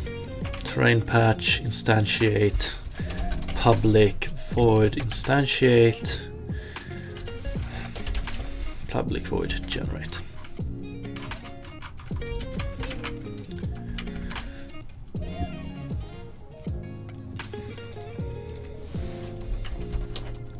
Instantiates. What did we have? Position. So that is equal to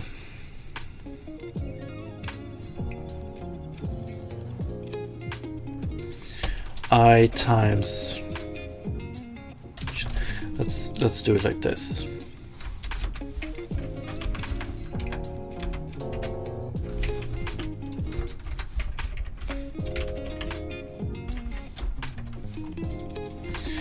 Can't really decide how I want to do it, but let's do vector 3 position or terrain patch position. Fuck it.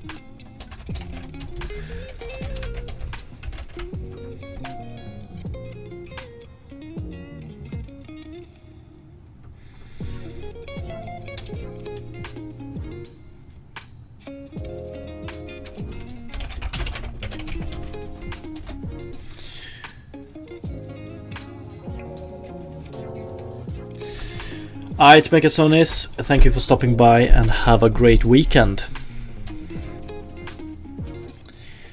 I multiplied by, let's do I multiplied by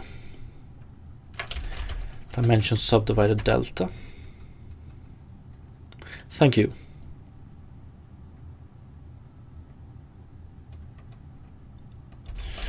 Zero point 0 and J multiplied by dimension subdivided delta, and here we want to go dot y dot x. So that's position.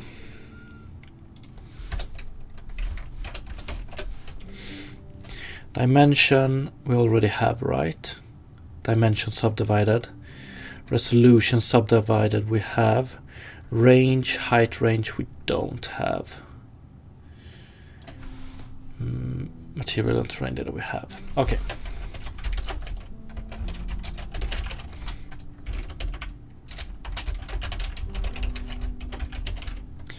Height range.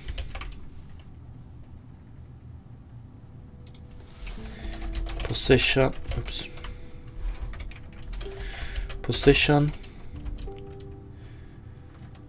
Dimension subdivided. Resolution subdivided.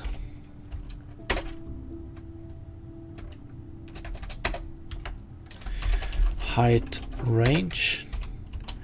Material. Terrain data. Might be a bit off here, but let's see.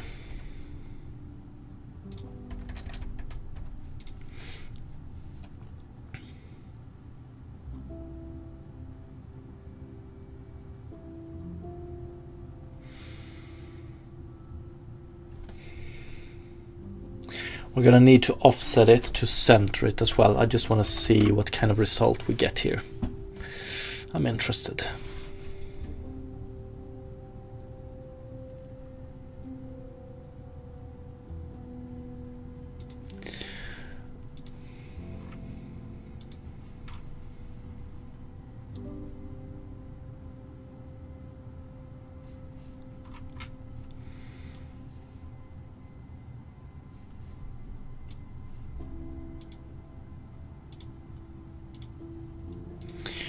Okay, so we do this now. We remove terrain patch. Rename this one terrain base, first of all. Garden. And we add, okay.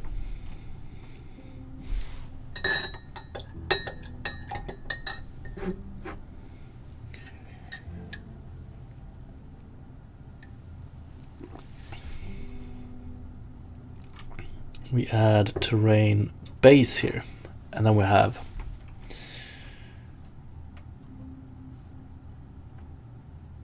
let's rename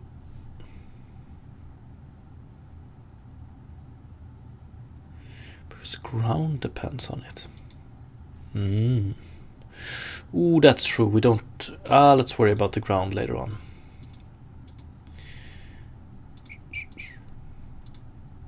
Okay. Garden, terrain base. Dimension, let's go 1010 for now. Resolution, I don't know, 1010. Subdivision 1-1 should give no subdivision. We want this material and this terrain texture. Let's see what we get.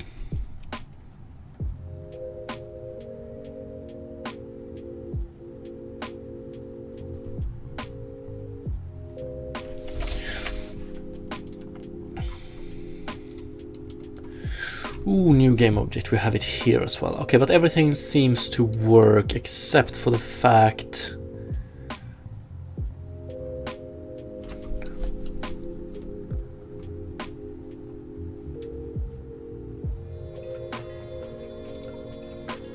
yeah, height range is 0, 0. Okay, so that's why it works. Let's continue with that height range. But we only get one new object, that's good. So let's add one thing here. Terrain patch object dot transform dot set parent. Oops.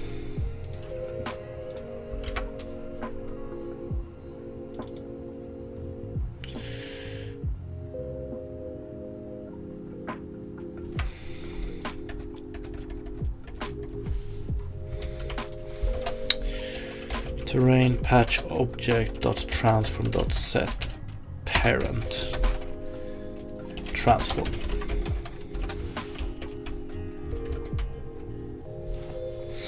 I got 100k channel points. Really need to get your stream set up a bit more. Yeah, I know. It's extremely bare bones, man.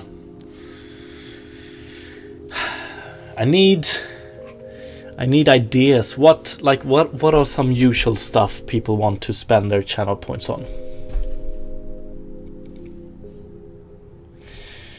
You can also set the static flag on the new game object. Ooh, that's good, Fabic. So, am I misunderstanding you, or do you mean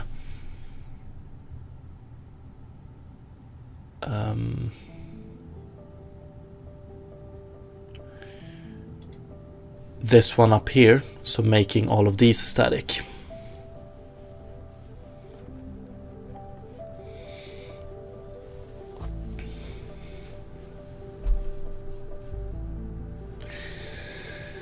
Oh yeah, so one thing is, so like when people spend channel points, you stream for longer. Yeah, it would be fun, but I think I would lose my my mind in the end. Yes, for the generated planes. Yeah, you're definitely right. I'm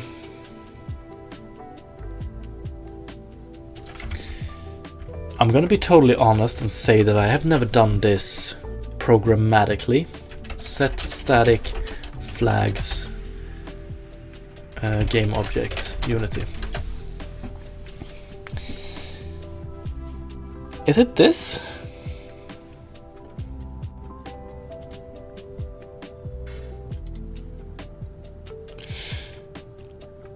But we don't want to do it through asset, right?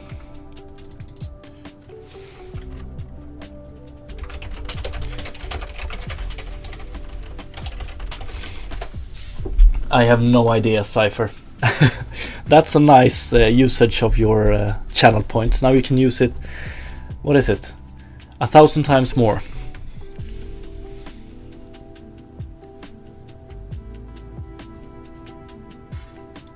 What am I missing?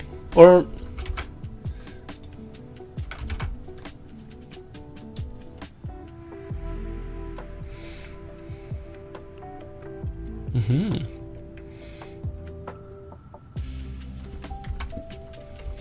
Oh, thank you, Fabic.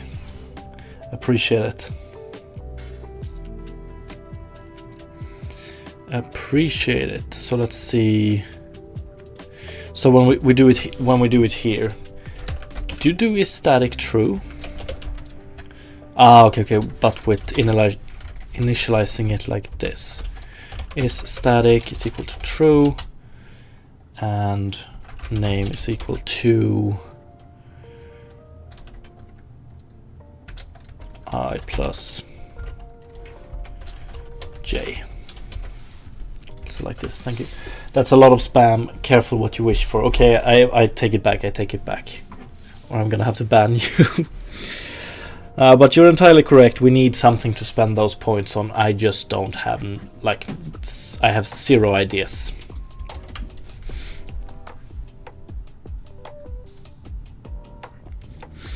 YouTube didn't allow for posting the code. Wow. Cypher, I would never. I promise. Oh, actually, depends, but probably never.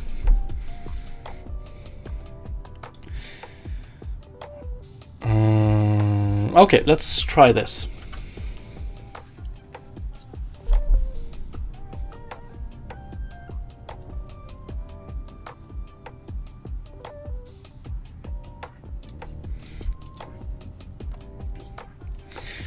And let's go with a subdivision of 2, 2 then. So we should get 4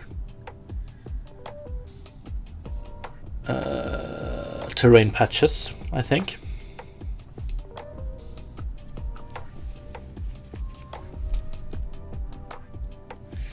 I hope. Yeah, but they are... Okay, my position calculations aren't entirely correct. Very cool that you can set static like this. I like it.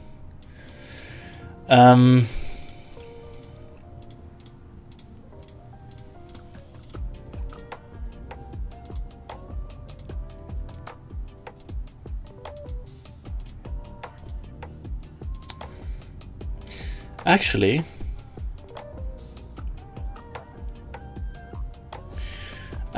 I wonder if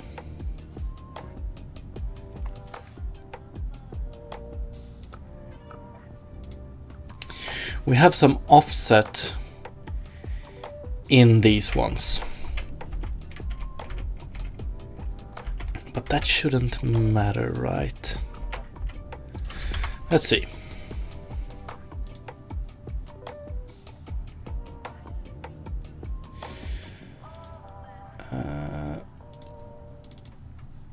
Dimension subdivided delta.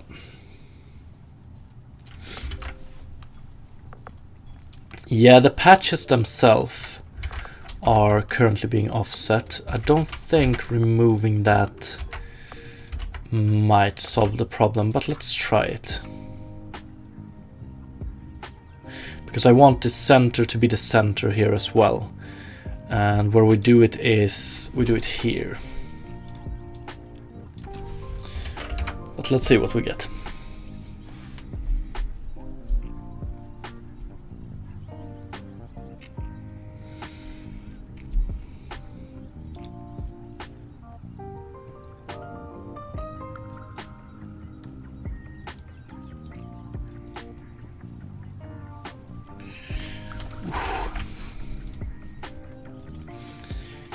Yeah, we get the same overlap, but just a little bit more. So let's do this.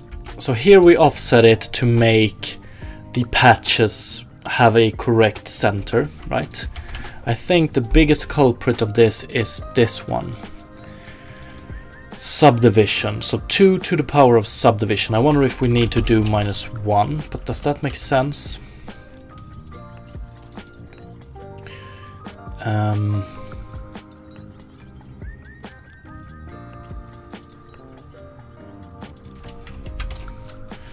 So if we have a subdivision of 1, we get 0 here, we get 2 to the power of 0, which is 1, we get 1, 1.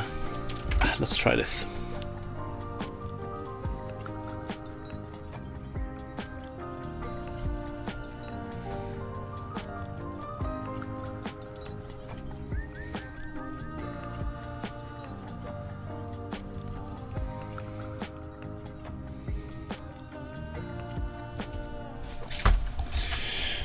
Okay.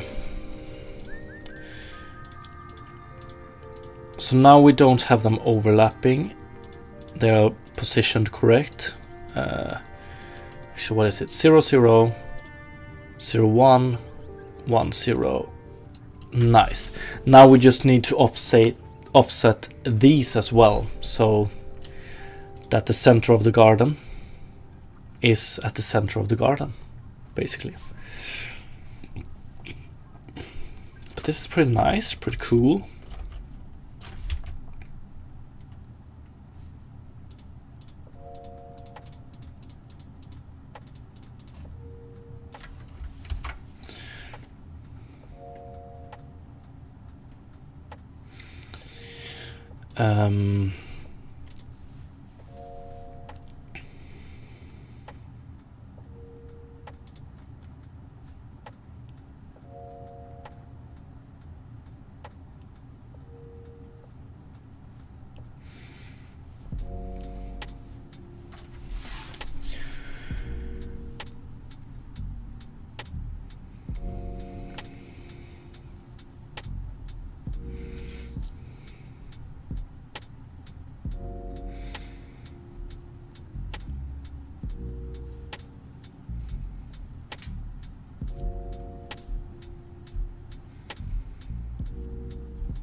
Do we just want to do... Yeah, maybe we want to do something similar.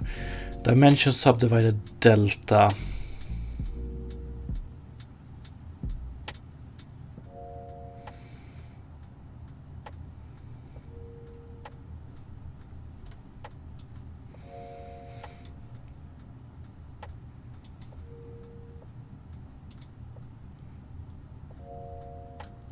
Don't we basically want to do... Maybe we want to do this in the for loop. So, right, I divided by this one and j divided by this one. Or, nah, or,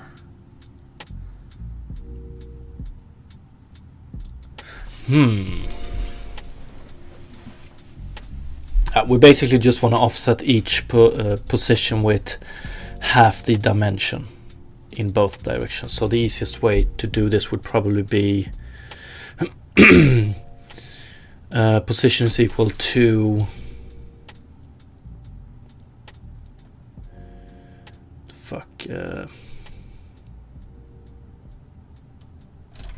minus 0.5 times dimension, right? Plus this one. Oh, this is a vector 2, so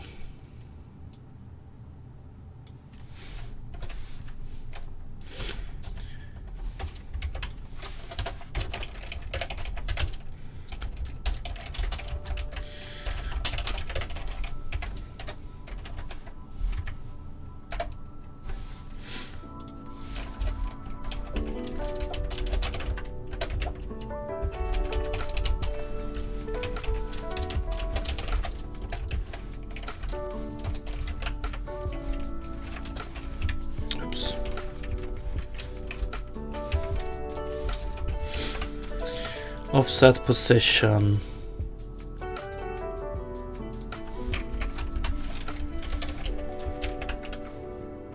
maybe?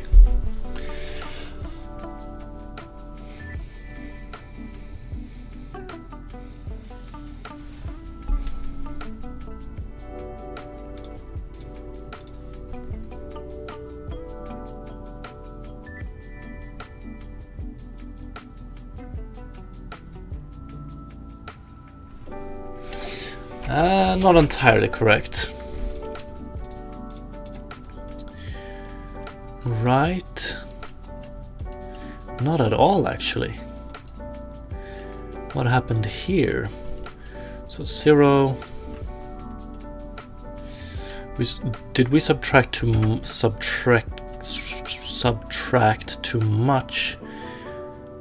0.5f times dimension.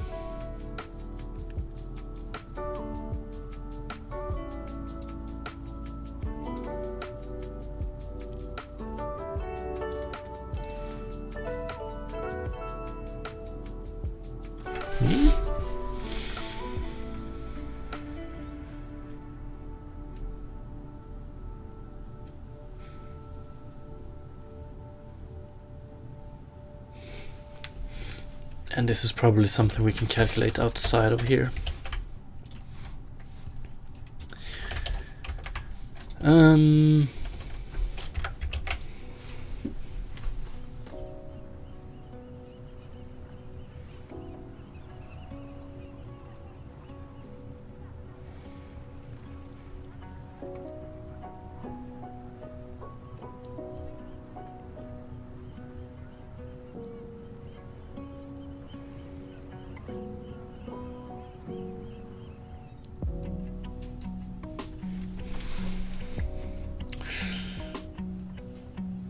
Oh yeah, that's true. Then we offset, but still, and then we offset these as well. But yeah, that's true.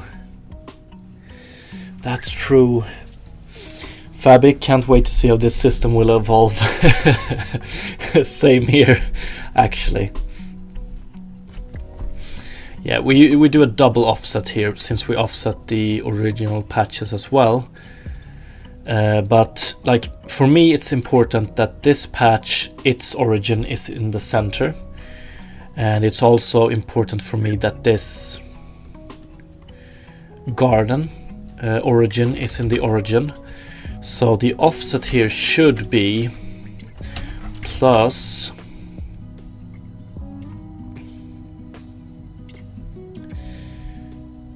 actually I think we want to do this.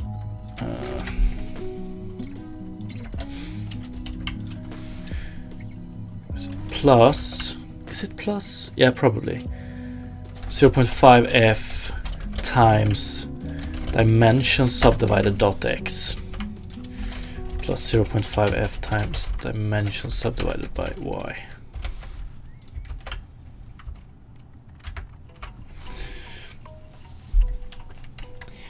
But yeah, I can't wait to see how this evolves as well. I think it's gonna be very exciting and hopefully end up in something very good.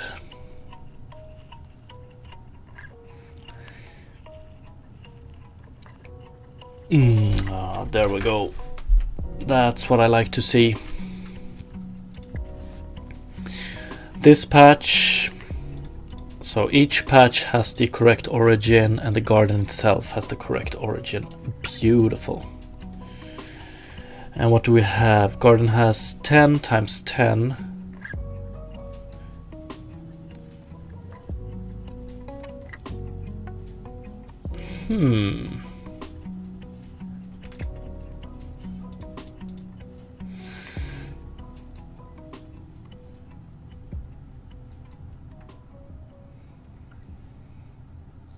Resolution of 10. 1, 2, 3, 4, 5, 6, 7, 8, 9.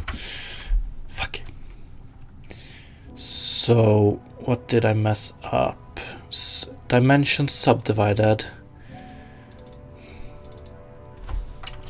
Is it the correct size at least? So we have a dimension of 10. 3D object. I'm hoping to learn some new tricks. Same here, same here, same here. It's gonna be exciting. So what did we have? Dimension 10 times 10. It feels... Is it correct? Ooh, I think it's... Yeah, the dimension... Yeah, the dimension seems to be correct. Definitely. But the resolution is not. And I think it has to do with resolution subdivided. We want to do...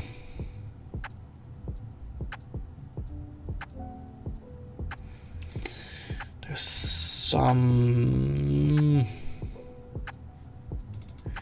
Resolution... Actually, resolution...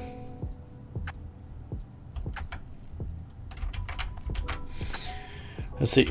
Resolution divided by subdivision.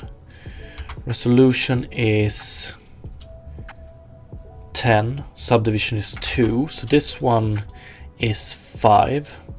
And we send in resolution subdivided here.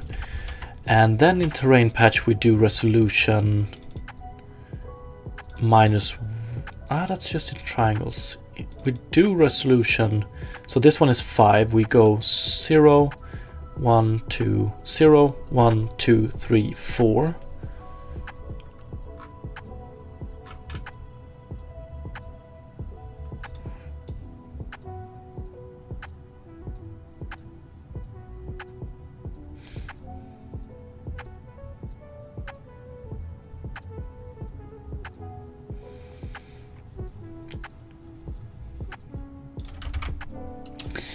Or 1 sec. It still doesn't make sense, does it? We should get one more line of vertices, both in this and this direction.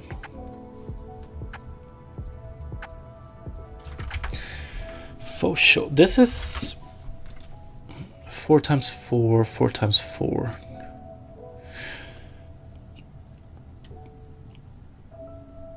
Or should we get 2 more? Yeah, we should be getting 2 more, right? So each patch should be 5 times 1, 2, 3, 4, 5. Or am I just... Yeah, never mind. It's correct, I think. So each patch has 5 times 5 vertices. We have 1 overlap here, though. But I think that works as intended, right? So it's pretty much... It's pretty much 1, 2, 3, 4, 5. 6, 7, 8, 9, 10. That's not gonna get confusing at all.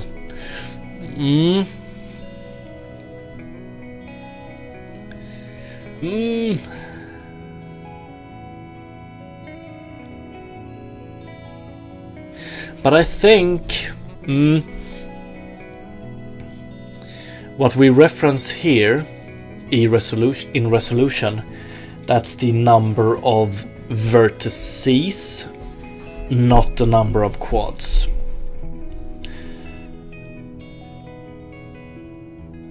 But you're like, how would it look?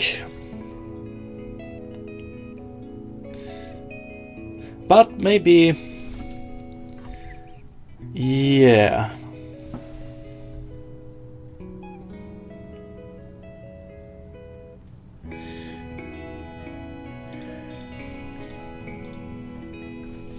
Your patch is 5 times 5, but your inner squares are 125 times 125.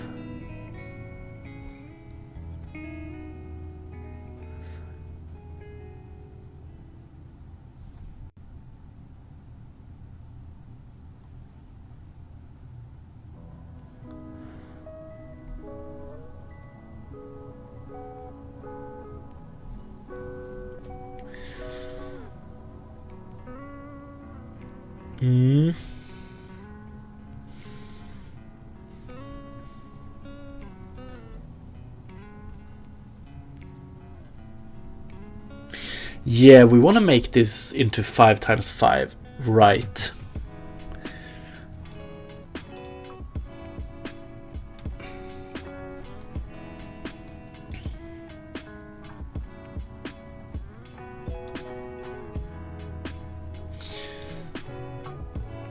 Yeah, I think we do.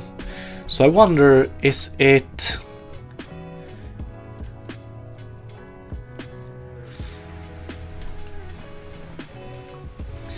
Yes, Fabic, on it. Let's see.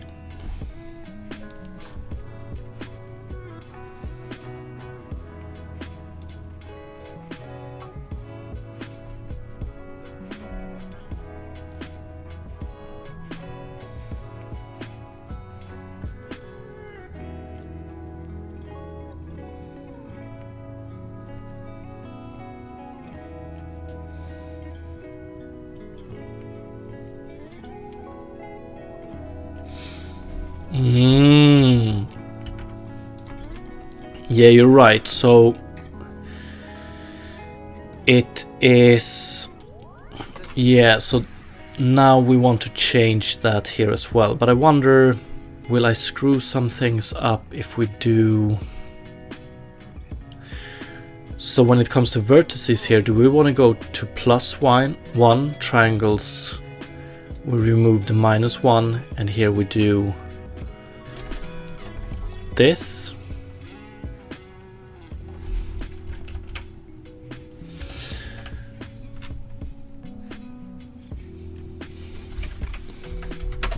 It's unfortunate because okay, so now when we're in a terrain patch instead of terrain, yeah, it makes so much sense, Fabic. So that's probably what we want to do here as well now, when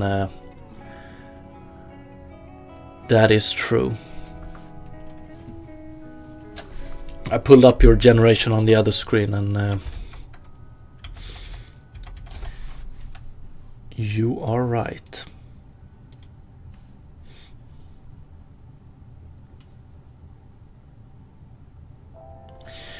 You are right. So that is what we're gonna do. To do, so it's pretty much add +1 to resolution related calculations. We're now a patch. I think it has to do with patch because I think we had a good result previously. Because unfortunately I won't have time to continue this, although I would very much like to.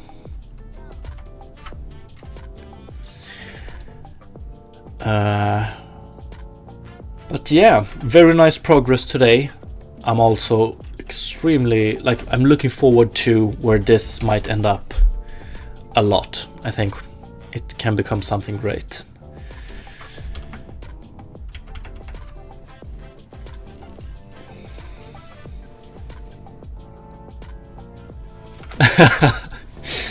Yeah, probably gonna try and that system is not implemented yet, so unfortunately this is the end. I have some other more boring stuff to do than this. But okay, so to summarize, very nice progress today, starting to look like a very unoptimized and simple terrain system. I like it. This is like a base to build upon. And I will continue this next week.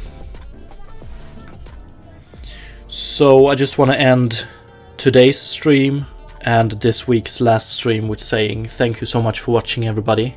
It's very appreciated. Thank you again, Fabic, for the donation. Extremely appreciated. And hopefully I will see you all next week.